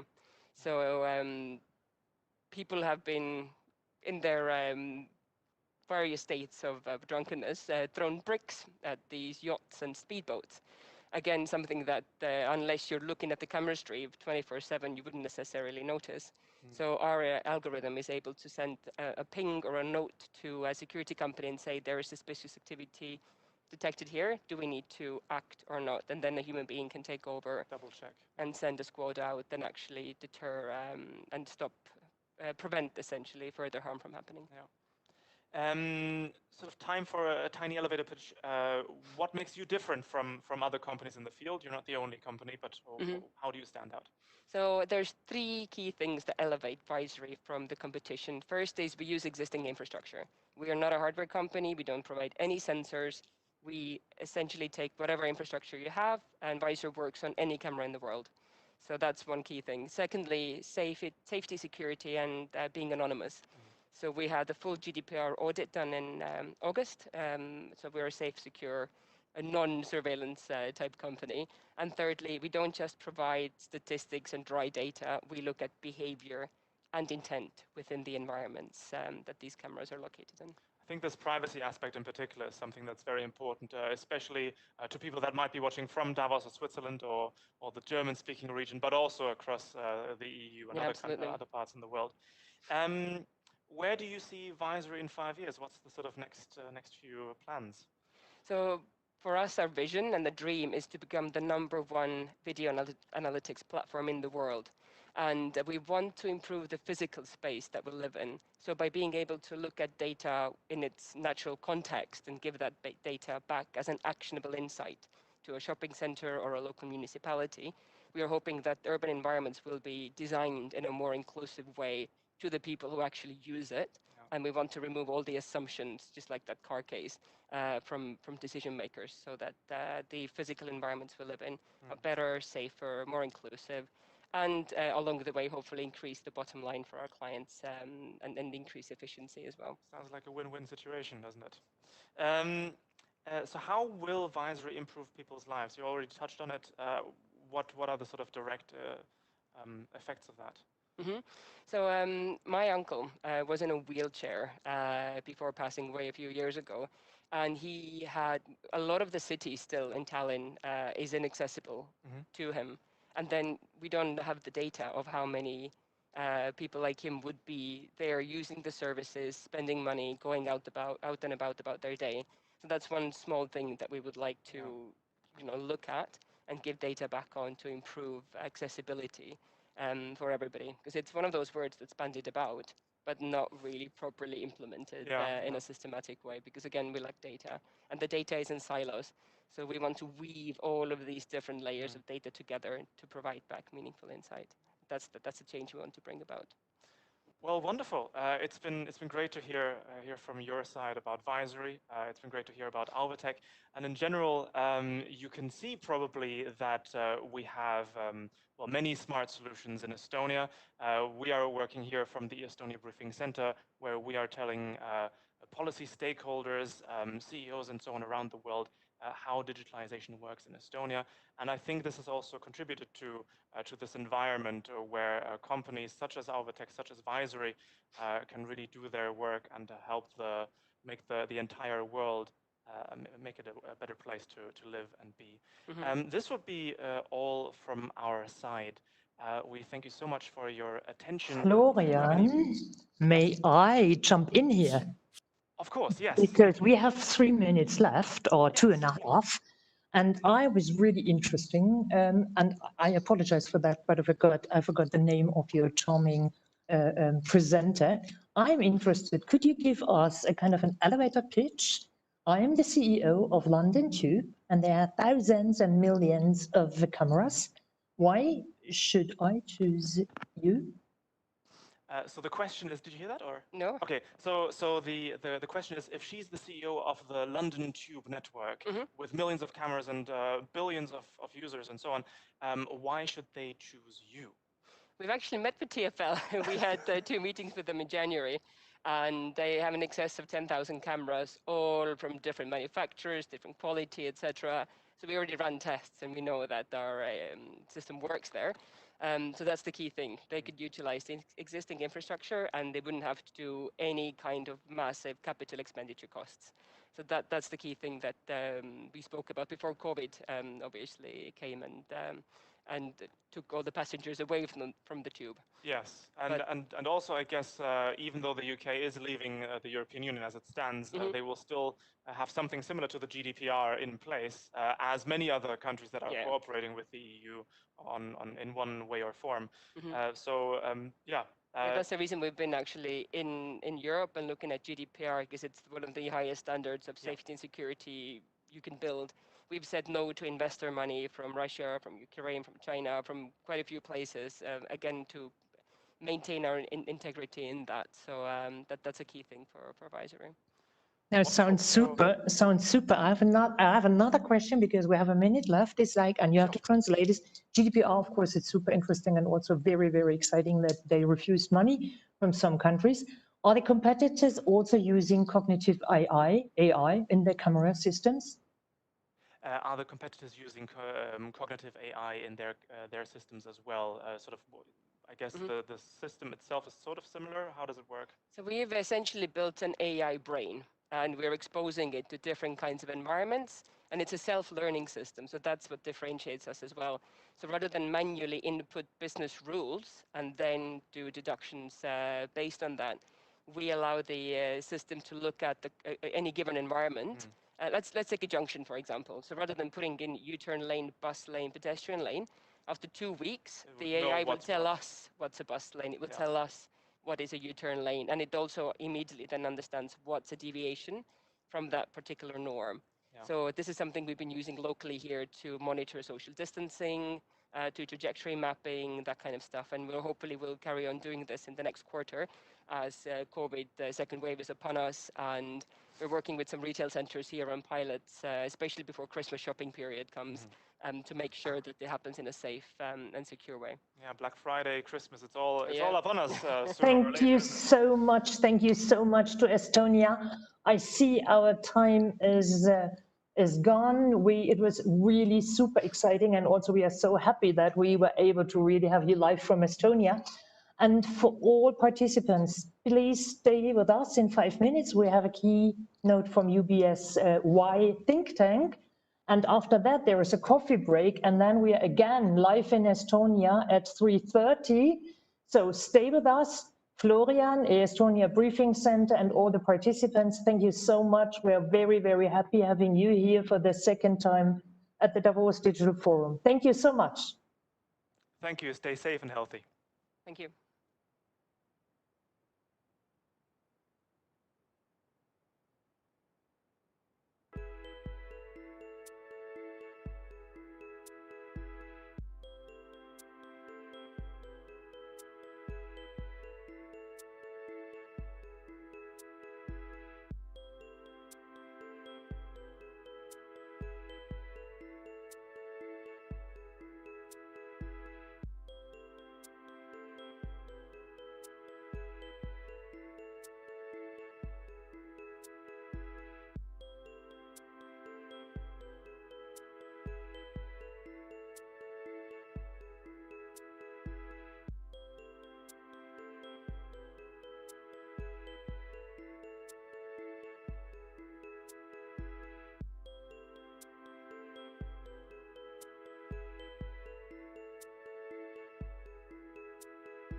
Die Grundidee war, dass wir gerne etwas entwickeln wollen, das den Bewohnerinnen und Bewohnern von der Stadt Zürich hilft. Und wir haben uns für das zusammengesetzt in einem kleinen Grüppli. Das Design Thinking fokussiert sehr stark auf die Bedürfnisse der Nutzerinnen und Nutzer fokussieren. Und es geht wirklich darum, dass man sich auch in die Personen hineinversetzt. Das heisst, wir haben uns ganz am Anfang auch sehr stark überlegt, wer sind denn die Personen, die wir für sie eben etwas designen. Mir ist die Zusammenarbeit geblieben, vor allem auch mit 2 Praktikantinnen, die wirklich ganz, ganz neu in das Thema reingekommen sind und super offen mit all dem umgegangen sind. Das hat mir sehr viel Spass gemacht. Also was mir natürlich von dem Projekt geblieben ist die Motivation, die halt in dem Projekt drin ist. All die Leute, die halt das Ziel erreichen wollen und miteinander das erreichen wollen. Das Prototyping, was es auszeichnet, ist halt das kreative Denken, das schnelle Denken, und so unser Ziel von der Umsetzung des Projekts war, so schnell wie möglich von der Idee zum finalen Produkt zu gehen, mit auch möglichst wenigen Ressourcen. Also ich würde auf jeden Fall nochmal so etwas machen in diesem Stil.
Our last keynote speaker is Markus Jovcia.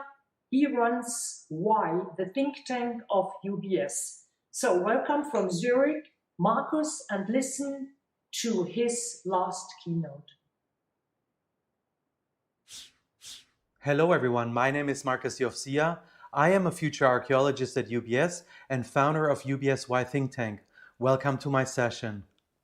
In this presentation, I will talk about the future and its endless possibilities, and how we at UBS Y explore it in order to seek out for new opportunities and anticipate challenges that lie ahead of us.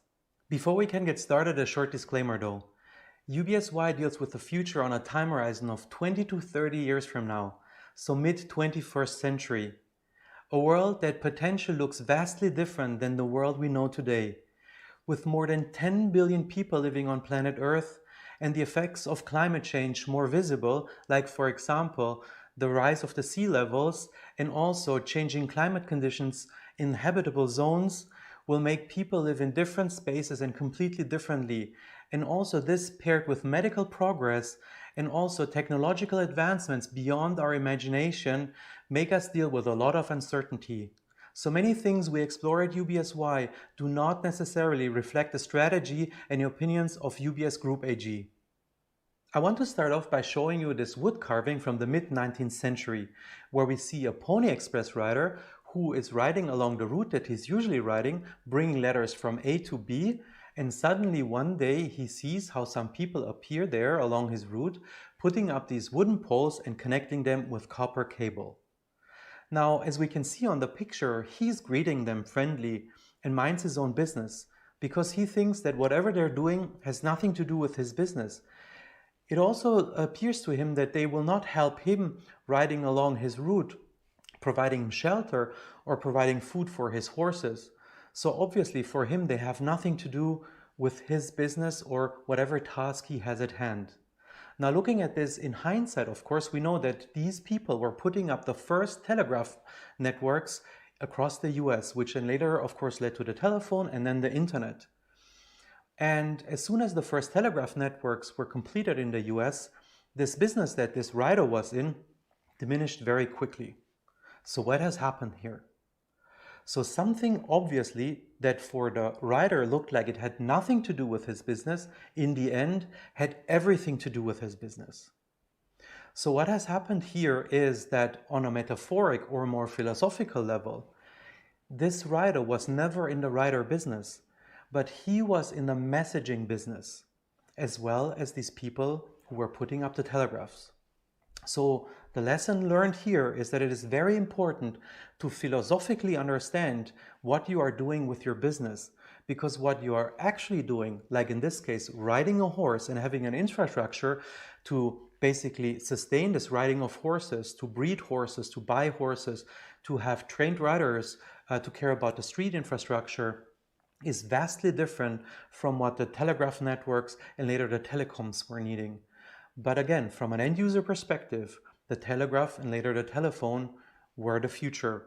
So what is also important to understand here is that maybe there are inventions that could have helped the rider business. For example, let's assume some kind of material would have been invented that protects the riders better from the rain, some very futuristic material. You might be tempted as a rider business to buy into this, to either buy the company or buy the product and equip all your riders with this new type of jacket to put yourself ahead of your competition, to deliver letters faster because your riders can stay out longer in the field. And there are many other improvements that you can do to the rider business, but none of those would have and have helped the rider business compared to the telecom future that was ahead of them. And this is exactly where UBS Y comes into picture, at this intersection between our current business and what is obvious to us in the industry and what the future is. Let me now show you what we think is very important for our work and looking at the future in general. What we see here is a circle with a couple of contrasts that we at UBS Y believe are very important to look at holistically when you are dealing with a lot of uncertainties, like for example, when you explore the future. We believe that the difference between solving problems based on today is very different than anticipating problems that might lie ahead and have nothing to do with the problems at hand. The same holds for providing answers to problems of today, or providing answers generally because one is an expert on a topic within minutes or seconds, versus critically asking questions that might not be so obvious. And the same holds for confirming the status quo and knowing everything about the world today versus imagining how the world could be in the future. And then last but not least, there is innovation versus provocation. What do I mean by innovation versus provocation? Imagine, for example, a couple of centuries back when Gutenberg presented the book press to the world. Now, what could we have done? We could have started to analyze, for example, what the book press or this invention might have meant for the paper industry, innovations around paper production, the job situation around the people who are producing and writing books by hand at the time and what it means for them, or how much the industry would grow and revenues and so on and so forth. But maybe there would have been someone who would have come and might have provoked us and said, I believe that this invention will split the church. Maybe this person might have ended up on the pyre, but now looking at it retrospectively, we know that this has happened and the significance of the splitting of the church through Martin Luther was vastly more impactful to the world than any analysis along the lines that I was mentioning prior. So this is very important to understand that the provocation needs to play a central role and needs to be allowed in this future thinking and exploration. Let me now introduce you to our main working methodology or tool on how we explore the future at UBSY Think Tank. The UBSY Vision Cone that you now see on the screen. Here you can see blue dots. Those for us represent ideas and concepts. And you can also see how some of them are connected with each other through these dotted lines, which for us represent paths or path dependencies. You can also see how we divide the future into 4 sections rather than predicting events by saying this or that might happen 5 years, 10 years, 15 years, 20 years, 30 years, and so on from now. So we would categorize all the ideas and concepts in either of these sections. Let me now walk you through them. Starting from the left, we have the need space. In a need space, we would position ideas and concepts that are rooted in a current need. A current need that you either know because you are a subject matter expert in a field, or because you ask client or users to find out what their current needs or problems are. This is also the space where most business ideas for the running business or the operational business would be, as well as a space for user-centered design approaches where you would closely work together with your users or clients to find out what their problems and needs are, prototype solutions, try them out together with your clients, get feedback, and design solutions that you want to rapidly bring to the market. The second section is the opportunity space. The opportunity space is this space where you would find new business models. So all of the ideas and concepts here try to either expand the current user base or the current business model into a new realm, into something that is not based on current needs, the so-called holy cow that many are striving for.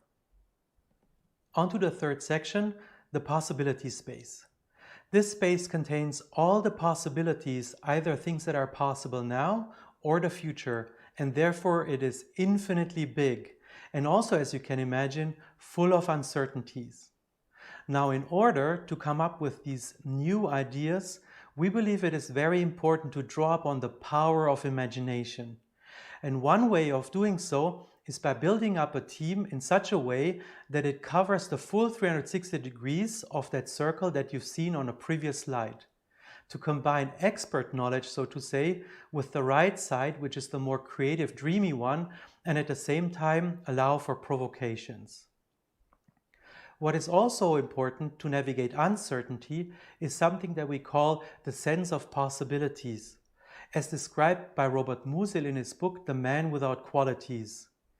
Here Robert Musil describes it as the one who possesses it attaches no more importance to what is than what is not. And this is key and the key driver at UBSY when we look at things. We cannot dismiss things just because they're not real yet or not possible yet, because we don't know what the future will bring, so therefore we need to pay attention to those. Last but not least, we have the vision space. This is a space of abstract ideas and concepts that shall serve you as guiding stars or lighthouses to help you cast a new light on decisions that you need to take today, as well as also help you stay on course to this endeavor that you set out for your organization or course correct if necessary. Let me put these sections into perspective and give you a little bit more context around them. So just because something is on the left side of the cone doesn't mean that it is something small or something that is easily fixable. Yes, there are these things like someone saying, I am hungry.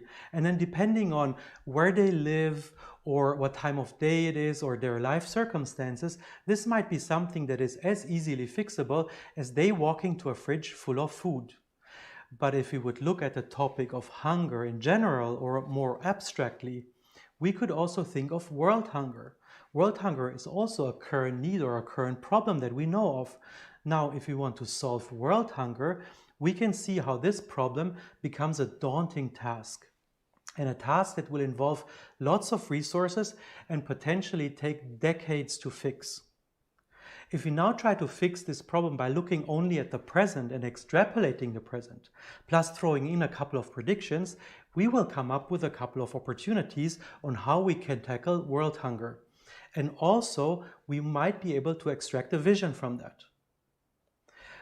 We now would say at UBSY, why not explore the possibility space and take a look at this space freely and independently of world hunger first, and then talk about the opportunity space later, coming from the future, so to say, and not having the present with its influence radiate into the future. Now, in this possibility space, maybe someone would say, what if humanity truly becomes part of the net, 24/7?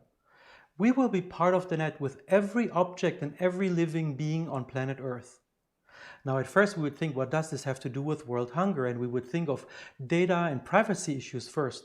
And yes, they are also real. But at the same time, we can put world hunger in context to this topic. And if we get this hypothesis into our ideation space when we look at the opportunity space while tackling world hunger, it will give us a new perspective on how the future might look like and what opportunities we might have to solve world hunger if we take this new given. And this is not yet there. So this is a novelty that we now borrow from the future. At the same time, what you can also do is you can extract new types of visions from the possibility space, which you might not come up with if you solely explore the present. We at UBSY truly believe that if you want to find novelty and creative ideas in the opportunity space, it's well worth to explore the possibility space first and extract opportunities as well as visions from this space. While doing so, we at UBSY focus on desirable futures in this possibility space, rather than focusing on negative or dystopian scenarios. We believe that first of all, no one wants to create a bad or horrible future. And secondly, these desirable futures are these that people get invested in, that ideally people in hindsight look at very logical and immediately know a path towards, and also can't wait for them to become real. With this, I would like to conclude my presentation. I hope this was interesting and helpful to you and that you learned something new. I appreciate that you joined this session. Thank you so much for watching.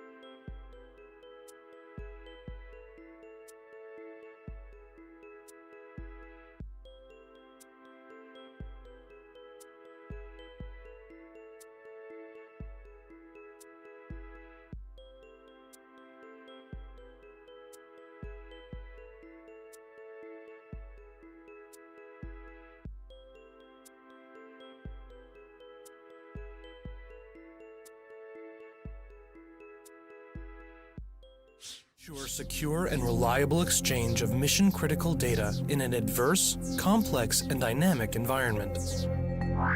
Unified Exchange Platform, UXP for short, allows any organization to do just that. UXP system is made up of registry, security servers, trust services, monitoring system, and optional components. Registry keeps track of all servers and organizations and provides up-to-date information to all other systems and parties. Security servers are owned by the data owners and consumers and mediate all information exchanges. When data consumer performs a query over UXP, the security server gets the recipient location from registry. The query is then signed and sent over an encrypted channel directly to the recipient's security server. The receiving security server performs the following checks. Is the request signed by a trusted member? Is there a bilateral agreement to use the particular service? If these conditions are met, the necessary data is pulled from the database. Then, the reply is signed and returned over the encrypted channel to the requester. Each message in the transaction is digitally signed to ensure data integrity and authenticity. The message logs are timestamped and stored within the security servers in order to provide evidentiary value on all performed transactions. The trusted channel and reliable services for pulling correct data from relevant sources are available, which avoids data duplication. The distributed peer-to-peer system is scalable without limits. New organizations can join anytime and with ease. Existing information system architecture and services can be reused when joining the framework, which is usually not the case for traditional service bus platforms. Everyone can create trusted data exchange environments to provide services by governments or industries by installing UXP.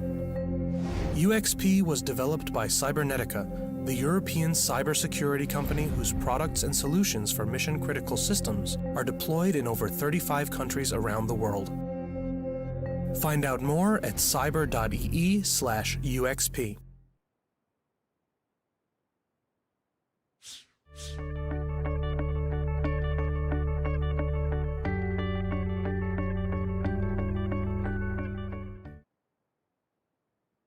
A warm greetings to everyone from Estonia, a country where one could experience living in the future. As I said, yes, living in the future. Driving to work with a self-driving bus, also proactively communicating with state authorities and fully working on your business remotely here. My name is Annette Numa and I'm working as a digital transformation advisor at the Estonia Briefing Center. And in the next 15 minutes, I'm going to tell you what kind of amazing plans Estonian government has for the future in order to take these services even to the next level here. But first, why did digitalization even happen here in Estonia? Well, there are actually many reasons for that. With a small population density, the Estonian government needed to find ways how to provide access to public services for absolutely everyone. Of course, with affordable costs here. And slightly, we thought that digitalization might be actually a right way to go here. Of course, nothing happened overnight or even in one day. Actually, do you know, it took almost 5 years from changing legislation to offering the very first services online here. But I would now like to enlighten you and tell you what kind of plans do we have for the future and where exactly are we heading to. So where are we today here?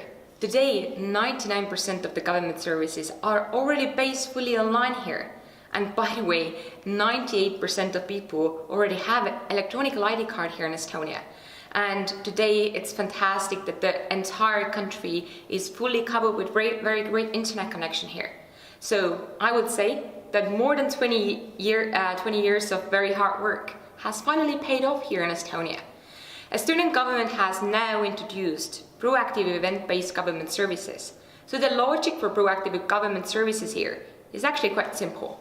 Yes, most of our services, as I just said a few seconds ago, are available online. But how about the government approaches you so that you wouldn't have to do that yourself here?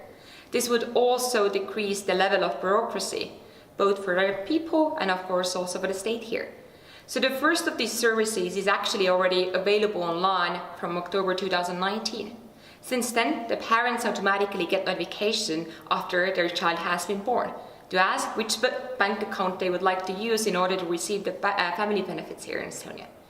So the new seamless services will function automatically and are more user-centered.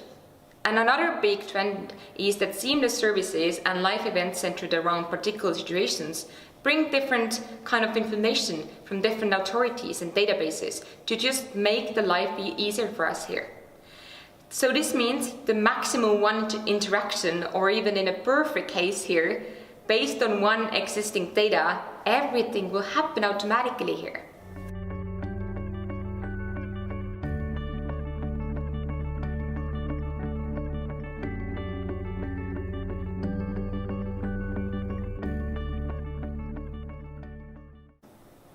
So I'm going to tell you now what kind of services do we already have available online that are working proactively here in Estonia. So first of all, childbirth. The service actually would already start when the pregnancy is detected at the clinic by the doctor, who then makes an entry to the health registry. The entry triggers family planning services such as information including partner, benefits planning calculator, and so on as well here. So what will happen today when a baby has been born here at the hospital is that the doctor will actually submit the information to the computer. So actually the birth verification goes online. And then automatically the parents are connected to that and they become officially parents. And then a little bit later, automatically, they do not even have to ask for any kind of benefits, but the system itself will offer them a benefits and would ask which bank account they would like to use for that. So can you imagine? You can spend time with your newborn baby, not having to do anything else besides that here. We do have some other things as well working online already proactively. So also starting a business is working online. This is also an event-based service for starting a business that is already available online on our entrepreneur portal. So the service combines company registration, then applying for the VIT number as well here, and then registering also the number of your employees. So by the end of 2021, the government is developing these services to make it available already from the state platform, and also including services for applying different kind of business permits here. So we do have some other plans as well for other proactive services. So I'm going to tell you now what are the currently planned and also services that are already in development process here. So one of them is becoming a pensioner. So this is the first life event-based service that will be fully implemented and piloted here. At least 6 months before reaching to retirement age, a person would receive an offer from government to the state platform regarding this kind of life event here. So the offer will lay out various different paths where you could go. You can already say that you would like to postpone the time, or you would like to go for early pension here. So there are many ways. So by today, 97% of Estonian people that become pensioners, that go to the retirement, actually apply for the pension online. And that is why we have chosen this service as a proactive one in the future here. But we do have some other ones as well for the future, such as changing the residency and also military service. There is going to be a lot of things working proactively also in the future.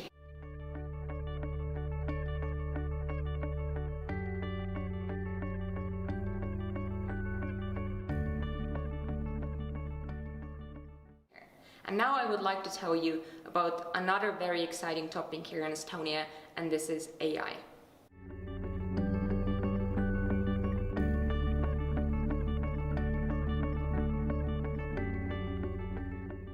So, speaking of AI here, the Estonian government has made AI as a priority topic on a national level based on Estonian Digital Agenda 2020 for Estonia.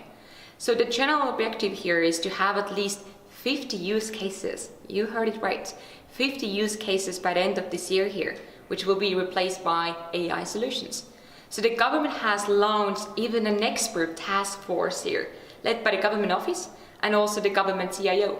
So from 2019 to 2021, the Estonian government has pledged more than 10 million to actually implement this national AI strategy. Yes, that's a pretty big money already spent on that sector there. So already now, there are plenty of existing cases used in the public sector that is working on AI basis. So give you some better understanding and examples here. First of all, the information system majority of Estonia is already using machine learning detecting and incidents on traffic of Estonia data exchange layer X-road. And predictive analytics is used also to decide where to send the police forces to traffic regulations. So the system is already used in most of Estonian bigger cities. And the Estonian Unemployment Insurance Fund matches also job seekers with open positions by using AI. So it helps job seekers to get matched with the right job. So once again, can you imagine that AI might be even able to help you to find the perfect job for you here? I think also this is actually kind of great. So another topic for the upcoming decades here is cross-border digital governments. Estonia is the first country in the world to interconnect decentralized components of state and public sector databases on an international level over the X-road data exchange system here. So this public sector data exchange facility was created already 2017 between Estonia and Finland. Depending on the future policy decisions, this could mean that health, education, business data regarding Estonian citizens and entities could also be accessed by the Finnish government or private sector, regardless of whether the person lives in Estonia or even in Finland. So let's hope that cross-border data exchange will soon become the normality between all the European countries.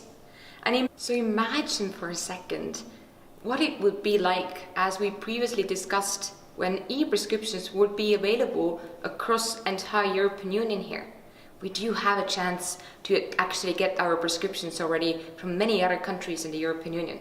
So an Estonian citizen can already travel, for example, to Portugal and receive her prescriptions medicine from a pharmacy in Lisbon with her electronic ID card, which is an Estonian ID card, without even having to be into the Portuguese doctor. Simply just based the prescription by the Estonian doctor. Can you imagine if that would be already available in every single European country? That would make our life much, much more easier when we would actually move abroad or even travel.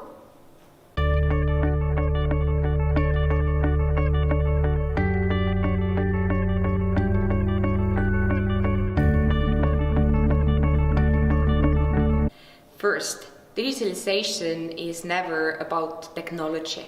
Technology has been existing already yesterday, today, and for a very long time already.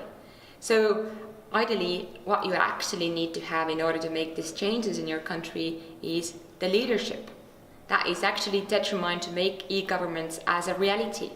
Estonia has had much luck in this sector already since 1990s.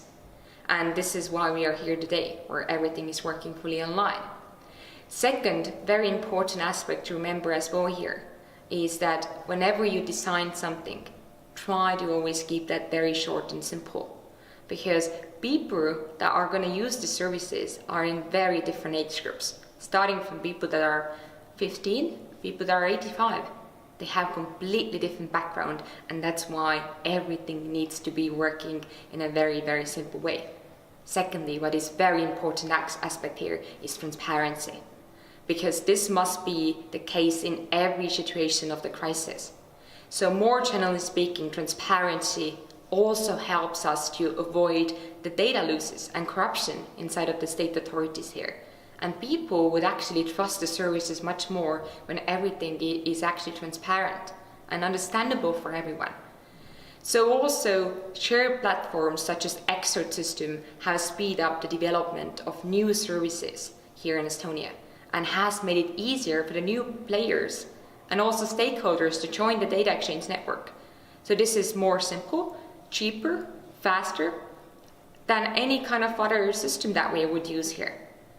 So one very important thing that is also the key element why Estonia has been so successful in this field is the private-public partnership here.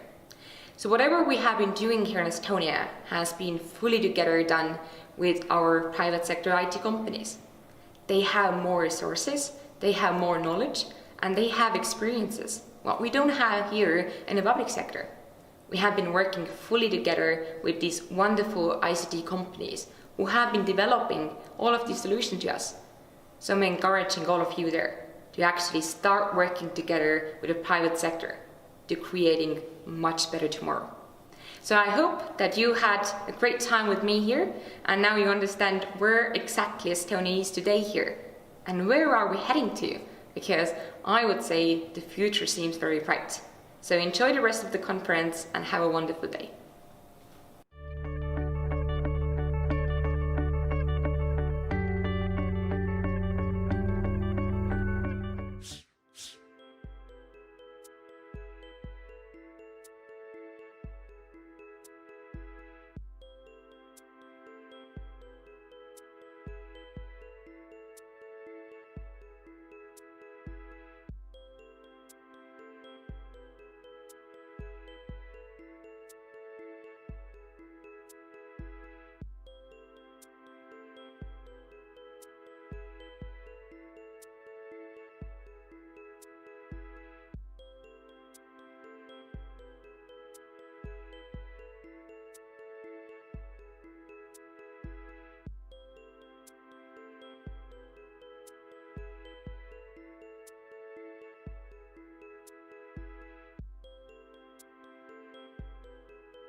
Hello, everyone, and welcome to the afternoon session.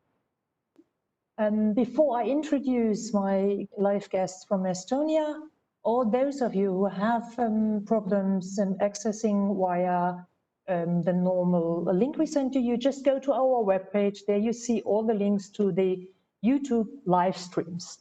So welcome with me from Estonia live, Annette Numa. We already had the pleasure listening to her as a keynote speaker. And she is going to introduce today 2 more companies from Estonia, and we will listen to topics like automated online verification and AI-powered contract negotiation. So thank you for this live stream from Estonia, and Estonia has once again shown how they become the digital championship of the world. And therefore, I hand over to Annette. And Annette, you do have the full 20 minutes. So welcome, Annette Numa. The floor is yours. So thank you so much, Petra, for introducing me, and good afternoon to everyone from the beautiful country, Estonia. So we're live here from Tallinn. My name is Annette Numa, and I work as a digital transformation advisor at the eStonia Briefing Center. And our focus here in this workshop is going to be actually the most exciting topic you can even think of, and this is, of course, AI. As we're streaming here from Tallinn, Estonia, then, of course, it is very important topic, especially also in the government sector here, which I guess you already heard about today from my keynote. So, of course, the entire thing with AI will be also very much linked to the public-private partnership. So that's why today I have here with me 2 amazing startups, and what could be better than actually starting this workshop with the founders of these 2 startups that are using AI solutions to provide their amazing solutions. So I'm very happy to start with our first guest. So we have Kaspar Korjas with me, and he is the co-founder of Pactum. I'm not going to waste any time talking about your solution, so let's just go ahead. And then first of all, thank you for joining me here today. So I have my first question to you. So Kaspar, could you describe what is the solution that Pactum provides? Yes, thank you, Annette, and thanks for setting up this amazing stage. Like, woohoo, you don't have to be around the screen only now. Yes, my name is Kaspar. Nice to be here. I'm previously co-founded Estonian e-residency. So if you're a bit familiar with Digital Estonia, then I was running that for 4 to 5 years. So I was actually in this room quite often, speaking physically though. And today, yeah, let's speak about Pactum. And what we do is we automate enterprise negotiations for their long-tail suppliers. And I'll show you some magic because I think this is real magic to share. Before that, my 2 co-founders, Martin Rand, who is the CEO of Pactum, previously at Skype, and actually my older brother, Christian, who built the AI part of Starship Technologies, so the self-delivery robots. And together what we do is we have these enterprises who are our customers, for example, Walmart. And they have tens of thousands of suppliers who they don't find time to have much conversation because there are so many of them. But turns out that on average, we can increase 5% of the deal value per contract. And that is resulting on average of Fortune 2000, like $100 million extra on their EBITDA line. And this is kind of money found on the table. And at the same time, suppliers are becoming more happy also. And it's quite unbelievable to think how can suppliers are happy while now our clients earn millions, but I'll show you something. And what we do in 3 steps is first we are going into enterprise. We map their contracts. We understand what are the terms, like payment terms, rebates, etc. Then, together with the scientists, we build the negotiation flow so that actually the AI will start doing negotiations on behalf of our client. And once the negotiations have gone through, it enables digital signing and updating all the ERP systems for the client. And the best thing to show you actually how it works. Okay, this is getting exciting here. Or can I be able to see the demo now on a screen? Yes. Usually demos don't work on live, so let's see. Everything works here in the briefing center, so go ahead. Very briefly, just a few minutes. That as a supplier, you manage to speak with our AI. It greets you, it first goes through some basic terms of service which you can accept, and then it opens up this discussion of let's have some business together and let's discuss about how we can improve the existing contracts. And it is linked to the actual data of our clients, for example, stating that 39% lower profitability we are currently experiencing with you, but we could offer you like 25% more stores. For example, the use case can be very different. Would you like to improve business with me? I'll say, yes, let's improve our business together. And the theory behind negotiations is that the bot finds out the preferences of all those tens of thousands of suppliers. And you can say, for example, that I would prefer annual rebates instead of monthly. And then it is able to offer deals, which is actually win-win for both sides. Because once you have gone through all the terms and you understand the value of all the terms, you can start making trade-offs. I'll give something for you, I'll get something back from you. And then, for example, it asks 8.7% price reduction to get those terms. I'll say no, I can enter myself, for example, that I would be ready to meet, I'll give you 4% for those things, etc., etc. So you can enter numbers, text, and have a real conversation with this AI. That is really impressive.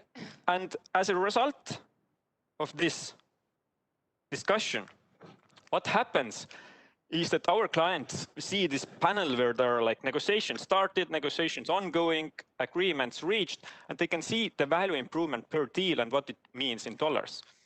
And this is kind of system working on background of your company. So you wake up on Monday, you go to work, you open your dashboard, you can see, oh, I had like 102 negotiations successfully done, legally binding, contracts are there. And who would want to lose this kind of opportunity to win that much money and to save a lot of money? If you could just sum up like the 3 unique values or features that Bactum is giving for or adding also for the negotiation process as well. Oh, very good question. I actually had the next slide about that. So besides increasing EBITDA directly, we've seen that those suppliers who have gone through the negotiations actually prefer to use it over humans next time because they got a very good deal there. And of course, our clients don't need to put their manpower there. Everything works on background. So those are perhaps the 3 most important ones. They are very good ones for sure. But it is very clear to us that it can help a lot of enterprises. But what about the suppliers? How do they accept automated negotiations from the other side? Yeah, before starting this company some years ago, then we thought that definitely there is value for enterprises, but why should one supplier actually go through that? And our hypotheses were that actually they don't want to use it. But now it turns out that 82% of suppliers prefer using it. And, why is that? And the reasons are that, I'll go to bit science. Can I go? I don't know whether science is all right today or we don't believe that anymore, but basically, if on one angle there is our client's value, and this is a contract space, so each of that dot is one contract, and there is a supplier value of that contract, then there is a certain amount where you can increase your value without increasing the supplier value at the same time. So if you actually want to get better value, you need to increase the contract value for the suppliers. And how to do that? You offer them something they really like. For example, getting payments faster or getting some discounts. And in return, you ask something back, which makes your life better. And by adjusting these contract terms, kind of find eventually deal with, hey, it's more valuable for me and for you, let's sign it. And no humans were involved in that. And I think this was really clear for our audience. So it wasn't like a big science, but really understandable. I do have another question to you as well.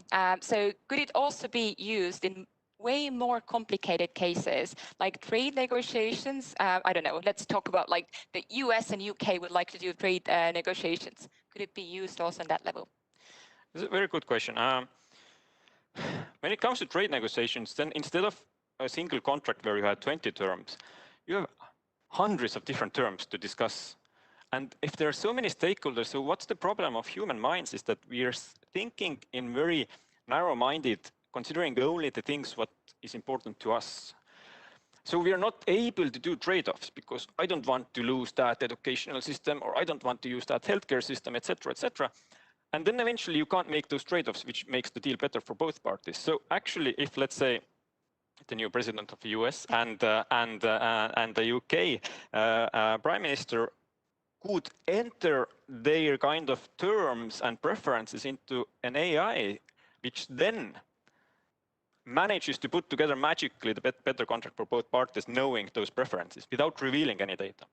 So we don't have to have the chat-like interface, but we can use the technology to actually offer better deals for both parties. So definitely, and if you want to put political agenda into that, you can do it. You can do it that, hey, this should be so valuable to our country, but let's drag it, it's my main political agenda, so I want it more. So in that sense, we should start trusting, I think, technology and AI more, also in more complex situations. Absolutely. So we're running out of time now. I would very much love to thank you for the overview of your solution and our audience. I guess all of you understand now that if you're not going to use this solution, you're going to lose a lot of money. So if you want to win money, then please contact Kaspar, and he would be happy to talk about more about the solution and how you could win from this as well. So thank you so much for joining me. So now we're changing to our second speaker, which I'm also super excited about. So I'm happy to introduce you Karel Kotkas, who is also the founder of Veriff. But again, I'm going to let you to go ahead and you can talk about your solutions, because I guess you know this a little bit better than I do here. So could you just explain a little bit what's the solution that you're providing to our people? Yeah, thank you. It's a pleasure to be here. So Veriff is building infrastructure for trust. We allow any website and mobile application to match the person with government-issued ID. So in other words, we make sure if Annette is Annette and Karel is Karel, so we truly can make sure if people are truly who they claim to be online. Today, we can support verifications by verifying over 8,000 different government-issued IDs over 190 countries. And this is the product that enables us to make the trust reliable and scalable online. That's fantastic. I'm going to continue again my favorite question all the time, because we have a limited time, so it's always great to sum up. What are the 3 unique values that you do when you would compare? Because I'm pretty sure there are companies that offer almost the same solution as you do. Why Veriff is special? 3 reasons. I think, it all starts with accuracy. Because at first, if you only rely on people, then people are subjective by nature.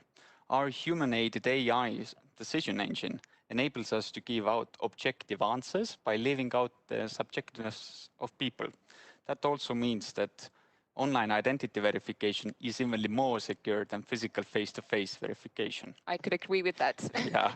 Another thing which is very, very important within this world is Veriff that saves time and money. We are the enablers for businesses to move online.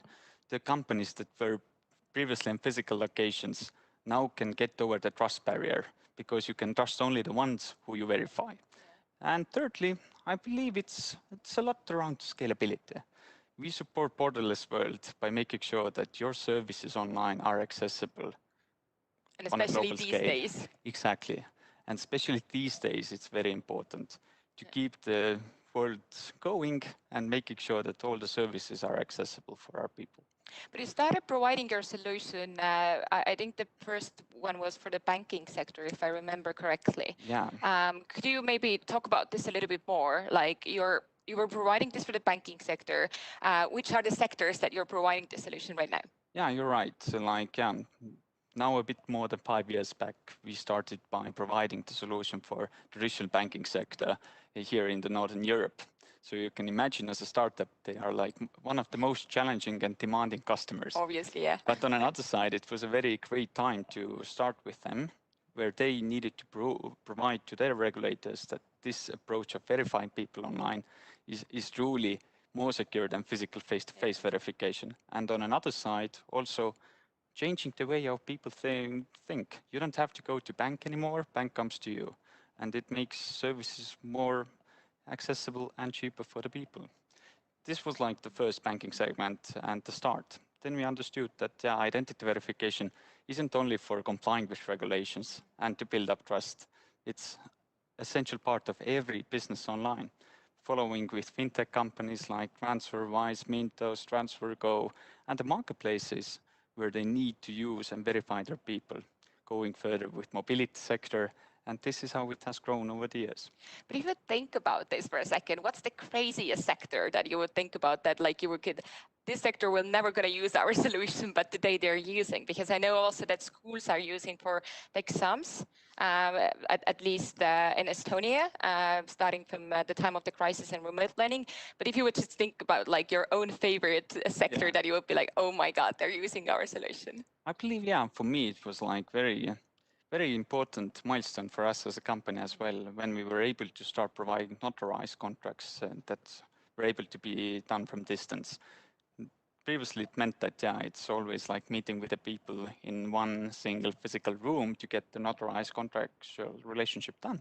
But yeah, starting this year in February, we enabled this in Estonia, and this has been showing great results. But do you think that this verification methods will be used much more often in the future now, especially again, when we think about the time of the crisis that we face here? Do you think that also other countries realize now, or have you received more interest from people who are saying that, hey, we need to have this solution? I mean, people can't reach us, so they need to be doing these things online. Yeah, you're right. When talking around numbers, then in Q1 versus Q2, when we were like in the middle of the crisis, actually our volumes doubled, and the bookings for the new volumes that are about to come in increased 2.5 times. So it's a sign that now all the companies that are together with digital, like accelerated digitalization, find the need of verifying their people. So definitely, yeah, it's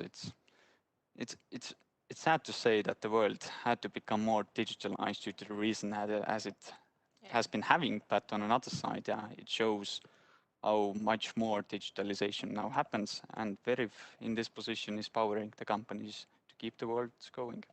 I'm pretty sure the rest of the world now understands that these solutions that you're providing and then that we have had also in digital world, in Estonia mostly as well, we're not just something like super nice to have, but the only way to manage the changing world around us. So obviously it's going to be very important in the future, but continuing in the future, which is my own favorite topic to talk about.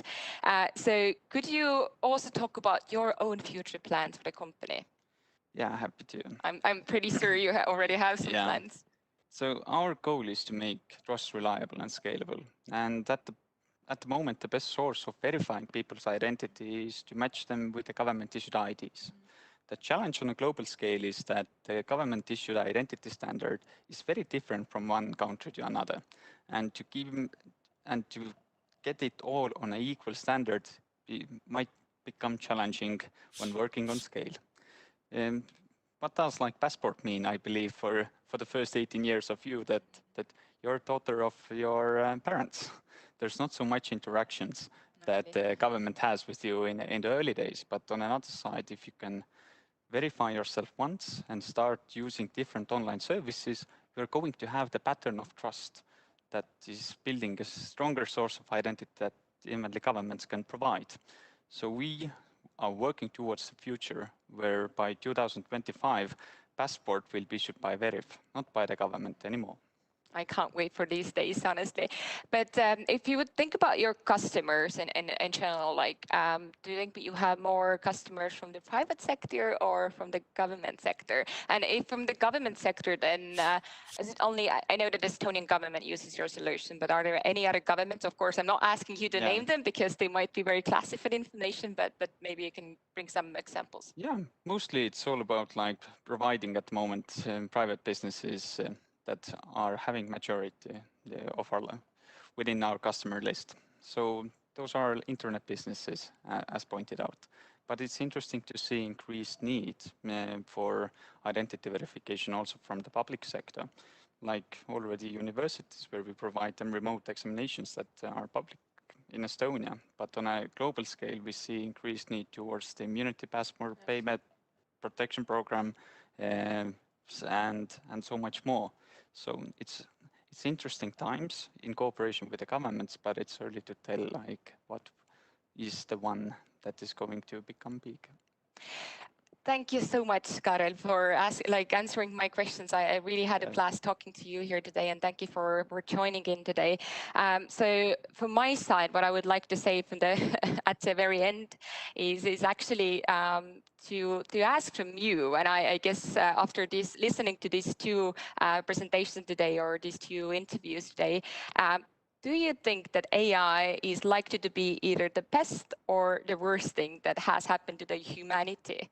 I guess we all can say that the best thing, and I would kindly encourage all of you to contact these two companies. They can help you to bring your business to the next level. So I'm saying thank you from Estonia, from the Briefing Center, and I hope you're going to enjoy the rest of the conference. Thank you. Annette and Karel, thank you very, very much. It was super exciting, and also Kasper's presentation was really, really encouraging. Thank you so much from the digital championship leader in the world, and all participants, please stay with us. In exactly 5 minutes, we are going to have a wonderful discussion live from Basel, and we are going to welcome Katja Fonseca and Alain Bindels, both Digital Innovation Manager at Roche, and they will be talking to us about diversity and partnership in the new digital age.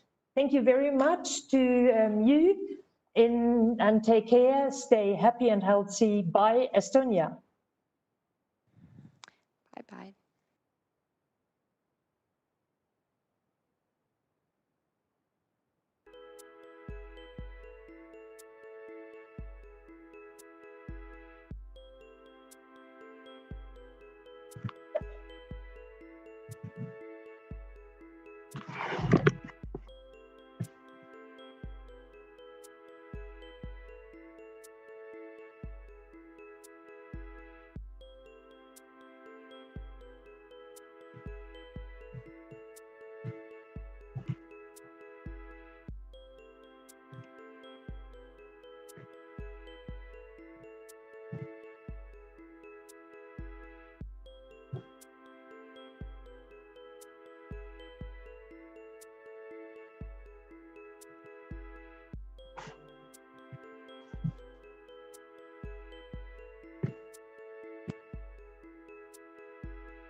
Welcome to a world where technology helps you to move faster. To a world where nature and communities live together in harmony.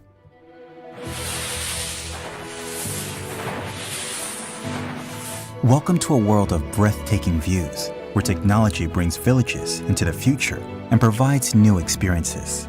A world where Cisco's Country Digitalization Acceleration Initiative accelerates Switzerland's digital era, where digital inclusion and the access of new services is in the reach of everyone, including remote villages, significantly improving their quality of life for their citizens.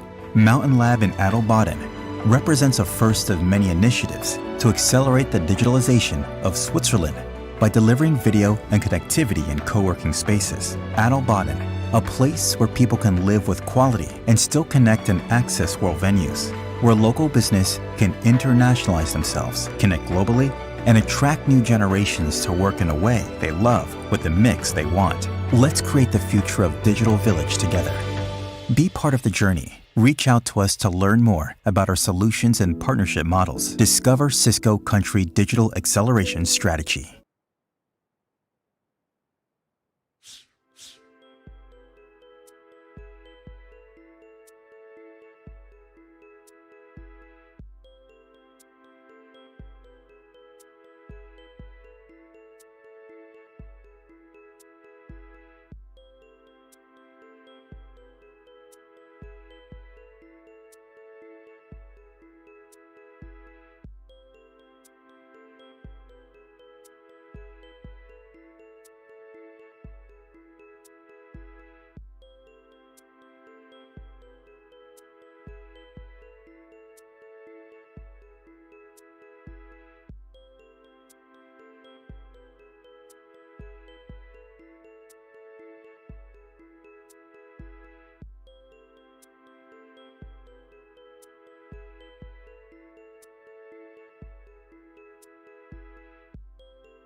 Yes, okay. Hello, everyone. I am very, very happy that I can welcome today, live from Basel, my friends Katja Fonseca and Alain Bindels. They both are digital innovation manager at Roche, and today they will introduce us to the topic diversity and partnerships in a new age. You will get to know what wicked problems are and how system thinking and design thinking can help us to explore those wicked problems. Thank you very much. And I have an echo here. So maybe one of you just switch off the mic and only one speaks. So go ahead, the floor is yours, Katja and Alan. Thank you, Petra. Thank you all for joining us today. And as Petra mentioned, we are going to speak and share some insights on diversity and partnerships in this age to actually tackle urban challenge. So I would like to start by maybe explaining about what do we mean by urban challenge being wicked problems.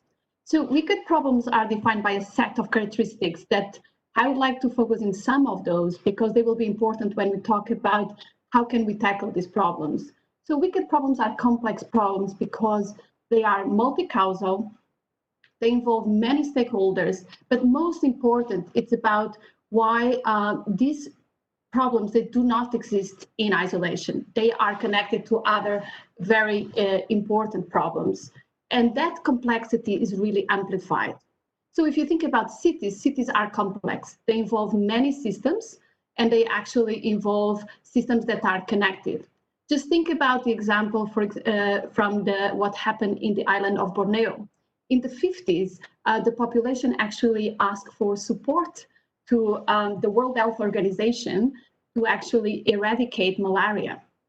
So the World Health Organization provided large quantities of DDT that they sprayed the mosquitoes. And in the short run, actually, they got rid of the malaria. But what happened is that in addition to the mosquitoes they affected, they also affected other insects that were eaten by geckos. The geckos were eaten by the cats, and the cat population started dying. So that led to the rise of the rat population and to many other diseases. So this is just an example of some of the pitfalls when we actually don't look at the problems in the complexity and in the right frame set. So I'll pass now to my friend Alain to talk about the sustainability piece. Thank you, Katja. And I wanted as well where the slides are, but I see the slides are now up and we are on slide number 4. So we can go to slide number 4. Okay, so as Katja mentioned, wicked problems are very multifactorial and there's multiple stakeholders involved. And of course, digitalization will change the way we are working, living in our future cities. So what does this mean, right? I mean, if you think about the 4th Industrial Revolution, there will be a lot of changes happening in our society. And our cities needs to become more inclusive, safe, and also sustainable. So therefore, we also focus on sustainability and the Sustainable Development Goals of the United Nations. And the 17 goals, of course, are focusing on sustainability. And one of them, goal number 11, is really focusing on sustainable cities and communities. And if we go to the next slide, we can see also if we ask engineers or digital engineers that are working on challenges of the future, what are the top 10 challenges globally? We see a lot of these challenges are related to communities, to cities, like clean energy, of course, food security, but also, for example, pandemics was being mentioned, right? So how can we prepare for these very complex, multifactorial challenges, and how can we solve them with new tools and new ways of working? Thank you, Alain.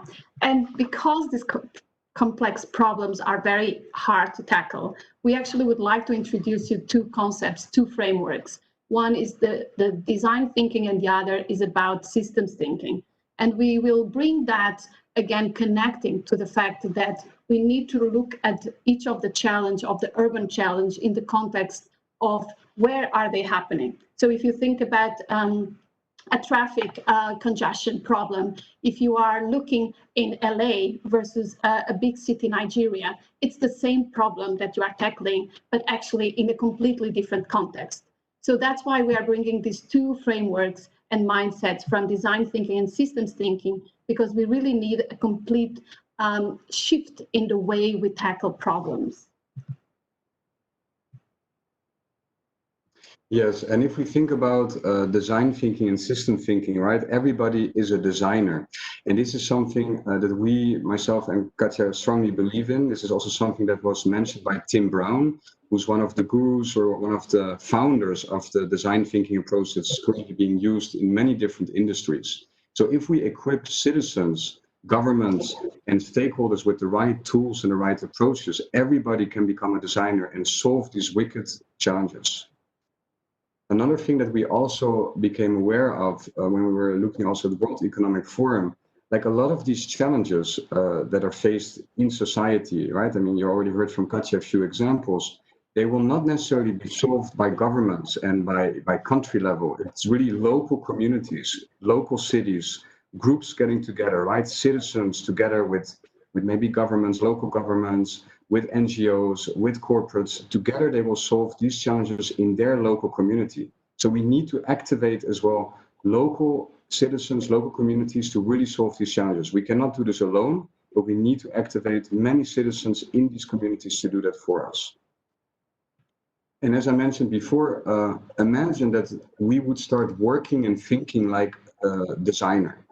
I mean, design thinking is an approach that was coming in around the 70s or 1980s of the last century, where actually designers were creating a framework, an iterated framework to solve complex challenges. What does it mean, right? So design thinking is a human-centric approach that is really focusing on people's needs. So it's always focusing on the end user. So imagine like a smart city problem, right? A problem with pollution. It's really important to understand what is that problem really about? What do the citizens experience? So it's really important that you invite the stakeholders, the different stakeholders in that discussion and really understand the problem from the people's perspective. Then afterwards, you can really challenge your assumptions. You can define, of course, the problem better and also really develop solutions in collaboration with a diverse group of people. So really make sure that you have a diverse group of people in there. And we will go in a little bit more detail in a few minutes from now. And I would like to mention the systems thinking and why we find it so important. So the systems thinking mindset is really about taking a step back and looking at the problem in the context, but also, so you look at the whole, but you also look at the parts and how they are interconnected.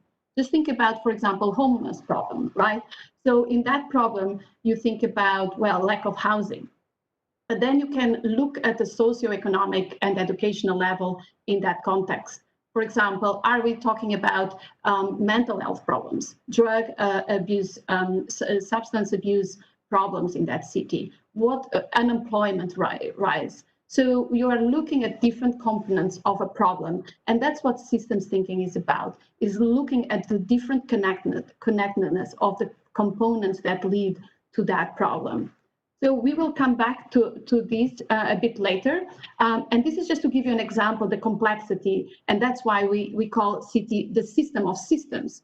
So even in governments, we see how much silos we are working on. The energy department, the water department, the service, the people, the education. But at the end of the day, when you tackle complex problems, complex city problems, you need to bring these partners together. You need to break these silos. And that leads us to the next part, which is diversity and partnerships. So previously we spoke about frameworks, the design thinking and the systems thinking, but you cannot achieve solutions that are sustainable and long-term without diversity and partnership.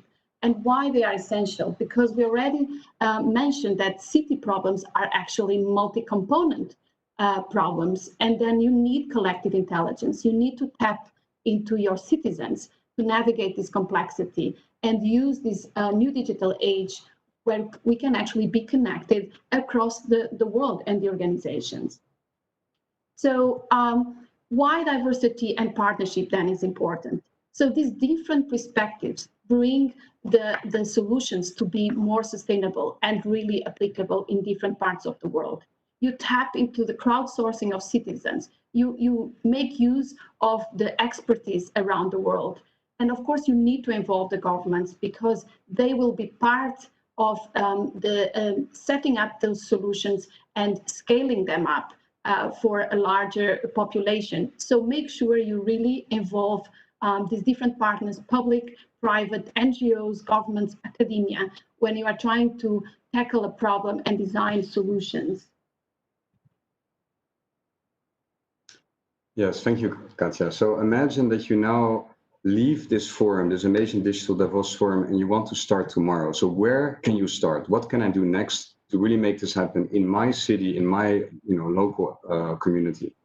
So again, as myself and Katja are using these methodologies ourselves as well, and we have spoken with different experts, also from governments, from NGOs, from startups, and also from different parts of the world, to better understand what are the key success factors. So again, if you go back and you want to apply design thinking, get those diverse group of people together, get really the end users, the people that are impacted by that problem in the room, and really do the empathy with them. Ask them questions like, why is this a problem for them?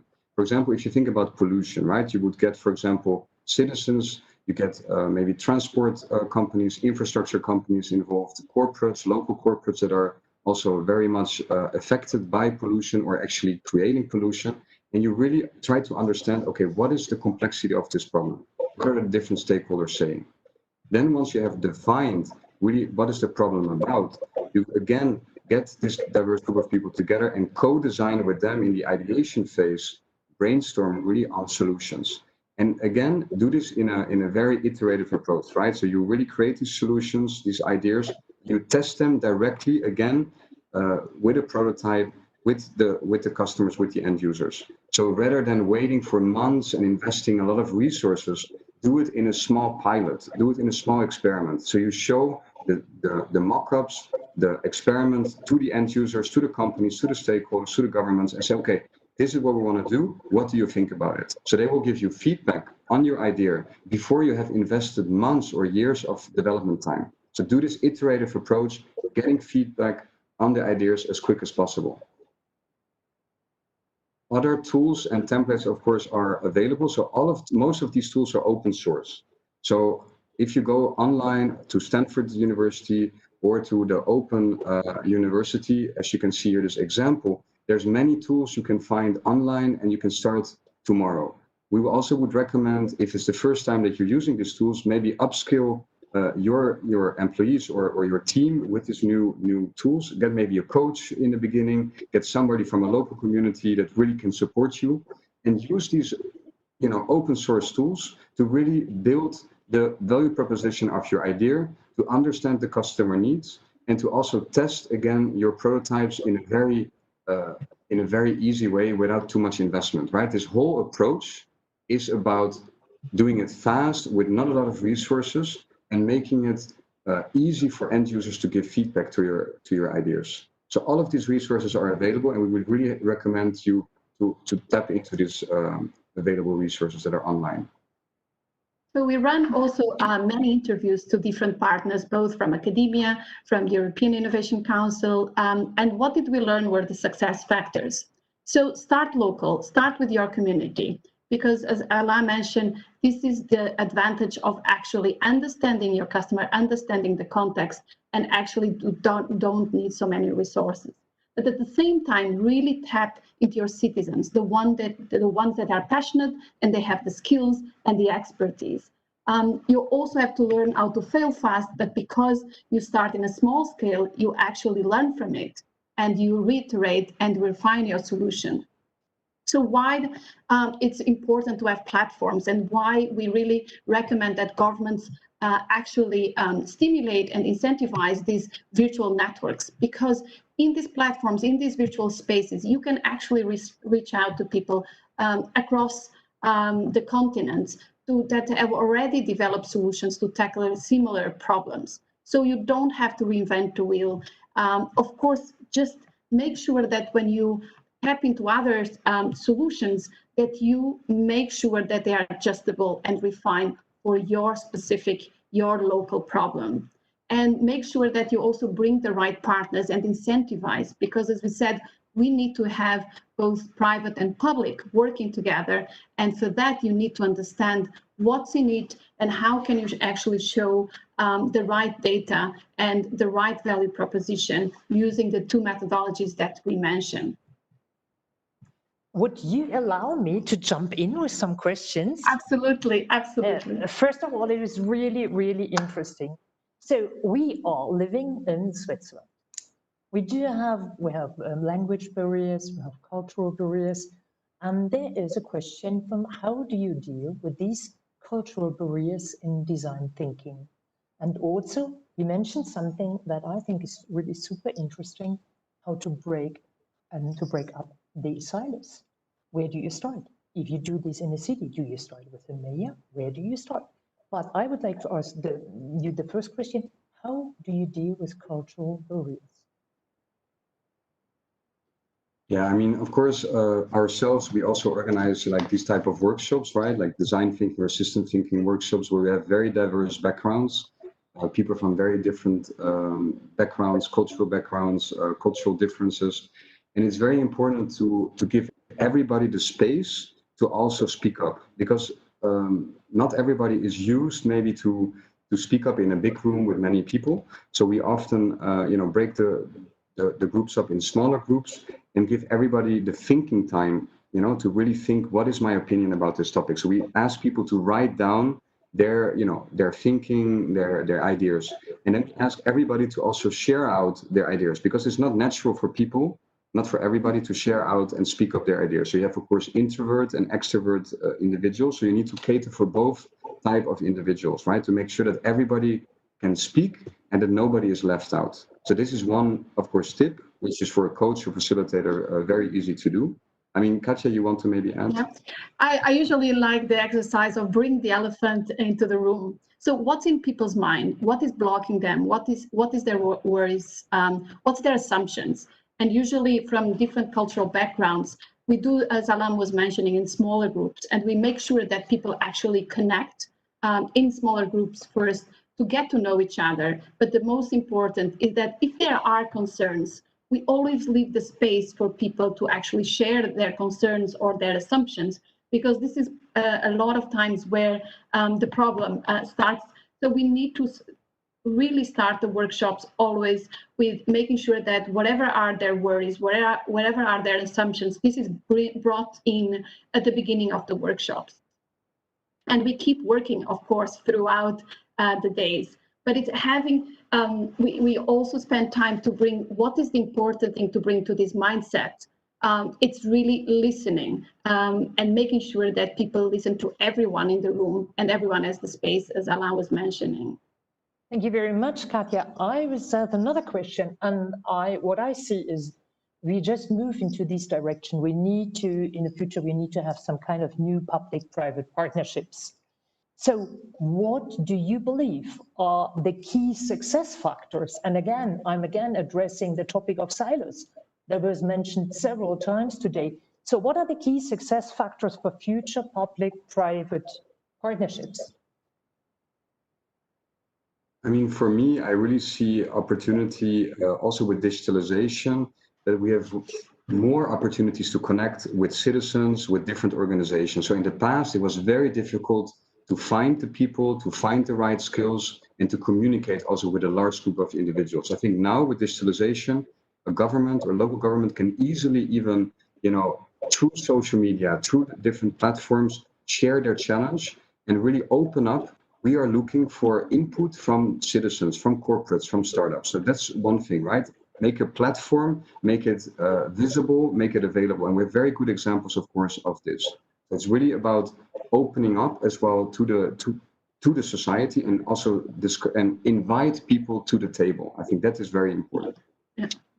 Actively reaching out, actually, you really need to actively bring those partners, because it's not only cultural difference, but also the priorities are different. So this is something that usually comes always to the table. Every partner, private and public, they will have different priorities. And so you need to make sure that whatever solution, whatever the problem you are tackling, that brings these different perspectives. So, and this is part of how you build this trust. It starts, and in innovation, it's much easier because I think people get that perspective. We are breaking the barriers. So you start with building relationships that are trustful.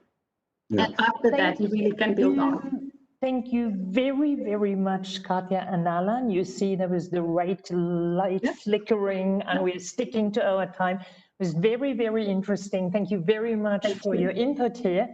And for all the other participants, please stay with me for the last workshop, for today's last workshop in exactly 5 minutes. I have Tushar Bhatt. He is the CEO of Conwise, and he will give a very interesting presentation about Siri for administration. Thanks again, Katja and Alan. And the rest, please stay with me. See you later. Bye. Bye-bye. Bye.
So, welcome everyone to today's last workshop, and I am very, very happy that we do have live from Germany, Tusha. But Tusha is the CEO of Conwise, and he has a really super hot topic. It's about Siri for administrations, or how can conversational assistants help governments or digital conversation instead of dealing with paper. Tusha, the floor is yours. We are all very excited about your presentation. Thank you very much, Petra. I would like to start this presentation by giving you a short overview of what you can expect from the next 20 minutes or so. As Petra already very correctly introduced, we are going to be looking into how conversational agents are going to help governments interact with their citizens more effectively, more efficiently, and then go over the fundamentals of what conversational agents are, how they are developed, and then get a lot of practical examples and applications of how they are currently being utilized. But before we get started, I would like to understand a bit better what the participants in this call have been doing, what their background is. So I would just ask you kindly to go to www.menti.com and put in the code 296470. Put in the code, which is listed on the screen right now.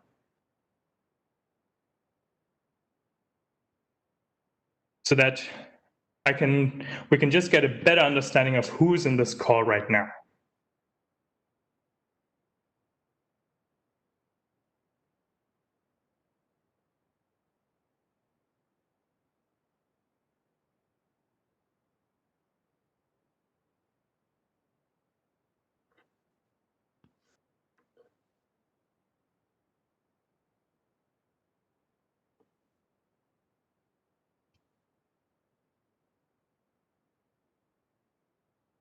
Okay, great. You can see there are a mix of people from government to private sector, academia as well. Perfect. Thank you very much for participating in this short survey. Now I just introduce myself. My name is Tushar. I'm one of the founders of Conwise, and we are a startup based out of Munich, working on how to make the interactions between citizens and governments as seamless as possible, as well as working with companies in highly regulated markets like insurances and banking to make customer interactions more seamless by essentially removing the overhead of paperwork and replacing it with digital assistants. For this, we have developed a software called Conway Studio, which is a no-code platform transforming old-fashioned forms and documents into awesome digital experiences. And in this workshop, we will be talking about what digital assistants are, what their benefits are, how they are developed. And I would like you to, again, go to menti.com with the same code and maybe just write down what comes to mind when you think of digital assistants.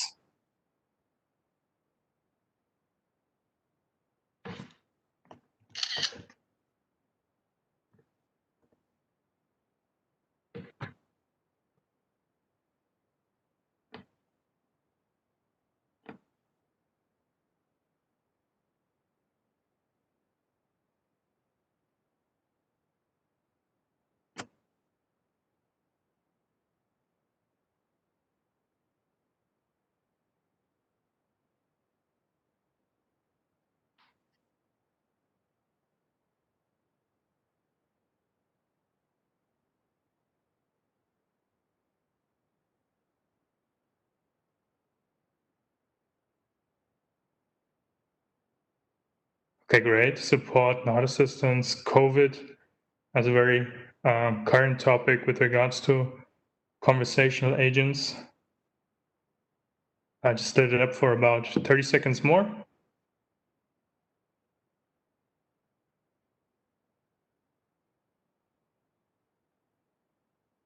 RPA, very, very relevant technological background of conversational agents.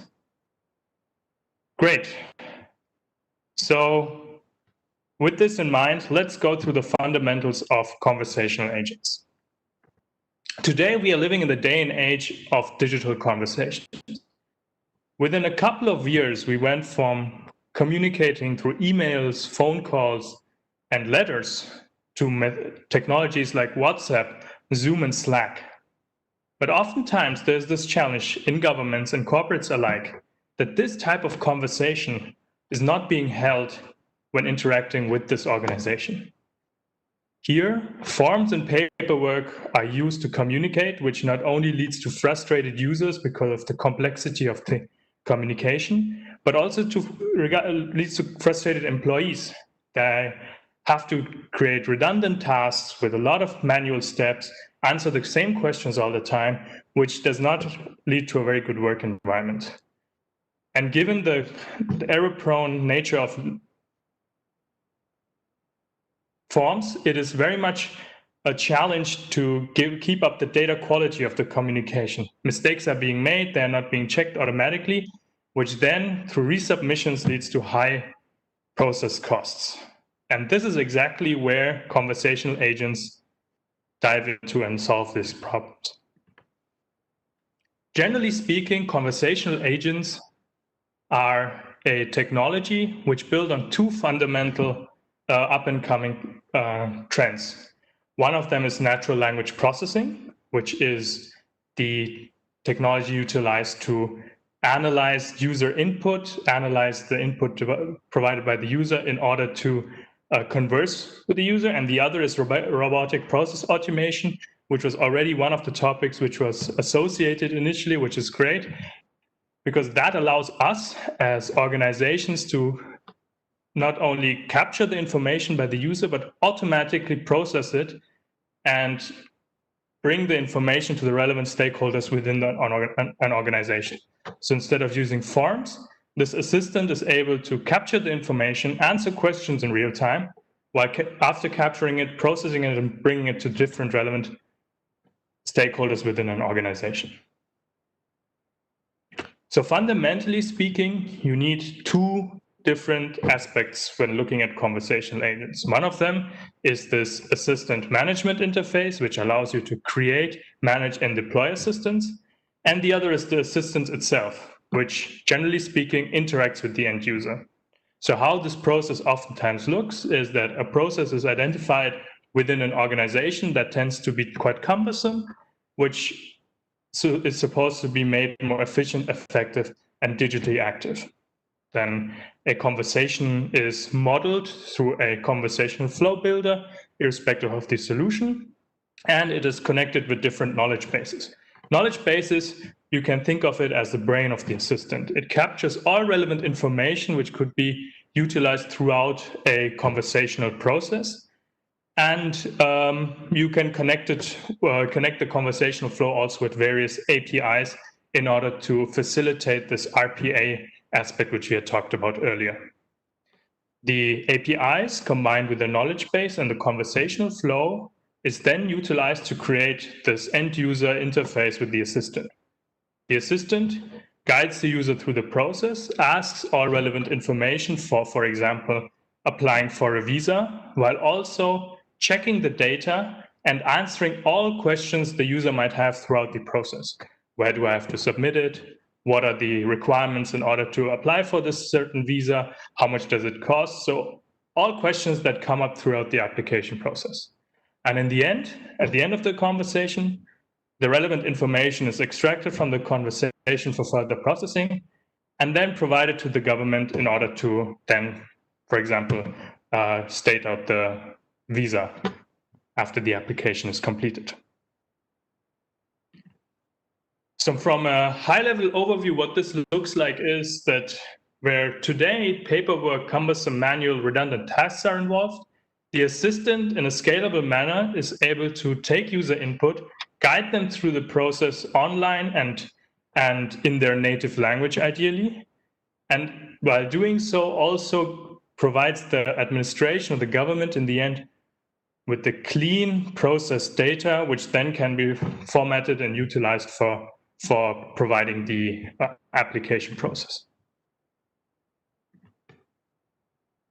So you might be asking yourself this question, why conversational agents? Why don't forms, online forms in that sense, suffice or are just as good when communicating with citizens?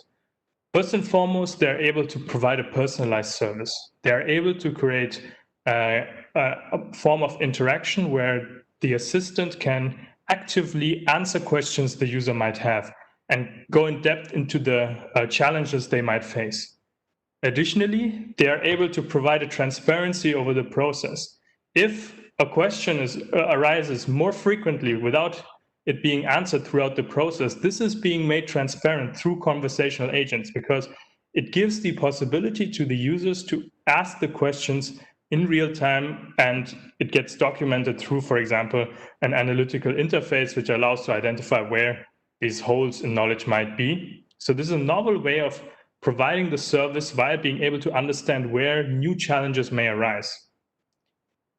Then something which is very much important throughout societies, it's a very known interface. I initially said we are in the day and age of digital conversations. We all utilize WhatsApp. We all know how to interact with the conversational interface, which not only allows the user to feel familiar when utilizing the service, but it also comes with the benefit that it can be deployed to various kinds of end devices, be it mobile or PC end devices, while only having to build the interface once. And something which we are very much passionate about is the topic of accessibility. Through text-to-speech and speech-to-text, you are able to provide the user with an interface even if visual impairments are present. So, for example, people who are not able to see properly are able to utilize services which earlier could not have been the case if text-to-speech and speech-to-text were not available. So, all in all, to quantify this proposition, not only are we able to improve the way our services are being delivered by improving the customer satisfaction, but also are able to improve the data quality of our processes by reducing misunderstandings and improving the data quality by checking data in real time. Coming with that, the process efficiency reduces the costs of processes which are currently paper and form-based, by reducing the number of free submissions and the cost of operating and processing each form, which is all possible within 48 hours with, for example, our solution to go from this paper-based analog form to the digital assistant. And this in total is a very interesting prospect to governments, but also companies alike who want to be more customer-centric or citizen-centric and provide as seamless services as possible. Now that I hope you have a good understanding of what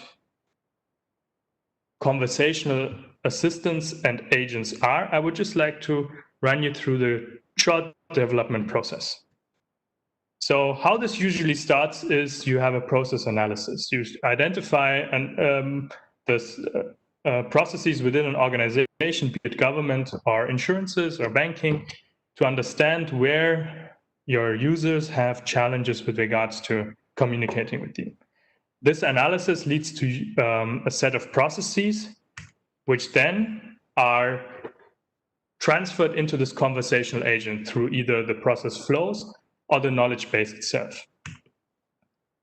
Then something which is very important is the training of employees in order to utilize this service or the platform, but also to define certain KPIs which you would like to achieve or improve upon when deploying conversational agents in order to make the impact of these agents as measurable as possible.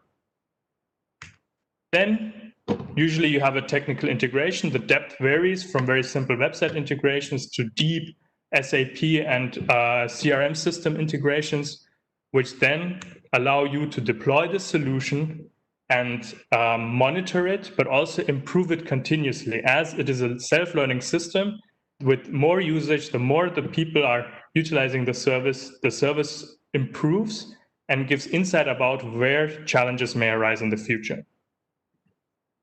Just to give a short practical example before we head to the Q&A system, let's say you are a city administration wanting to improve the governmental service for applying for a visa. It happens in the way in our solution that you ingest the existing documentation and forms and basically create this conversational flow out of it. This is then combined with the knowledge base in order to deploy it either to website or to messenger environments. And with that, have a simplified citizen service. The user is guided through the process, information is extracted from the conversation, and subsequently the visa application can be submitted seamlessly without requiring paperwork and in multiple languages, which not only is a more convenient way of communicating for the citizen, but also for your government organization itself. We are currently also working with cities in Germany to simplify communication regarding COVID. So it starts with a simple Corona information assistant, which provides information with regards to the way of basically protecting yourself from COVID, but also a diagnosis and quarantine assistant to help the handling of the patients which are in quarantine, but also the handling of suspect COVID cases in order to accelerate the identification and processing accordingly. Thank you very much. This is really, really cool. Welcome to the new digital world where we are all looking forward to this, no struggling with papers, it's all done online. I do have questions here for you. And we only have 2 minutes left, so I think it will be only one question, but there's one question. How does one choose the optimal process? Because what you said is not only for governments and for cities, it's also for companies who want to be consumer-centric oriented. And so how do they choose the right process? So there are different factors involved. So we have a framework developed, which I'll gladly also share with the attendees later on. So we have basically got a set of factors which we analyze, which starts with the target audience, the current process costs, but also, for example, factors like the relevance of multi-language support or the correlated set of systems involved in the background. So there is an analysis process which is involved, taking these factors into consideration, and then basically a ranking is created. And this ranking allows you to then, based on the effort involved, choose the process which you would like to optimize. Okay, that's very interesting. Thank you, Tusha. And there's one question that it's always centering around. It's GDPR and data security, and what about data protection? What do you do? That is one topic, and I think we have 1 minute left, and over to you. Yes, so data protection is at its heart very, very essential when working in highly regulated markets like governments, insurances, and banking. So our solution is completely GDPR compliant by utilizing not only a minimal data capturing approach, but also a set of certifications and in that sense also security measures in order to protect the data from possible infringements. So that is a topic which is very relevant to us, and I think not only to us, but all players in the market. So there is definitely the possibility of having a setup to be GDPR compliant and still utilizing new technologies. Tusha, thank you very, very much. And whoever wants to get more information, you can directly contact Tusha. And this is how we come to an end of the Davos Digital Forum today. And I would personally like to say thank you to all speakers. I would also say thank you to all participants, but for sure to my team and to the technical team in Geneva. Thank you very much for your interest in learning more about the digital world, and also Thank you very much for listening to all our speakers, and we're looking forward to meeting you in Davos 2021, hopefully in person. So that's from me. Thank you very much and bye-bye. Ja, vielen Dank, dass Sie heute alle hier mit uns am Davos Digital Forum teilgenommen haben. Leider nur online. Wir hoffen sehr, dass wir Sie im nächsten Jahr an 2 Stellen begrüßen können. Hier in Davos im Kongresszentrum und aber auch live an den Screens. Vielen Dank und Ihnen eine schöne Zeit.